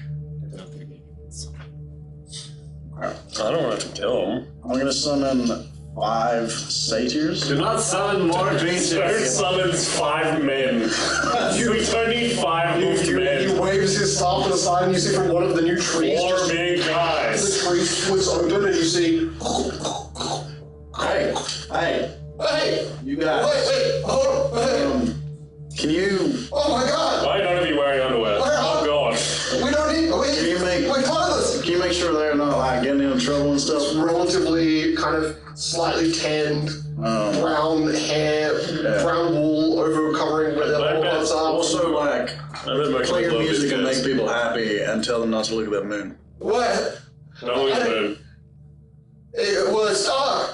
Yeah, good. Look at that, nice. Maybe go back to your realm. No, stay Leave here. alone. Oh, I don't think we have a choice now. It'd be much better if you did. Just make sure that the little spritey Are guys. those names? Yeah. Wait, we know those guys. Yeah, make sure they don't get like too crazy or anything. You know? Oh, we could never control them. Oh, They're like greater beings to us. what? We just make music, make communities, Oh, make homes sometimes. yeah, do that. Make some homes. Some spear roast. Cornell. Make some food for the people. There's food here. There's people. There's food. Just like, You don't know anything that sages do you? just go be nice to people, okay? Are we supposed to eat them? No, what? What the hell? Cornell, give me the stuff. Can I kill them all? You do not have access. My staff. You are kidnapping people from other dimensions and trapping them here. And making it worse here. We're not trapped. We're free. Yeah, see, they're free. Look, just like help rebuild some of the city. We're all free. I'm free. Yeah, Oh we're no, they're free. not gonna listen to you, they're fey. Okay, I am going to, I take my gun, I shoot him in the foot. Go fucking build some houses! He's literally on the ground. Just 1 foot is missing. That's a 37 intimidation. Yeah. You see? Oh, Griffin! Oh no! He starts to drag away this one guy who's on the ground, missing a foot, getting dragged away by this with others. I don't want to see your damn face! I have the pain and freedom. I understand now. Do that to the water then. Let's be nice. Yeah, see, look at them. They're worse actually. Oh, Give the stuff to John. no. You hear 2 little kids. Now. You hear 2 little kids going, why are the trees raining? Give the stuff to Jonathan. You'll never take me out! I run to a tree and I jump through. Where is he? Well, you can cast that spell, I guess. I can. I'm gonna go to just a random forest somewhere in the world. Cornell's never seen a good go. He's gone. You watch Cornell leaps through. As you watch his body literally hits the tree, and then he doesn't successfully portal, but he jumps through. His body smashes into the tree, and then you see the staff suddenly glow brightly like a brown energy, and then you see his arm holding the staff as he just like hit the tree and bounce back. Roots pull him, rift him into the tree. It doesn't even look like the tree split open for the satyrs like that. It looks like he just got pulled into bark and disappeared. I think we have unleashed a horror upon this world. Guys, Jesus. Should I kill the satyrs and the nymphs? You see you hear the satyr and it's just like, freedom is pain! Freedom! Pain! I'll be back in a day. Alright, I mean, their face. what are your names? What's your plan? Good. Your names are now mine. Therefore, you're under my jurisdiction. Jonathan, you read too many books. That's not how it works. I mean, we'll follow you. Just don't shoot us. My colleague. Did you hit the one with missing Aaron? Yes, we can go take out the bullets and make sure he is fine. Come with me. And you, nymphs. Just in the They're distance. escaping. You might want to fly to them. You see some of the actual humans are standing underneath trees with buckets as you notice the trees have not stopped dripping as if they've got a torrent of Guys, water it's washing over them, but it's they're a not good raining. It will be fine for now. You Fine. come with me. We have I'm not people. there. Oh my god. You need to help. You see one spirit of like a globule of like glowing blue water that just kind of pulses like a jellyfish through the air towards you. Not fun. I like him. See. We're heading You all summon nature's ally. to our chosen. Guys, we're gonna rebuild King's Bay. That's what we've always wanted. We're going to use Fae to rebuild. Oh, yes. Yeah. Oh my god, I couldn't even kill these things. Yeah, Damn. It's true. and all Yeah, the I 7th guess- level spells. I'm gonna get blinded. I could have permanently. summoned dryads too, but I decided not to. Why didn't you do that? Would have been much better. I don't feel like it. Because it's pretty chaos. As you start to walk away with these creatures moving, you just exit the outside perimeter as now this entire area that was kind of very clean, it was without overgrowth or anything like that, has now in the matter of 10 minutes become a slightly overgrown kind of forested corner. You're actually noticing too that, one of the random side effects of chaos is that there are a bunch of like berry trees growing out of the sides of walls and buildings. And you notice there are kids that are just picking these berries out. You have no idea if if there's effective food or not, but it's like grown in the span of seconds. Guys, if they're good. Those berries could be poison. You see them like little, as they pick them off, you realize they're blue, and they actually like look like they're glowing as they've been plucked. Who's parents? These two little children. Are you guys orphans? Okay.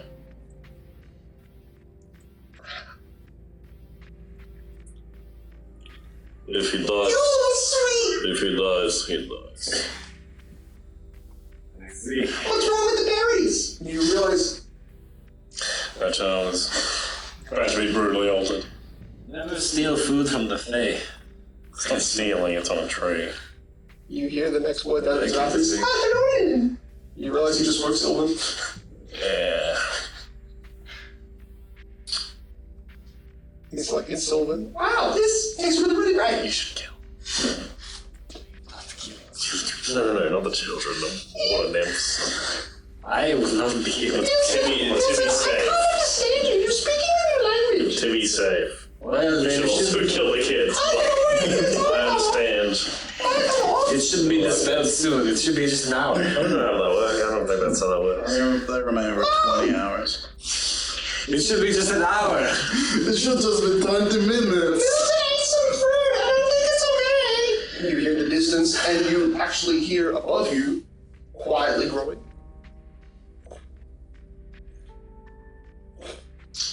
Tell me you summoned a dragon. a nymph dragon. She's a water dragon. It's actually just Cornell coming back, but wings this time.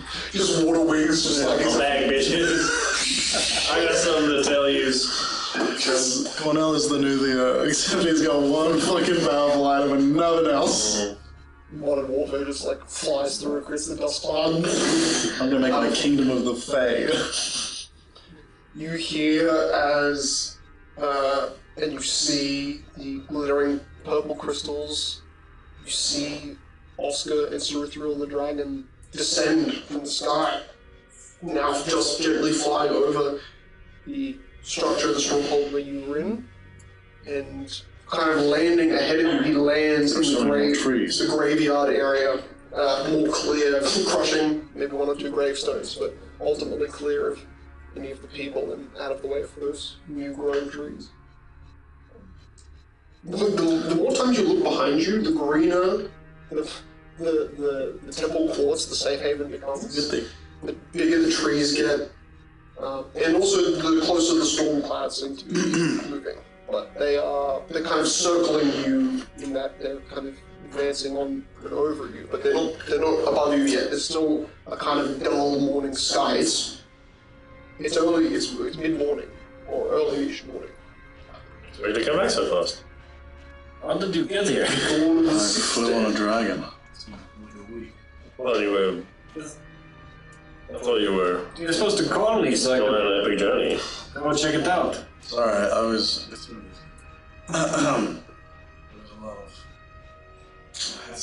Yeah. You see Oscar's got, I'm tucked into one arm, a scroll case, under another arm, a bigger scroll case. Why does this place look like the Grove? What happened? Well, Oh, yeah, you missed the resume went insane. Rezimir went insane, Cornell went insane with power after stealing Rezimir's staff, and he started... Resume lost his stuff. Yes, Resume died. Rezimir had to be put down. Probably temporarily, let's be honest.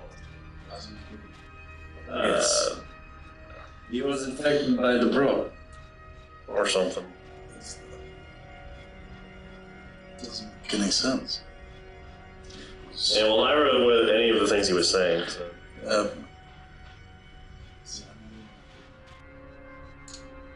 Yes. His staff and his body. It's a few hours of It's in a few shreds. Turns over going, yes, we just have to walk back there. But first I have to take these satyrs to my temple so I can organize them so they don't cause any chaos around this place. You know that's the literal reason for existence, right? Yes, but they actually have some uses. You see, they've just kept walking in a direction. Actually, you told them to move in a direction, they have no idea where they're actually going, but they're beginning to jump over the fence towards the graveyard, and they're just walking. The satyrs can be helpful. Okay, this little settlement needs some population growth, so it could actually be helpful. The nymphs, not so much. I'm assuming that was Dryad's song. Dryad's song? Rasimir's stuff. I am not too familiar with the Fae. Yes, Cornell summoned a bunch of water nymphs. Yes.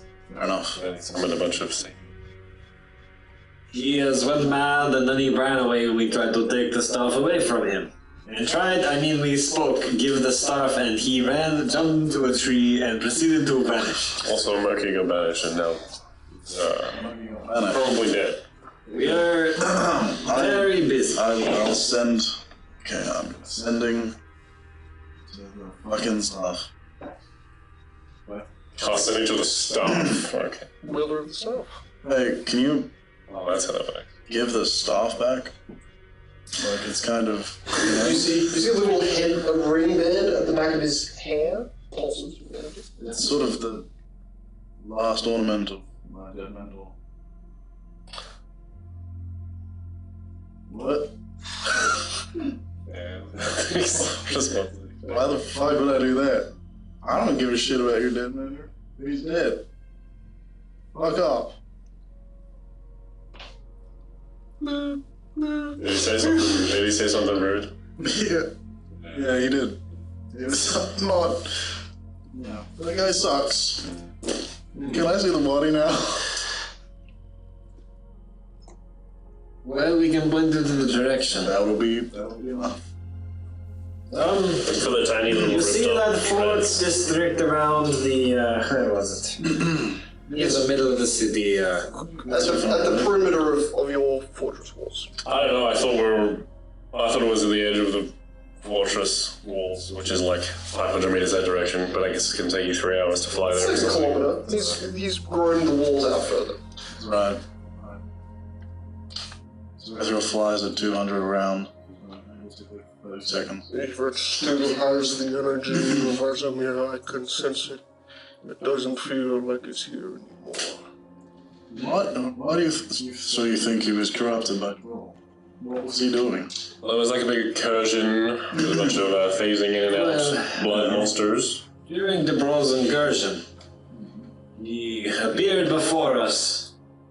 Oh, actually, I have really important things to tell you, so you should probably stop giving a shit about the satyrs and come with me. Oh, they're cool. He broke my sternum. We're gonna go drink and then fuck and then eat everything. Yeah. Can you guys get on top of Cicero? Give me a moment, I need to wait for this dragon form to spell or I'm going to cause actual chaos in the city.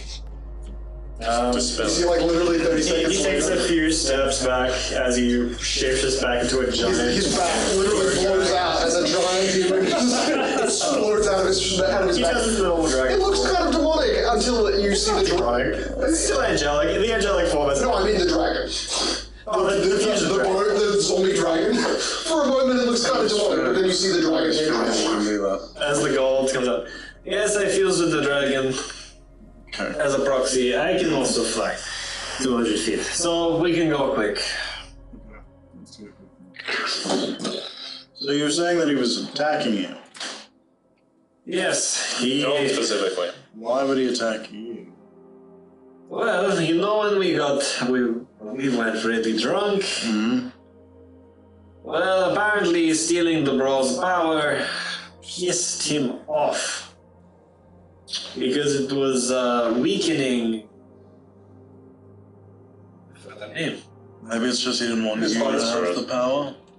I think so. However, he was confused. He was conflicted because he was going to come for you, but he went for me because we shared it.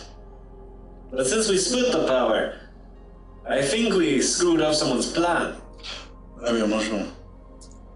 Because I think if it was held by one person, it would have corrupted them. You seem disappointed? No, he seemed very bloodthirsty. No, I lost a couple of ribs. I mean, he was disappointed. But I that's just had to recipe. fuse twice. I'm sure you didn't have to. He almost killed Gandhi. Oh, he's a gentle old man. What could he do? Casting spells at you. Oh, he was fully ripped. He took one of the potions to become young and strong. Oh, I changed that. that makes sense. Yeah, I can see why you got your ass beat. Oh, he lost. He lost hard. Oh. He's gonna send it to reading. Yes. Yeah, then Jonathan grew another 17 sets of wings and ripped him in half in literally 6 seconds. You're overpowered. I had to use my god's Problem. blessing to smite him out of existence. John, do you ever think you're too powerful? You're sort of ruining the scaling of the world. I think that I am powerful against evil What does that itself. mean? And everything else is a challenge that I cannot fight at all. Do you ever think evil has to get stronger to match your strength? I hope not. I think that's Or this world will be doomed. I think That's what's there's a happening. balance to these things. I think that power that he contains will be drawing evil forces, and that is a surprise they have not arrived here already. I think the worst type of person I will ever face is a true anarchist that believes in neutrality, that what they're doing is helping the world. Luckily, I will never verse someone that philosophical ever, so it will be fine. God, that was Sounded like Resident Why does somebody not believing in a centralized state have anything to do with your ability to fight them? Well, I think it's probably purely dependent on the line. Yes, because But my also, being able to merge into a dragon and then also cast some weird spell on top that gives you another extra.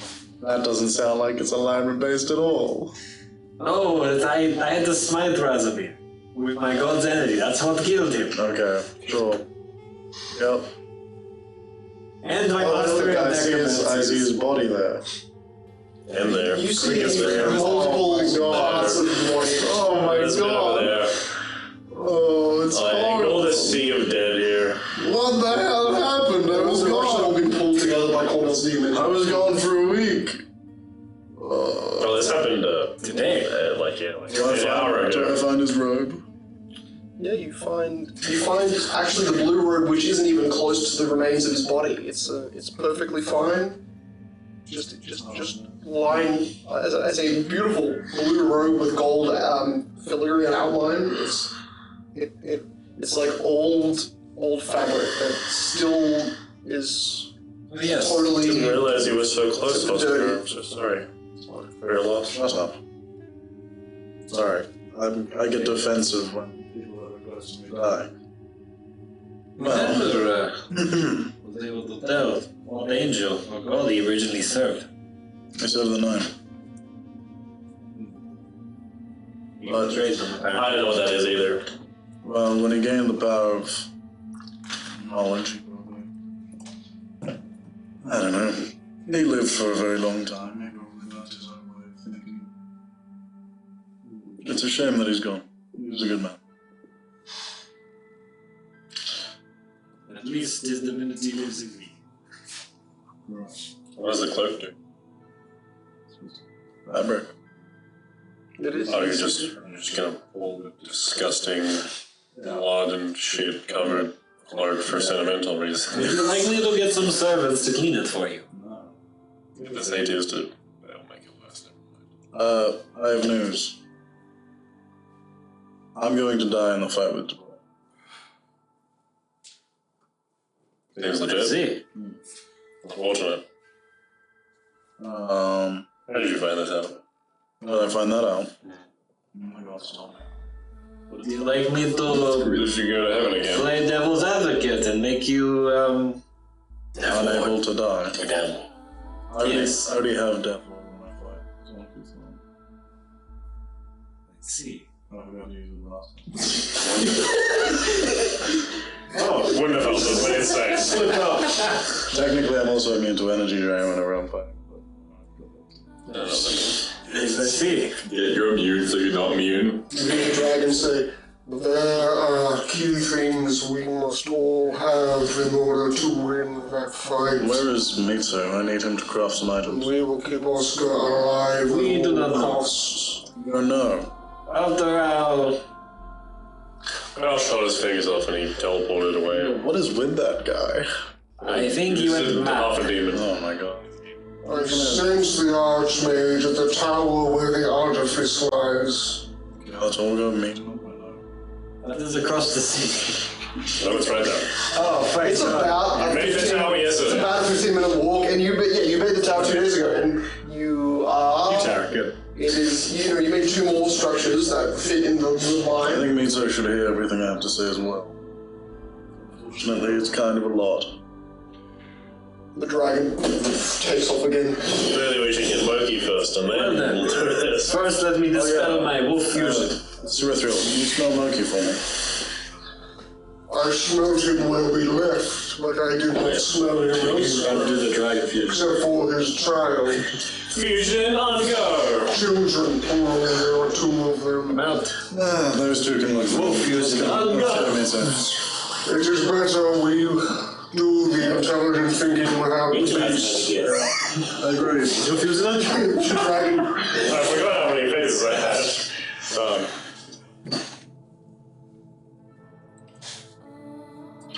Man, that really sucks that last.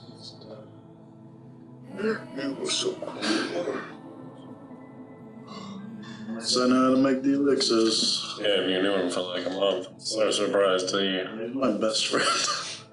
That's just hurtful.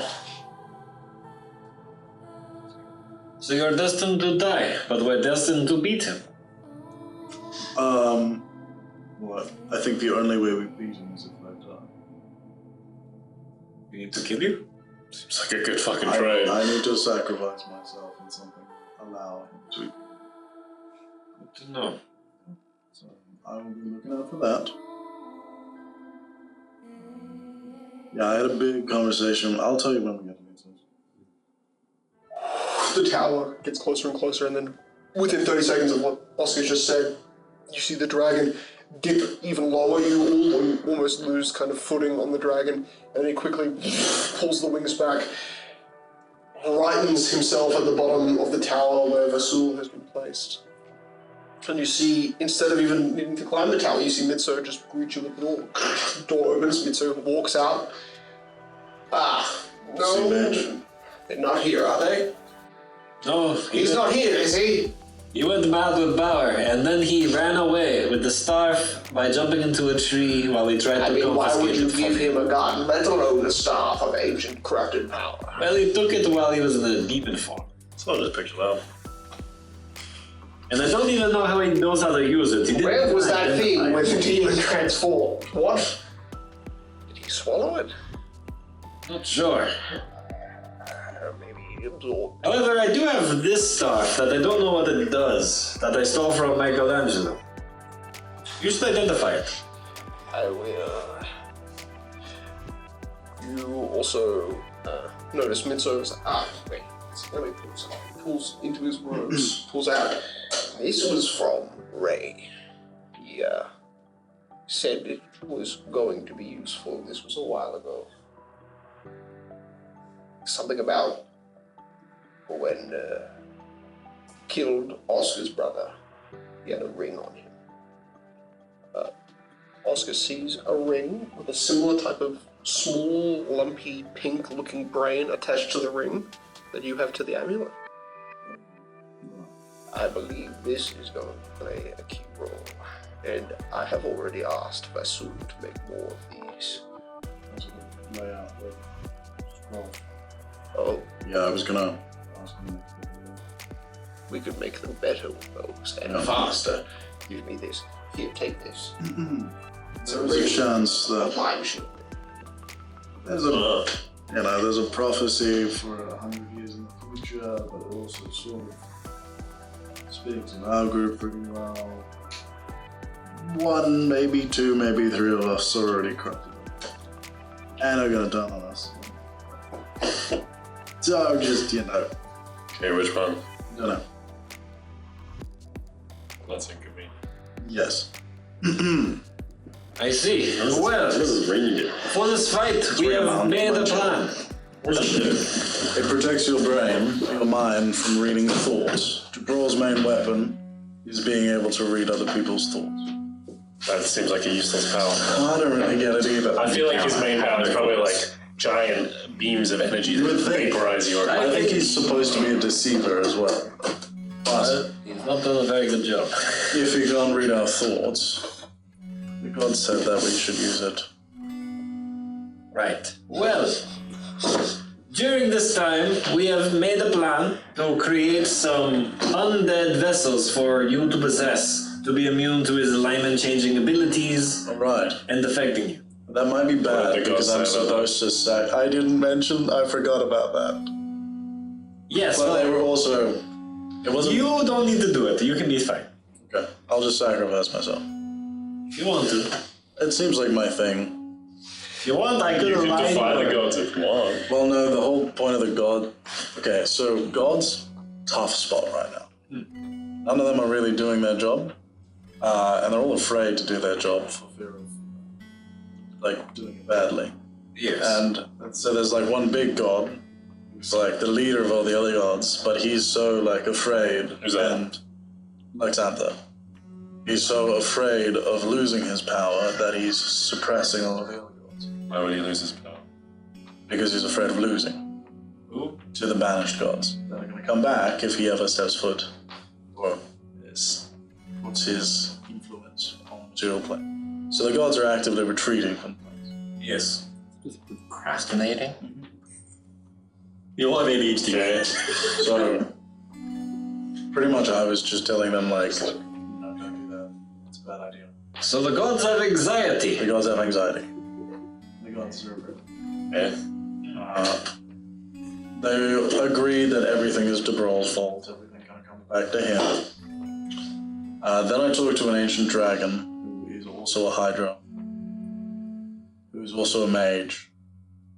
And he said a lot of stuff, but basically The only way we can really defeat the role is by shielding our mind against him.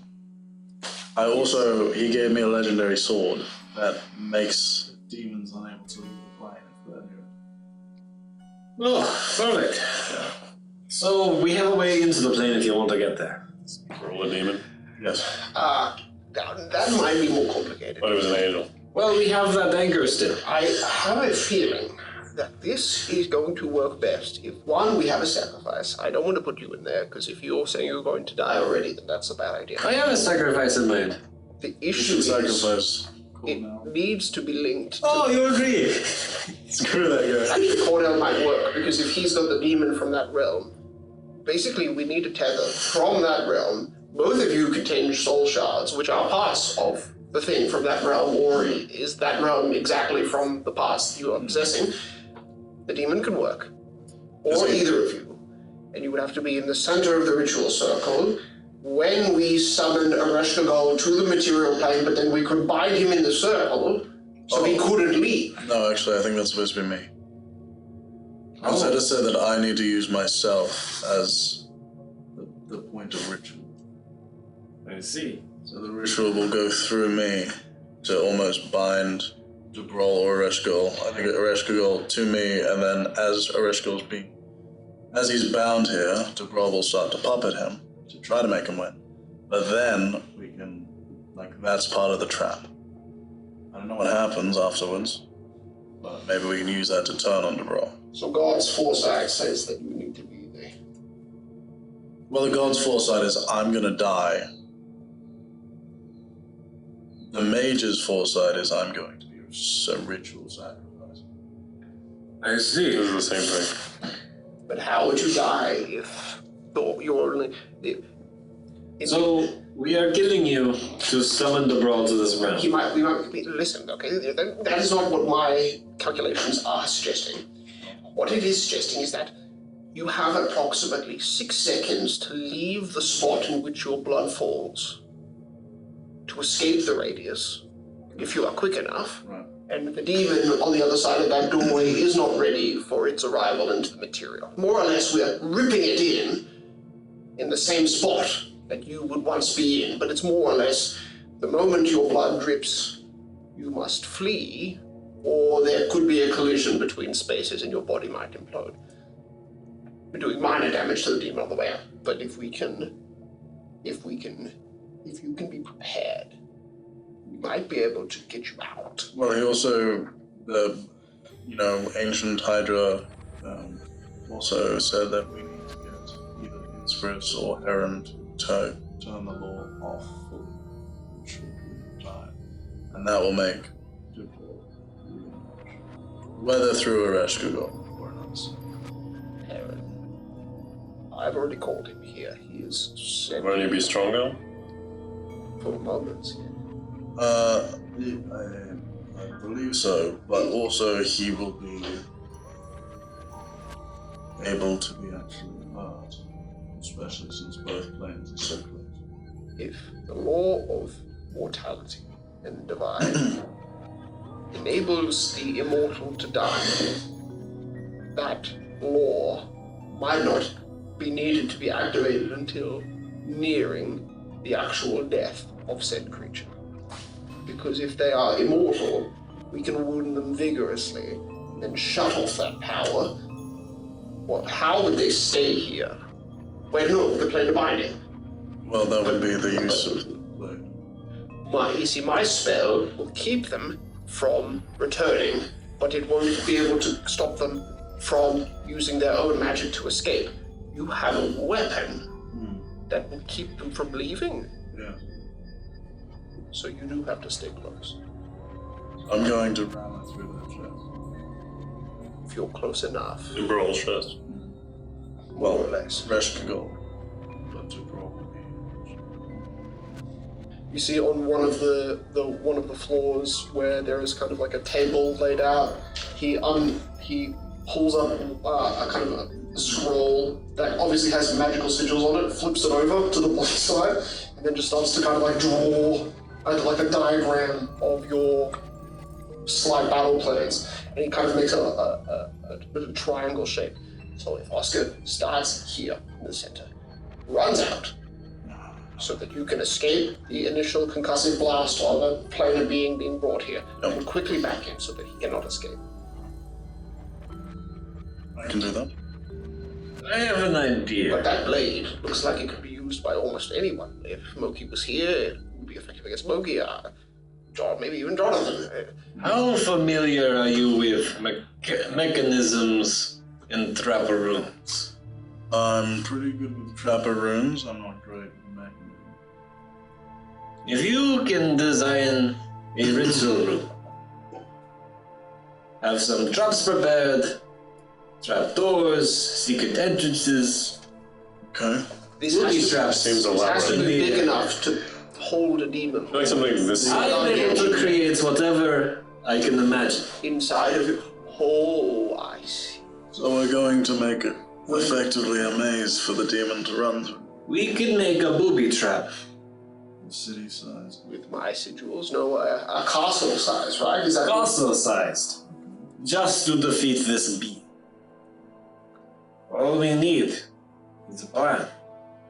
So, like, if we summoned it, and then the floor collapsed, and then everyone was beneath it, ready to attack at once, and then Oscar, if it fell through, would be safe above, because he, and then would fall down above him and then stab from the top. If Technically, I just need to be within 60 feet to be unable to damage it. so, if the floor trap was say 80 feet deep, it's a 20 So foot if you're tall saying demon. that we put you on a chute, I mean, as we send you down a slide, No, I could be underneath. my first plan was to drop lava on him. Oh. Yeah, it could be immune to fire. That is an issue that I was afraid of. Powerful demon lords tend to have strong resistances, and despite the fact that there is a chance, resistance does not mean immunity. It's not a good risk to endanger us with the proximity of lava. However, gateways I know I could make to lava spots and things like that. It's possible. I like your strategy. And with your expertise, we could set up a force wall to trap him in the lava and submerge him. Next, we just need to make him vulnerable and pepper him with basic range attacks until it solidifies. And if what Oscar said is true, then there is a chance that this is a two-part battle. A demon lord, strong, but then at its weakest, the brawl will summon itself through the demon lord. And then the next fight will begin. So, realistically, killing the demon lord as fast as possible before the demon lord or the brawl could reform the terrain, if he even can do that. We don't know the true strength of an angel. I've not seen it. Exactly. I guess I've seen the closest to it. We're going to need things that can protect against large pillars of pure energy. And you two both witnessed too when Razumir, with just the flick of his hand, was able to lift a mountain hundreds of feet tall with seemingly little effort. Things. What type of energy is it? It was able to burn Wait, you fought? Marcus. You fought him. That's right. Like a plasma. I'm not a science guy. Just made up that one. I don't know what that is. Like fire. Like radiant energy, maybe. Like the disintegration of a wizard. Probably. I wasn't in it. So what you're saying is that he has some sort of burst attack that could wipe out. He also used a lot of lightning. Lightning. Yeah. Those are things that we could give ourselves some Okay. temperament. So if we summon him in the room of mirrors, What? if I make every single surface a mirror that reflects every single thing around him to Or disorient him, magnetic metal beams used to channel the lightning away from people and into the structure itself magnets. to disrupt. You just made that word up. To disrupt. Never heard of such a Magnetic forces. Everything just starts to go into a little Guys, I wild. think Maybe we should get that guy from Seratuni. He's upstairs. Sebastian is here. That's right. Oh wait, Sebastian. Yeah, sure. I think. Oh, he's not. No, but You didn't call him? No, I got Vasur. You told me to. Vasur. Oh, that's I think better. he also said he has a bit. I did ask for Sebastian. Who's actually going to be in this fight? Well, Boss. I mean, Moki. Also, where did... You said Moki got teleported. we need to pick up Moki. Where did he go? We do not know. Well, he can't message him, so I assume he's dead. Yes, I tried. My next step was going to be to figure out where he Shift into was. another world. Can you message him now? I will try. Turns around. Okay. If you are here, in the material, and I've only just called you 6 hours ago, 4 hours ago, tell me where you are. He's gone singing on. I don't think you're here. Tell me where you are. You hear all of that. You've seen the bay, Edge of the the universe. water's edge. You now know the trajectory you're heading for. You are at least 14 hours away.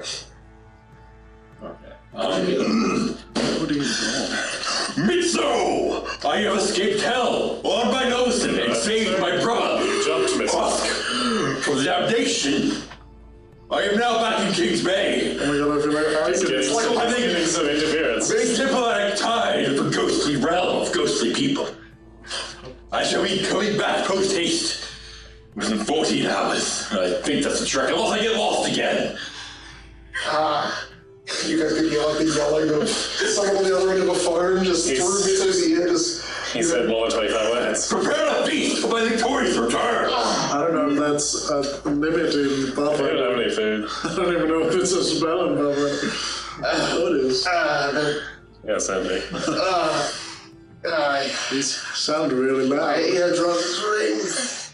He said he made bargains with ghosts to defend us. Great, more Fought problems. his way out of hell. He was in hell. He said he's 14 hours Why did away. you two let him go to hell? He got banished by him, so Brawl. John, why did you let that happen? He was fighting your guy. I was busy being side-handed. Oh my goodness. That's your job. You're supposed to stop these people. Well, We did. We did actually stop them. at least we've narrowed down who is likely the traitor. It took him 4 attempts. They'd say that. So we think. Looks at him. So we think. Wait, who was the traitor supposed to be? Someone in the group. They were going to be free traders. Oh, this group. Was you the guy who killed a party member, the person who went to hell and escaped unaided? I definitely didn't hear Dominated. Cornell say a thing about you and Cornell. Anyway. Yeah, no, apparently it sounds like there's going to be probably 3 traders. Yes. I didn't read out that prophecy that they definitely wrote down. The chosen vessel by cruel voice possessed, weds worlds of one, forever distressed, half-formed horror in whispers of 3. It's got a good memory. Seeks the heart's devotion to forever be free. Corrupted essence, I read it like 5 minutes ago. If shattered and spread, may break the dark bomb. How did you fly from my store to here in 5 minutes? I got teleported. Few will remain where reality's dead, the curse may yet lift for those who still dead. When reality tears. Yes. We just stay there when reality does. Yes. But also, apparently, this was made for a group 100 years in the future or past. I think the future. I don't know. Basically, in 100 years, the world's going to be way better, apparently, because everyone's going to be a lot more afraid. That doesn't sound good. The gods had weird ideas of Well, filled with fear sounds terrible. The gods So were that's like, not now. That is a be fulfilled, but later. potentially. The dragon says, the gods fear hope. Yeah, the gods were like, Why did they give you this message then? they didn't give me this message. Hydra. The Temple of the Lord gave me that message. Oh, also, I'm the champion of Isora now. We are... How did you get that title? Because Did they you have, fight 100 challenges? they have no one else. They really don't. And also, It's a giant continent filled with finally fucking people. I'm just so popular. Anyone who's It's really popular. anyone who's like associated with me, the dragon, Basically. that once defeated, was gifted after Mandravis defeated 4,000 demons by himself with that other weapon there. Yeah, and I'm the successor of Mandravis, so, you know. You couldn't beat 4,000 demons by yourself. Fight me then. Well, some of them right now. Davis only did 1,000 by himself, but he didn't let the army and all that. I could lead an army. He killed 1,000 demons by himself. Whatever. This is Impressive. I met him after that battle. He was quite Should worn resurrect out. back in it. Look, all I'm saying is, find me one-on-one, I could beat 1,000 demons.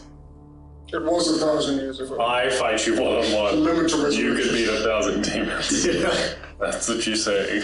Yeah. Okay. One at a time, Oscar wins. Yeah.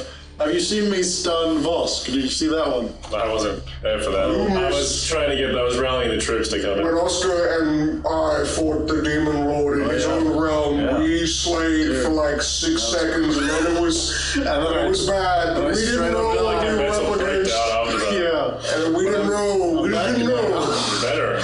We didn't know. So Half a I week fought. has passed and you're a champion. Yeah.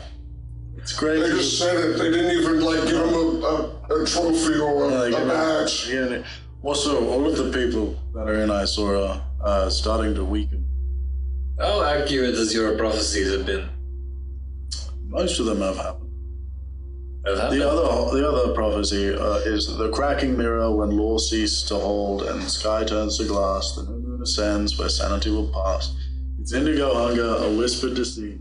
As shadows take form in cold creeping feet, the lord of the Sphinx in battles unbound meets the goddess in time on fractured ground.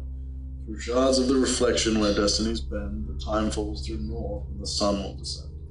And there's no goddess of time, so I think that's a myth. Well, I think it's gonna be like... Or it's a metaphor, and I don't It's understand. talking about the moon. Maybe we shouldn't do your whole mirror plan. What I think is going to happen The cracking mirror, I mean, that's pretty... is the moment we summon the brawl, time will be shattered, Probably, yeah. and we will be propelled. And honestly, I am only thinking that either we will succeed, or we are not the ones who will succeed, and we will be the ones who fail. Okay, the other option. Who scar the demon, make it weak enough for someone else to There is down. another option. In 100 years. And we go into this fight with the idea we're going to. No. And We can't do we that. prepare. That's not how you do things. We prepare for the people who are going to fight him in 100 years. No, we're killing him. Okay. I see. If we are preparing for that, I will need to find one of the lost scrolls of the papyri. You're gonna become a god. No. No. Actually, that might also be a good thing because gods need a little bit of help. That's what I'm saying. They're really struggling. They're struggling with mental health, brother. Long ago. They're actually physically struggling. I think it's more like mental purpose. Look, I'm supposed to sacrifice myself to show the gods that there is still hope in the mortal. So they fear. Yeah, but they won't fit my hope or something. The most evil spell that I have created long ago Why are you creating evil stuff? What the hell? was destroying a soul. It makes a lot of sense. Destroying a soul. That does sound Yes. pretty evil. You're gonna destroy my soul. If we can destroy a god's soul, Right. he will not return well. And I don't think it can kill him. But it will scar him for eons. If we can find that scroll, Well, It's a shame we left the place of law where nearly all scrolls are kept and the knowledge of them is recorded. Oh wait, there's another one. Hathor's Keep. Out to the northeast. just go there. I mean, it'll take me a day. You paying us to go there. Oh, actually, You need to enter with a book. I mean, that whole, like, undead thing. Would you not just, like, go in as an undead and then keep your soul out of that place forever and then That- you can guide the people around? that is my plan. I Let's think I forget will. the 100 years in the future thing. It seemed really important. And honestly, Definitely isn't. how are you going to take new bodies? Doesn't this require some sort of... I thought you said you wanted to kill giants. Yes, I was going to have giants for you to possess them, to Right. bring them in. Right. Well, I know where these giants are. However, we'd be Not to walking... Thor's Keep. We'd be walking far from it. I mean, I could get us to just on this keep now, but we just what giants first, book second, or what's the scroll second? However, do we need... It seems like you do not want a proxy. What? You do not want a possession proxy. No, I think I'm supposed to die here, so I might as well. And I am supposed to keep him from dying. Yeah, probably all the lessons. Which one do you want? You want Vox or the dragon? Yeah, I'm gonna protect you from dying. Vox go for what? Gods be dead. Vox's possession thanks, man. possibility. I am dedicated to the survivor. Well, you should. Now I feel like I should Vox die. is stronger. Or just don't try. Oh, okay, well then Yeah, you can take We'll just fight to the death. That's how it always works. Let's fucking I just want to know which one you would prefer. I fear the fear of Being a death. stronger body. Well, he doesn't have I hands. think. I will take one. Wait. But he's not the strongest. We laughed in the face of the fear of death. I am messing with you. We frighten the fear of death. Yeah. You're having a senior moment. Everybody's sort of falling apart right before. When is this supposed to happen? When is what? The whole fight. There's no timeline. They just kind of. Yeah, I think it's just when we choose. It's whenever the Lord draws. Oh, what happened to Inspiris? Oh, We didn't check. that's probably why Razomir tried to kill you. Yeah. Because Inspiris is not a happy chappy. Yes. Maybe I should go talk to her. She wasn't. It's probably like, new law, you're really angry now. Kill Jonathan. I don't think you should talk to him. I think we should deal with this. I thought we were going to get Marcus and Theo and Inspiris and everybody together for this. I did try to recruit two Sephiroths. One of them doesn't fight, and the other one's insane. What were their names? Yeah, what was it? That feels like you're gonna misuse that information, so they asked for privacy. What? I was never misusing. That's just so rude. No. I want some of them here right now and question them endlessly. Maze. Because that's how that ability is supposed to work. We have to test out the god-killing maze on someone. Sure. Now run loose. I just like having Make your own city, Rat City. as every aspiring capital would know. Should we try to get that staff? Yes, what did you find in that stuff that they gave We you? can't give anything, so. Oh, I haven't even checked. Oh, yeah. You want me to go get? I can just get Cornell to us. Yeah, no, maybe not yet. He seems... He is Like very he just wrong. run away again, or something more. Yeah, water maybe let's spirits? just give him some time to cool down. Let's wait for all the charges in the wand to run out. Wait, and then just we'll make get a gate near him and then just steal the wand and then leave? I don't know exactly where he's You're able to steal stuff. Locational adjustment. Actually, I can describe. Give me a Perhaps. second. Everyone needs to talk to Vasul, arrange yourself, magical items. Yes, okay. I'm He going to just talk trusts to me, really. Vasul. I'm going to get my scry orb. I'm going to talk to Vasul and see if we can get some items and stuff. And we'll need to talk to Theo and... You just talk to Theo? What? Why? I don't have to ask him questions. Strong allies, I thought that was the point. Finally, you mentioned my name. I wasn't spying on you at all. Ah, I was doing. Did you just come through a portal? Oh, I'm upstairs in the tower. It's one of Jonathan's new fortresses. Mitchell set me up another station. I've been told to. how good are you at mechanisms? Okay. How good are you at traps? Rusty but good. We should find an expert. I am absolutely an expert. Do you know any experts as well? I know one. We need to design a summoning room, which with Mitsu's help and my own experiences, we can easily do that. We need you to make a spike trap that can kill We a god. need you to make booby traps to annoy a god. Kill. No, I don't think we can kill it no matter what we do. We're killing them. Well, No losses. Now here's my... Total victory. oh no. Now, That's a lot of pressure. No injury. I recommend you call in some other people. 2 minutes. Fuck. Do it now. Let's do 2 weeks. 2 weeks of prep time, or... Well, I don't know if we have a time limit. I'm going to assume that these. You're right. I'm sure we're going to get infinite So incursions trying until we to deal play with to this. anchor this being. Yeah. Mitsu and I will be playing the anchor. Put that in the Mitchell plan. says also his weapon has an anchor. There's a. We kind of don't even need the anchor. We Put that in. Yeah, alright, we can build anywhere. Make 4 anchors. plant growth that can also grow over them limbs that also can restrain a Do you know how to make demi-planes, Mitsu? Ooh, I have made them before. Or I think we should do this in a demi-plane. Hey, Ceretro, can you just absorb this weapon? I think the city has suffered enough. Well, you've got endless amounts of suffering city. I don't think I could absorb it, but And you see him put the trigger on a claw on the blade and kind of run the claw down the blade. It's yucky. You certainly watch as amethyst crystal just kind of overlaps it, giving it a new sheath. that's not actually a sheath. I've now. It's just your weapon Oh, great. with the feature. Oh, awesome. I mean, you could give it to someone else without me, but Well, I was a little worried about having to wield two weapons. I'm not very good at that. oh, you've got them. That's just the other one can come back to me if you wanted to. Or Just stick it to it and it starts to crystalline back into the You want wind. me to teach you how to dual wield? I just recommend doing the demi-plane. Outside the vault alone. but demiplanes can be time manipulated, and the issue is I'm really the weak role at can them. use that demiplane against you. That's true, but it is your demi-plane.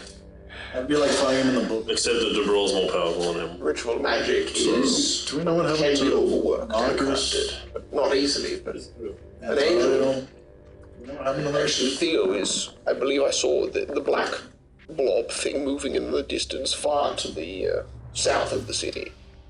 We could go to him, but if Moki's on its way, I don't want him to be confused with us leaving and him arriving to nothing. Yeah, we should wait for Moki. This should tell what Moki here right now. I am going to. Wait, remember guys, Moki might be evil. So just... Oh yeah, very evil. Let's just all be on the lookout for evil signs. Herman, John, stop thinking. yes, I Read thoughts. might need your assistance. What? Right, if I tell you eating a baby, I'm evil. Comes to eating the baby. No, I don't Normal know. Moki. Average Moki moment. He has a parasite inside of him that is producing an evil aura. No, it's producing a you can't tell aura. An evil aura that I can easily scan every time I use any spell. Yeah, the evil aura they can definitely see. They just can't tell what it is. Moki's pretty neutral, I won't lie, but the aura. The aura from him every time he eats that black squiggly thing. Yes, I can search for your apprentice. He's disgusting. Once you, if you can help us. But please, if you are willing to help, do not fuck around. We are quite in need. Yes. Yes. Mitzo just sits talking to himself for a moment. Yes, the cruel conjurer is willing to help. Who?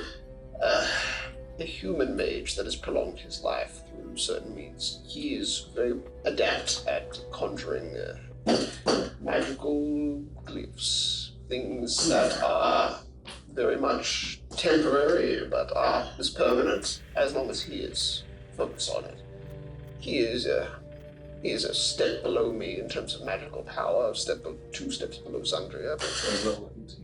Sounds helpful. I just have to find his puppet once Really that was done. measure of His his puppet. powers. We're all at level 10 right Yes, this slave of his Doesn't make any sense. called Grook. Sorry, what did you just say? now. He's finding the puppet for His slave. Okay. Right.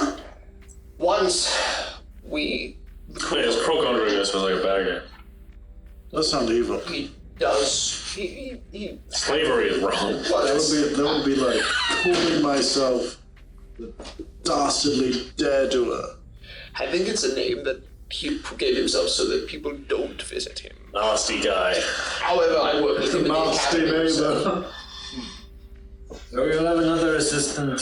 Unpleasant bedfellow. he came from a southern continent and is not a fan of this land, that's Another true, thing. but it doesn't matter. I don't know how good you guys are at hitting things, but last time I rolled a rash kill, the AC was like 36 or something. This is one of those internal things. Yeah, that's how I measure things. It's like, Rasul, we're going to need you to enhance embraces. yeah, I'm not very good at hitting things. I can hit like, Are you sure you don't want a possession If I get really lucky, I can hit like a 35. I can hit him almost 50-50 every second strike. I guarantee I will hurt him. You sure you know about the proxy? Unless it mind controls me, in that case I can't hit him. Oh yeah, also it made Erythrial Eagle immediately. That was like 12 seconds. So maybe if we can get some like plus to... Isn't that the point of the mind shielding thing? Yes. I don't think that just makes... I don't think that it makes you immune to mind affecting. I don't think so. We might have to get Yeah, some. for sure. Maybe we can get on that. Mitro, you've given supernatural buffs to your allies before. Why don't you make them permanent on me as well?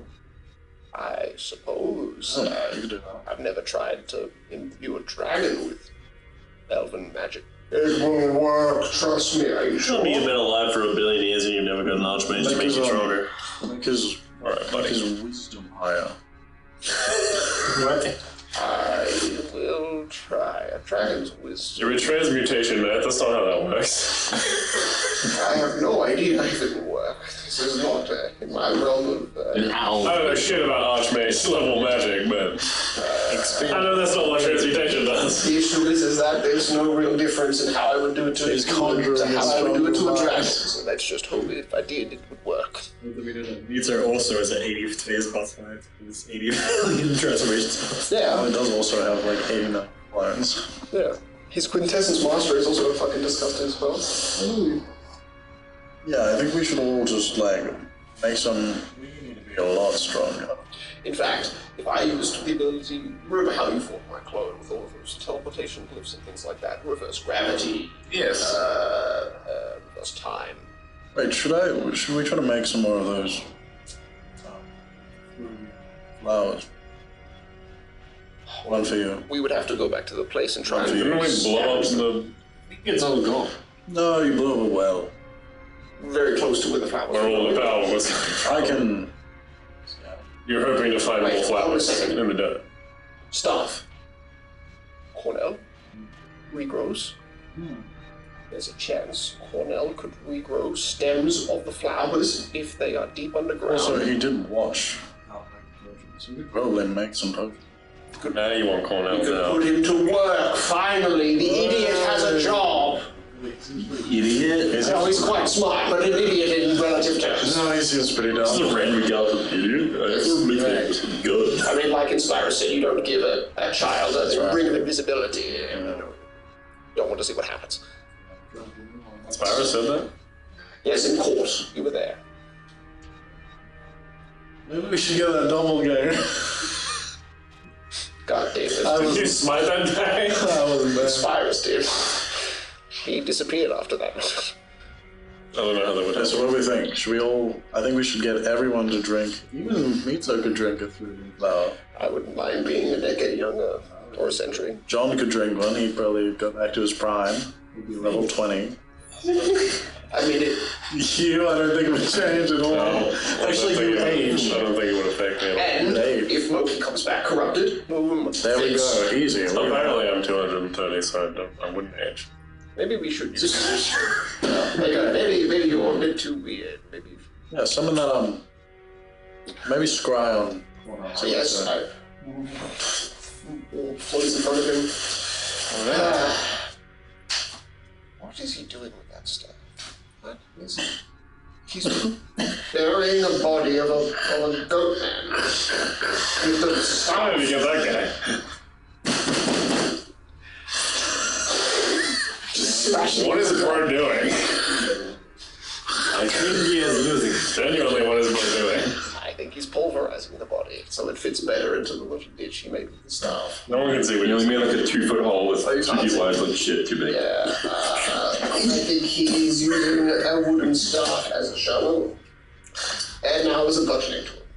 Okay, well, Cover it in sharp and call it a day. I've also the forest before. he doesn't trust me, so I don't really think I could. Okay, well, this is my last gate spell, so let's hope this was worth it. I'm sure we don't need Zandria to. She definitely did that on Moki. She definitely. Oh well, never mind.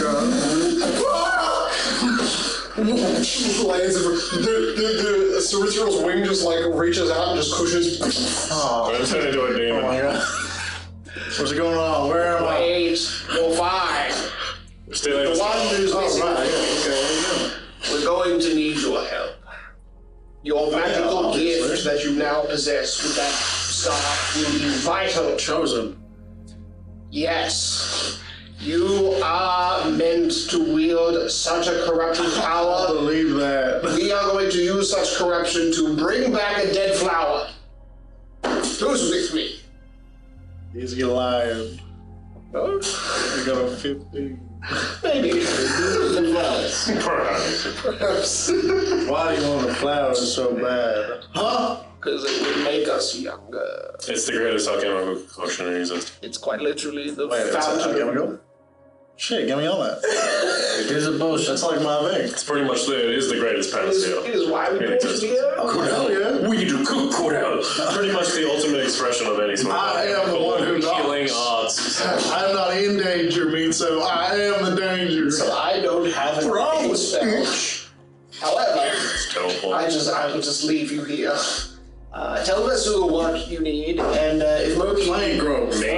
No, wait, no. Don't do it here. Diminished plants. Oh, thank you. Or that crafted right the weeds that grow through. Oh, yes, give it to Vasu. I'm sorry, Vasu, we have too much to do. Tell me what to do. What it does. So, whoa! This is powerful necromancy! It's imbued inside of one of the best types of staffs that can be made. Or for a mage, that is. I see. Maybe you shouldn't have this. That is rude. Oh, man. It's too strong for you. Oh. Why is it too strong for me? Because it's made by someone stronger than you. What are you doing with that stuff? Look, I will take that stuff away from you. You keep misusing it. No, cool. I was like, want to go upstairs, anyone?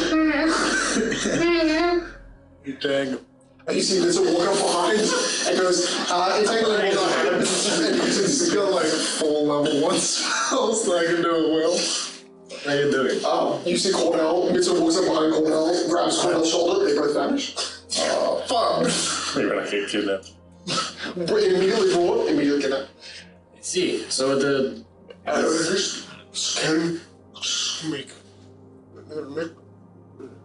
I mean, it's rife with corrupted magic, but it seems to be channeled in a way that makes the corruption negligible. More like the corruption is being engineered to be useful. What type of corruption is it? Powerful necromancy. Not power that could desecrate a land like we know. Powerful enough to raise an army of the dead. The more he understands it, the more frightened you see him off. Its original form is already corrupt. It seems like it has almost been reverse engineered to be safe. I see. I guess you could have it. I want it. No, I'm not going to be useful. That was ballsy, Russell. I mean, it's The intrusive thoughts nearly got you there, buddy. It's kind of priceless. I wanted to think about having it as a piece in my... Anyway. Well, So this will allow me to recreate my own powers. You already have the ability to make an army of The issue with making your sword stronger would be not making other items you could wear. Literally any fucking necromancer in training can make an army of undead. Did you make it a +5?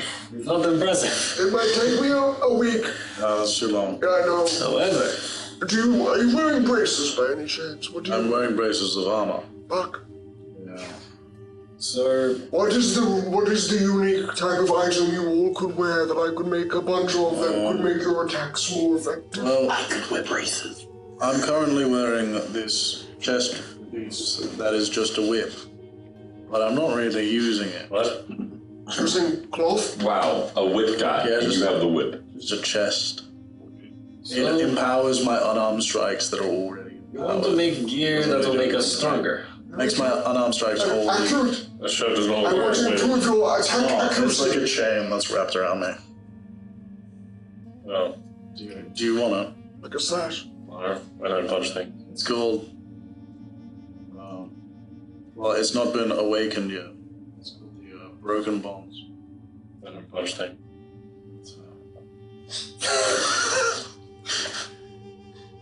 Do you not punch things anymore, Oscar? I do, but my punches are... I've got a dragon that has imbued Wait, does that my Yeti guy still alive? I have a dragon that's imbued my soul with increased power. Oh, I've never seen the Yeti guy. Maybe he left and found his Yeti wife and they're living happily. I need to free at least a dozen enslaved or unjustly imprisoned innocents to awaken. Oh, that's very easy. Go out there and go What help. are these things? Wait, how many? A dozen? And then once I awaken it, I can use it like a grappling hook. Right, Oscar. That's why I wanted to. Go out there and go stop the nymphs. They're probably enslaving people right now. I can't fly. Nymphs fly. I have a dragon. No, I'll just get a new chess piece. Toys on the ground. Wait, is it like a robe or? +1 sculpture whip. Wait, hold on a second. Is it considered a robe? This magical item is a divine make. Yeah. Contains a holy aspect. I can just reverse engineer this and apply the holy properties to another weapon. Oh, that's good. It's hiding it from me, but if I disassemble it, it will take me maybe a day. You should totally do that. It's a rather weak one, so for a relic, Who else uses weapons? Oh, Moki. So like he's a whip. I use a knife. Not really. No, I do not. I use claws. Maybe we can... And the great sword. I could take a dagger of yours and turn it into a holy version. One that could effectively stab. Or if you had an amulet of mighty strikes, which Moki wears one, you could plant holy property into that, and it would make all natural strikes holy. If you enchant Gundir's sword. I guess an amulet of strikes. Gundir's soul. Sword. Oh. It is only a +1 great sword. Do we not want to spend that upgrade on like an actually useful character? I'm pointing to you, Emmerich. Gosh. He has a really good knife. It's pretty good knife. We can make a knife holy as well. I think there's like a lot of power to put in one knife. Then make one of your flame tongues holy. Like a lot of power to put in one knife.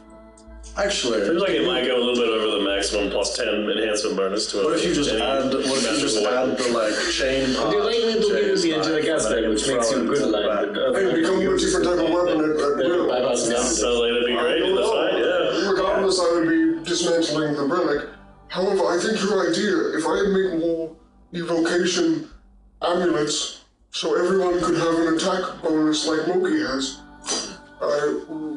replicating that item would be quite easy. Yeah. You put in a bracelet.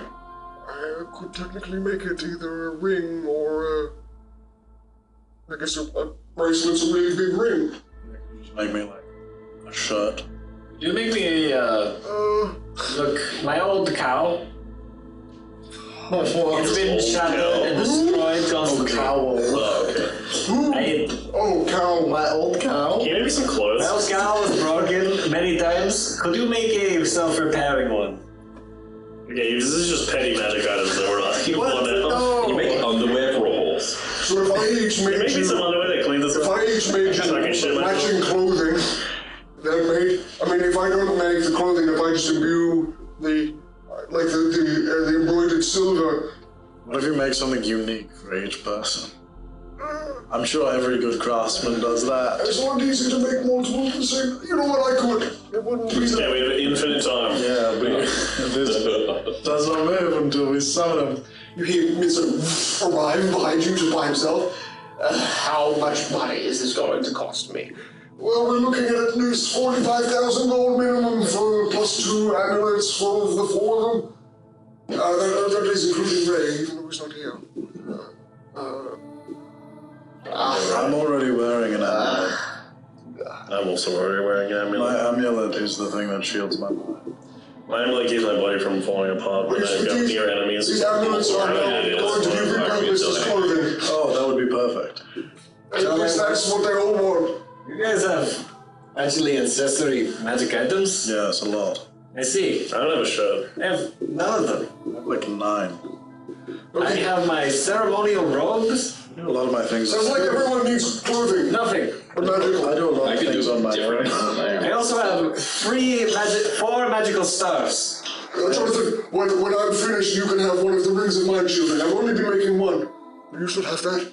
Well, he's already got one. I've got one. So he needs What one. does the ring of mind shielding do? Stops your mind, From obviously. discerning lies, abilities to detect inner thoughts. It will be useful against a fairy that can do that. How familiar are you with giant radioactive sticks? What? You mean like this, the Reclamation stuff that you've Can I get a J-kick back? We can talk to Ray about it. I think that would be So I got a giant staff made out of... But when you sacrifice yourself for no reason, a tracker will also die. This staff That'd be bad. kills anything that's not undead that touches it. What? Where it will slowly drain your life force out. That sounds bad. You do anything with it? Maybe it could be the basis of a strong magical item. Stuff made of depleted uranium? What if you Basically. What if you put it into? Maybe you could drop it off from a really high What height. if you put it into a dagger? What if you put it into a dagger that like? Aggressively weakened him? Yeah. First strike? Yeah, but what if you're about to become evil, you and me fuse, and then hopefully my mental support will be able to support Do you your want me to mental teach you the support. technique for that? You might have to learn the technique. Technique. To fuse? Yes. Yeah, teach me that. We can do that. I will need to do lessons. It will take a while. I have no use magic. Perfect. It will take a lot of lessons to make it to DC2. Okay, we have 68,000 years to do this. A +6 on spellcraft. 100 years. Easy. No, technically, I thought what did you do that? What was that thing you did when you became sheath? Oh. You want me to... That was me applying the essence of myself onto the weapon. Oh, you want me to apply it onto the weapon? Well... What if you became a sheath to me? Wait, Aristogon.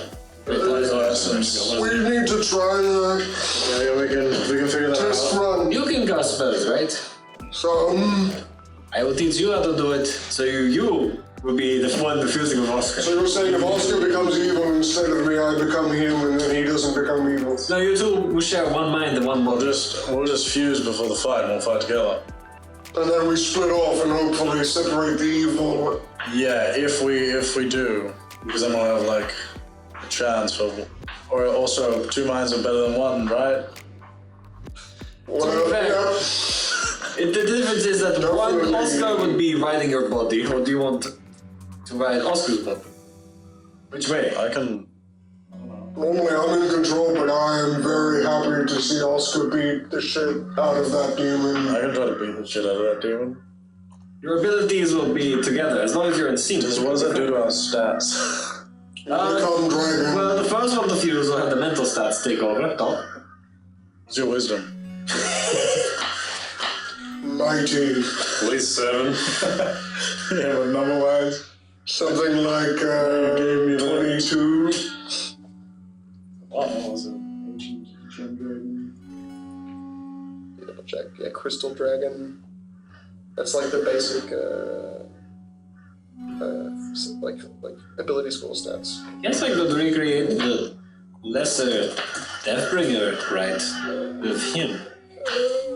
And use it for you, to give you the powers of a dragon. That sounds great. I don't know What does that mean? And then I'll sacrifice myself. I don't know what will happen. What dragon power would you get from that? You can breathe, I can fly. and you get wings. Only dragon. Pretty helpful.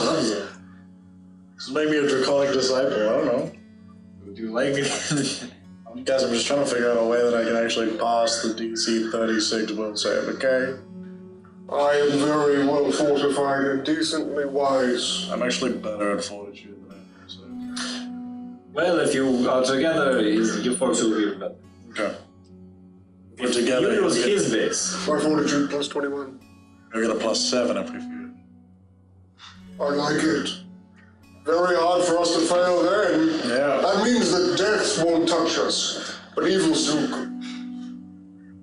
Alright. Yeah, that's not great. Technically, if I ride you when you're fused together as a mount, I can give you my divine blessing, my divine grace, which will give you +7 to all your saves. Oh.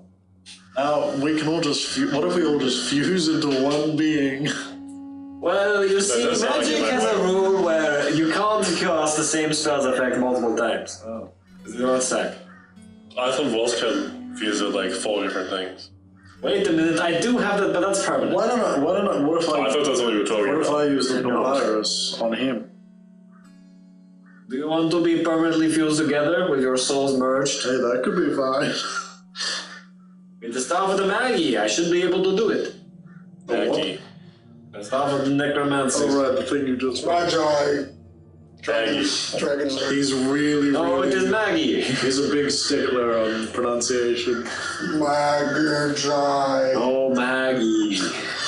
Dragon's head retreats from the window. So we're gonna fuse permanently. Is what Would you saying. like that? I mean, that could work. And then we could do another fusion with some. What would my form look like? You'd be ugly. If it works well, Seriously, are you able to change shape? well, Are you able to take a humanoid form? I'm able to make mirror images, major images, illusions. I'm able to make dimensional doors in short range. None of these things are what he has. So this sounds great, though. Actually, That's kind of my limit. alright, once you become together, Plus, you'll be bonded a out. half human, half dragon monstrosity. should we get a check involved too? What that means is that at the Not start, working too many at the people. start of the fight, I can pull Oscar 200 feet away from the enemy, which is good. No, let's just stick it with us two. It'd be gross if those. Well, it'll take me a few days to prepare, but you'd like to become one. Oh, that'd be helpful. It You would basically are already. mean I would survive. Oh, this reminds me of when I was marrying people off in the church. Good times. Why were you doing that? I thought you were a black cleric who did necromancy. He's also.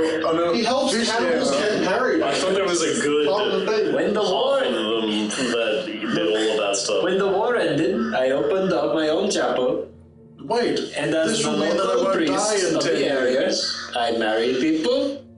I watched weddings. I did divorces. I You get into a gem in Torgon. Which is what I said already, so you'll be fine. They Yeah, sealed it'll me. be good. Who's they? I'll protect you. Well, And I will. eventually, You know my armor.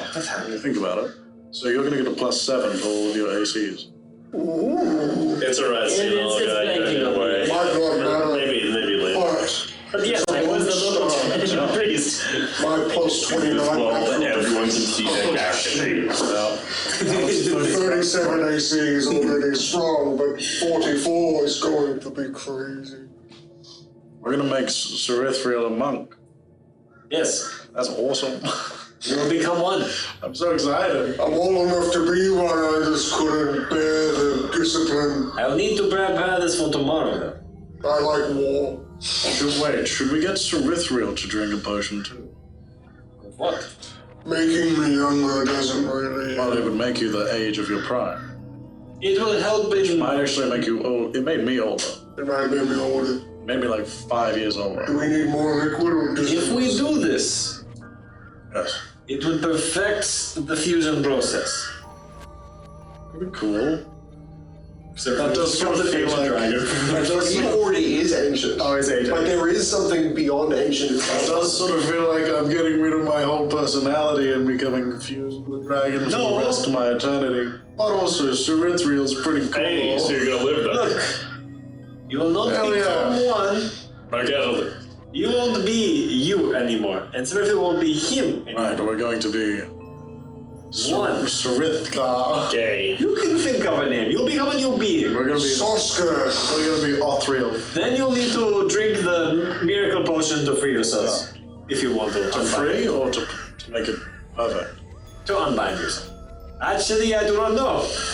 That is a question that I have no clue. Maybe we discuss that at a later date. I could finally become a great one. Yes. Yeah, let's do that. Let's make you a great one. I think you're already pretty great. Wait, We've already got your body back. We might as well does make the you. drink perfect I've never been that old as a before. perfect being, or does it? Even though I am I old. think. Well, are our souls becoming one? Your souls will be merged. Oh, I think it directly affects your soul. Yes, because your body reflects your body. is a reflection of your soul. Oh my god, guys, Danny, if you want to be infected by the Wukong, I can now infect you with it. Yeah. They'll have to all merge together. That seems pretty strong. I think it might just make us a perfect fusion.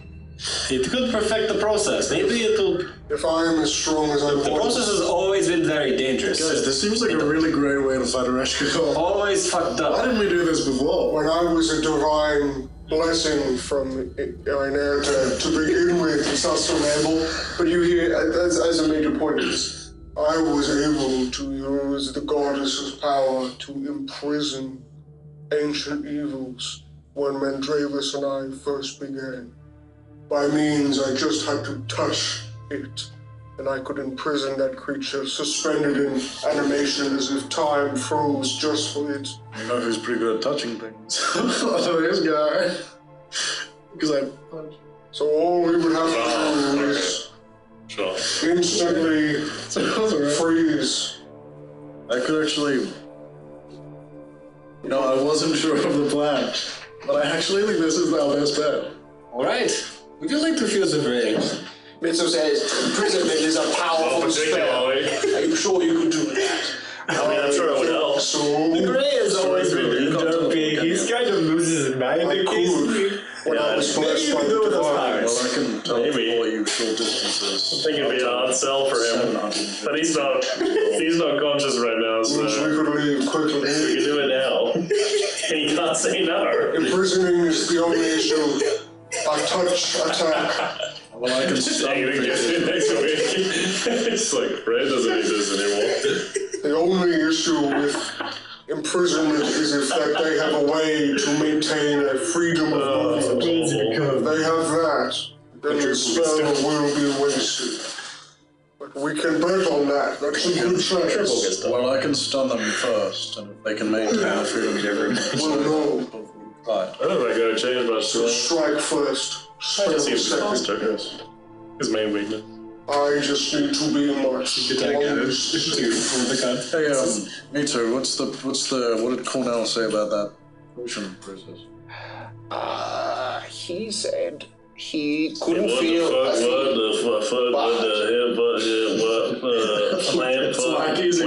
He did immediately start to regrow that whole corner of the forest. I mean, it was trees growing more than it was flowers, but the grass grew, so I can only imagine that if the sprouts... Plant grows, you shitty little flower. It is kind of sus that we, no one that knew or ever saw the flowers went there to show him that.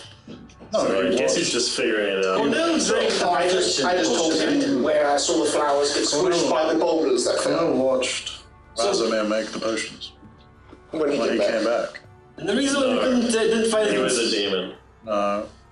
Yeah. They drank the potion, they made him drink the potion. He was- This is not true. Okay. You're all wrong. Wait, we assaulted Cornell with that demon forever.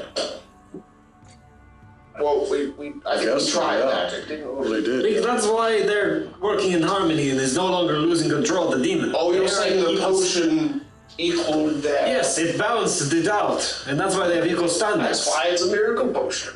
Makes That sense. makes sense to me. Miracles make no sense, yet that is the sense that they make. I see. But shit, we should all drink these! Let's see what happens. Wait, should we all just like hang out with Cornell? and That make- sounds and like help him? Cornell is the place we need to be. Basula, you got this. Do you have any notebooks? I want to record this. This is fucking science that I have And never you seen little, like, before. basically like a lab coat, little pocket. Thank you. I'm Like, going to record these changes. This will be interesting. here's an equipment. Oh, thank you. Well, I mean, look, I don't know much about the guy, but he seemed pretty good at crafting potions. So hopefully he is decent. And if Razomir has a few spare bottles in his cave, then maybe there is a... I mean, I could summon some jars, but I'm just going to hope that there's We'll something. get that fusion working. Maybe fusion. What if, hold on. Are we still doing the giants thing, or does that just... No, I don't think we need that now. Or maybe we do. Maybe we don't. Yes, chain death kick. is still a problem. A chain kick we were able to put into some real spell to summon. Do we not get another angel?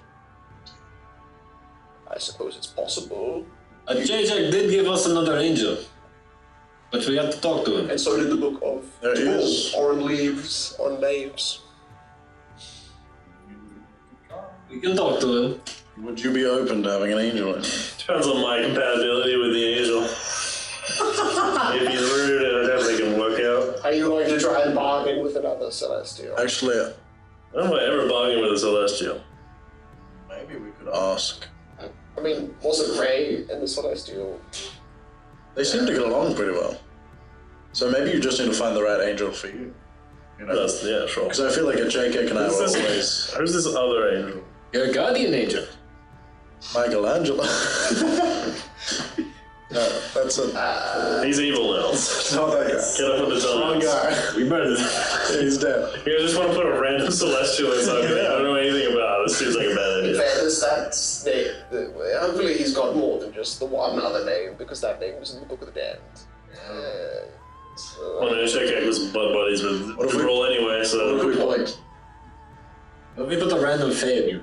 Yeah. that would be the worst thing that could ever happen in any be good. What if we put a any nymph in scenario here? ever. I think I would be quite quickly driven to insanity and kill myself. Ulrich, the Lord of the Fae. At least in my lore of nymphs, they can actually bond to an ally. Normally, when we get to this point of power, the Inquisition usually comes and tries to kill Yeah, everyone. normally I would kill you all by now. Things have changed. Things have changed. Yes. Yeah, there's no Inquisition. What the fuck are you talking I about? was the Inquisition. Yeah, I no, was there's no Inquisition. I was literally the only Inquisition in the city. I was once told to never do this, but you know, now I'm being told to, so... I even told him. Time for using forbidden What can I magic. say? I'm the champion of Isora. This is just what happens. That breaks down the rules that the gods have set for themselves. This feels like Create something. a super powerful being. This feels like something the gods would want. Alright, how do you feel becoming a new Sephora? This is the equivalent. Yeah, why not? Does anyone want to become a new Sephora as well? Let's give the world some hope. Yeah! Yeah. This is like, absolutely not. However, That's okay, you and me, buddy. maybe try and You guys should merge. get Sophia or The dragon man. Perfect physical or being. Vasul. Perfect divine. Would you like to Moxie. fuse with Sophia? We've heard mortality, you'll never die. Wait, Sounds like torture. what if you... Actually, we might be able to use her immortality. What if you to our merge favor with if we Theo? Would you like to Me fuse to work with Theo. with that old crazy angel man? Seems like a hard sell. He might be down. He could be. I don't know what I would be able to give him in terms of this bargain. Or your body, permanently. That'd be fun. I feel like his body's stronger than mine, probably. Already. Good one. Yeah, but he can just like chill in the background and give you power. You know, if you could control Marcus, that would actually be worth it. Oh, that'd be good. Fair chance. That Would we'd you be like able to get fuse him. with this Marcus guy? Again, I don't. Do they not need to be willing? I don't know. They I'm need not to be sure. willing. Yeah, Well, actually- I'm sure they can work. Yeah. It's unwilling. The spell works. However, it works better if they are willing, because the souls won't be trying to scrap and kill each other and malform Yeah, maybe we themselves. don't do what boss. I don't feel like my soul might be overwhelmed by someone like Marcus or Theo. Probably. Do we know any... What a... I've been Saul, the priest who is at death's door. He is currently being recuperated. I was gonna say something that only Cornell He knows. is quite literally only an old man. It'll also permanently Yeah. alter your personality. Actually, maybe... Yeah. It's a great choice. What if we tried to put inspiration in? Again, Now that- quite a bit of an overwhelming presence that might Or if we put take a inspiration bit in... more of me. This person's already inherent. No, but they're like fully. The other way around. Put heaven in inspiration. It'll just be a flaming sphinx. Good work. Wait, can you choose which one is the dominant half or something? No. It's That's the a perfect fusion. It's whoever wins. But don't go, Gina. Whoever wins what? more like whoever It's all Is right. there a soul battle? Oh, okay. Yes. Right. However, if they're working in harmony, they should just become one soul. Okay, look. How about let's just get one fusion prepared, and we'll figure out if it works. If you actually read the last 3 lines of the Confluence Prophecy, which Oscar... I've got a Which I read out for everyone. I've got a perfect memory, it's fine. Did it talk about fusing with a dragon? Corrupted essence, if shattered and spread, may break the dark bond before all is dead. Meaning that if we spread out the corruption, it might keep them alive. Might keep you alive. Might keep Moki, if he comes back corrupted, alive. That's what you already tried to do with the brawl, Jones. I don't know if that's the same. Maybe that is why. Maybe that's why Razumir, if Razumir was corrupted by the brawl, was so annoyed that he split the gems. Because it was after the pieces that he was forced to. He wanted the pieces to go and corrupt one whole. How did Brawl He did want to corrupt him? So maybe I'm still gonna fuse with Cerithriel. Yes, but because we won't fuse. maybe if you get some of the gems, and you get some of the gems, because Reshgirl still has like 16. You have to destroy the gems, is what Cerithriel said for. So what if we all split them up so that none of us are wielding the majority?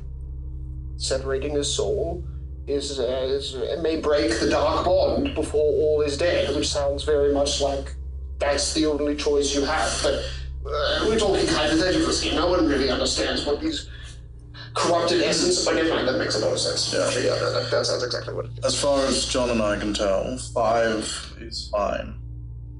5 pieces each. Yes. For you guys. You learn exactly everything about the multiverse and the planes. What else do we have 6? I don't know. Well, but what if your dragon is with you? Does that mean it can You think take it increases my more from- tolerance? Potentially, yes. You have 7 bits into Brawl. I thought I did. You only both had 5. We bought thought you- it's just 10. Okay. Didn't you also take lots of Inspirus? Because I guess had you had 1, to Brawl it. and Inspirus had 9. Yeah, there was 9 in Inspirus, and yeah, Cornell or Oscar already had 1. So we can get Cornell to take some because he's a fucking little shit. And so he can soak up a few. I feel like giving the evil conversation. Say that again. When if I suck that divinity from the powder factor? What, artifact? You mean the whip? Yes. Oh, he was going to use it. I know. What do you get from sucking divinity? Well, every single piece of divinity gives me small little bonuses. Oh. Will it make you be able to do the ritual part? Possibly. Okay. Alright. And you feel the ability 3 times per day.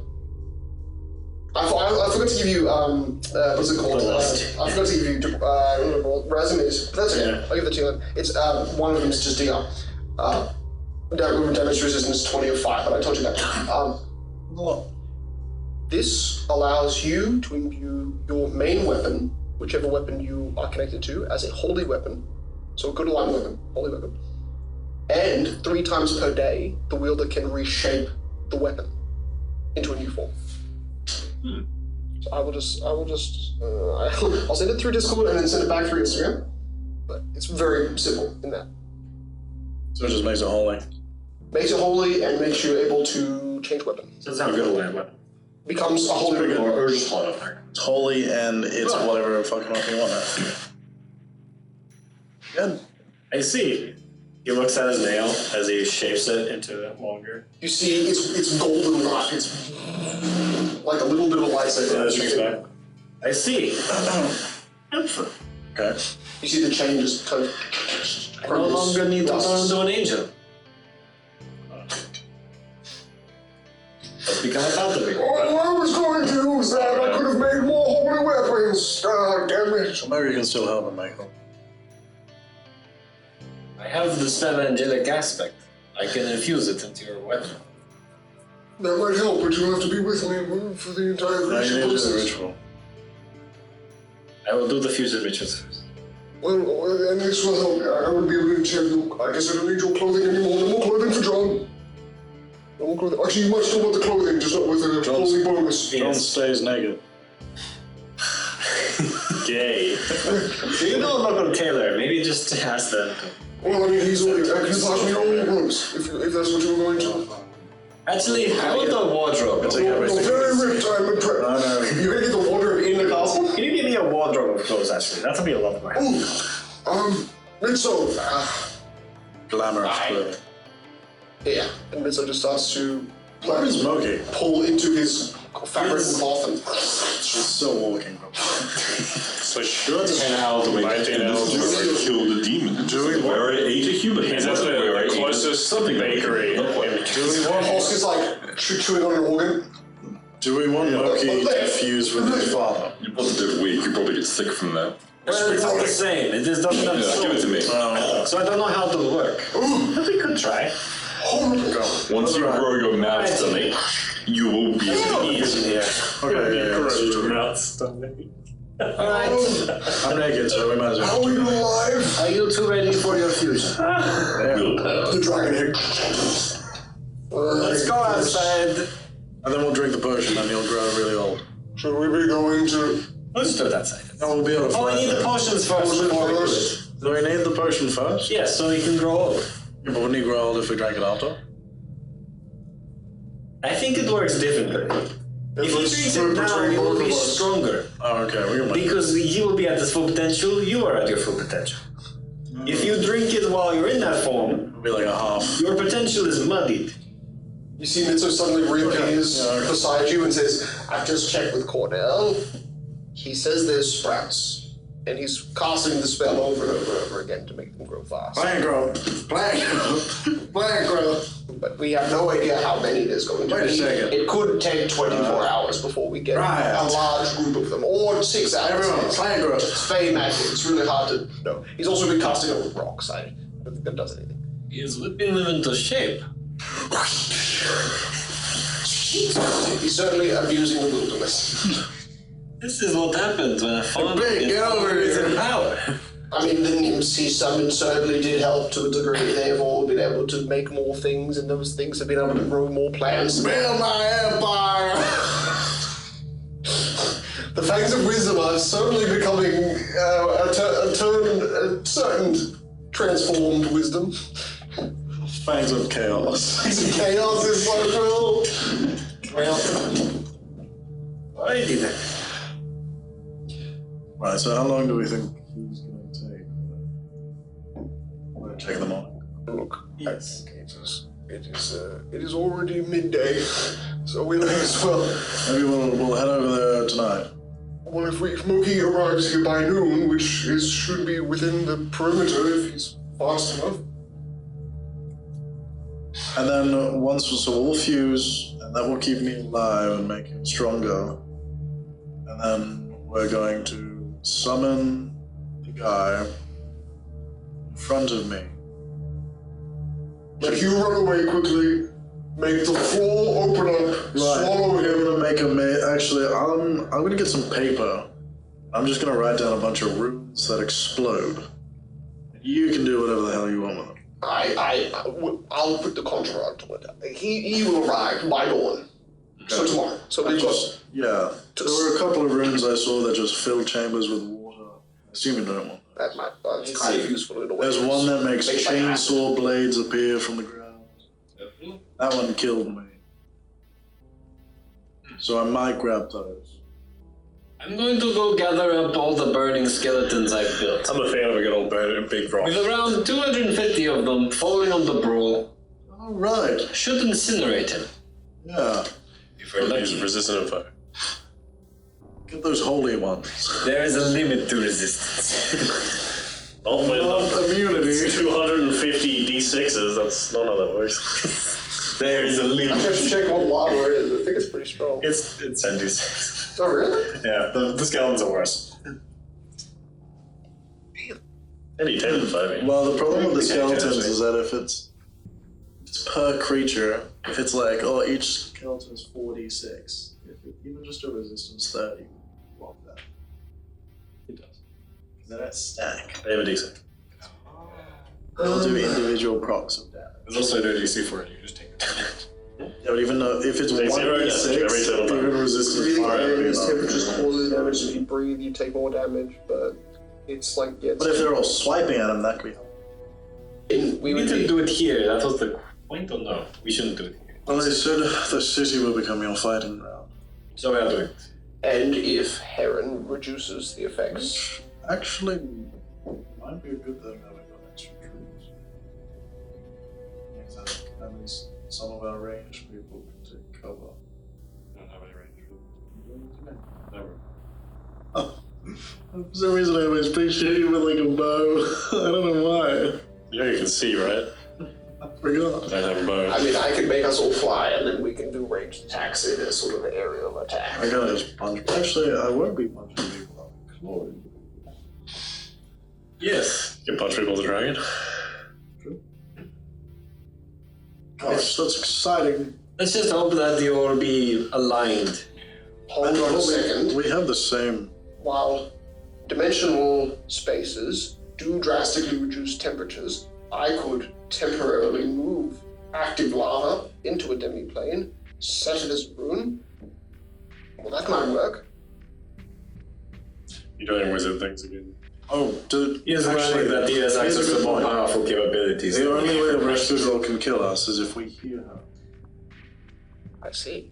So if we're able to Rescue silence. a female? Oh, would you like me to deafen you permanently? Who knows? I thought that was supposed to be like a brother thing. I can cast that spell to deafen you. It sounds, I don't know. I can too. Yes, it's basic necromancy. Is if we hear them. So I can also just turn off your ears. Rescue Girl thinks I could also do it. Sorry, Rescue Girl. It is basic. Wait a minute. What's going on here? I knew you were the traitor. All of your feet get eaten as the mouth of the Rescue Girl just snaps. You know my feet, I need them. Your feet! Alright. I think we have some beginnings of a plan. Let us begin. Let's do it. Time skip. Fucker. And time skip again. We will end the episode there, because we might as well. Let's go for the fusion.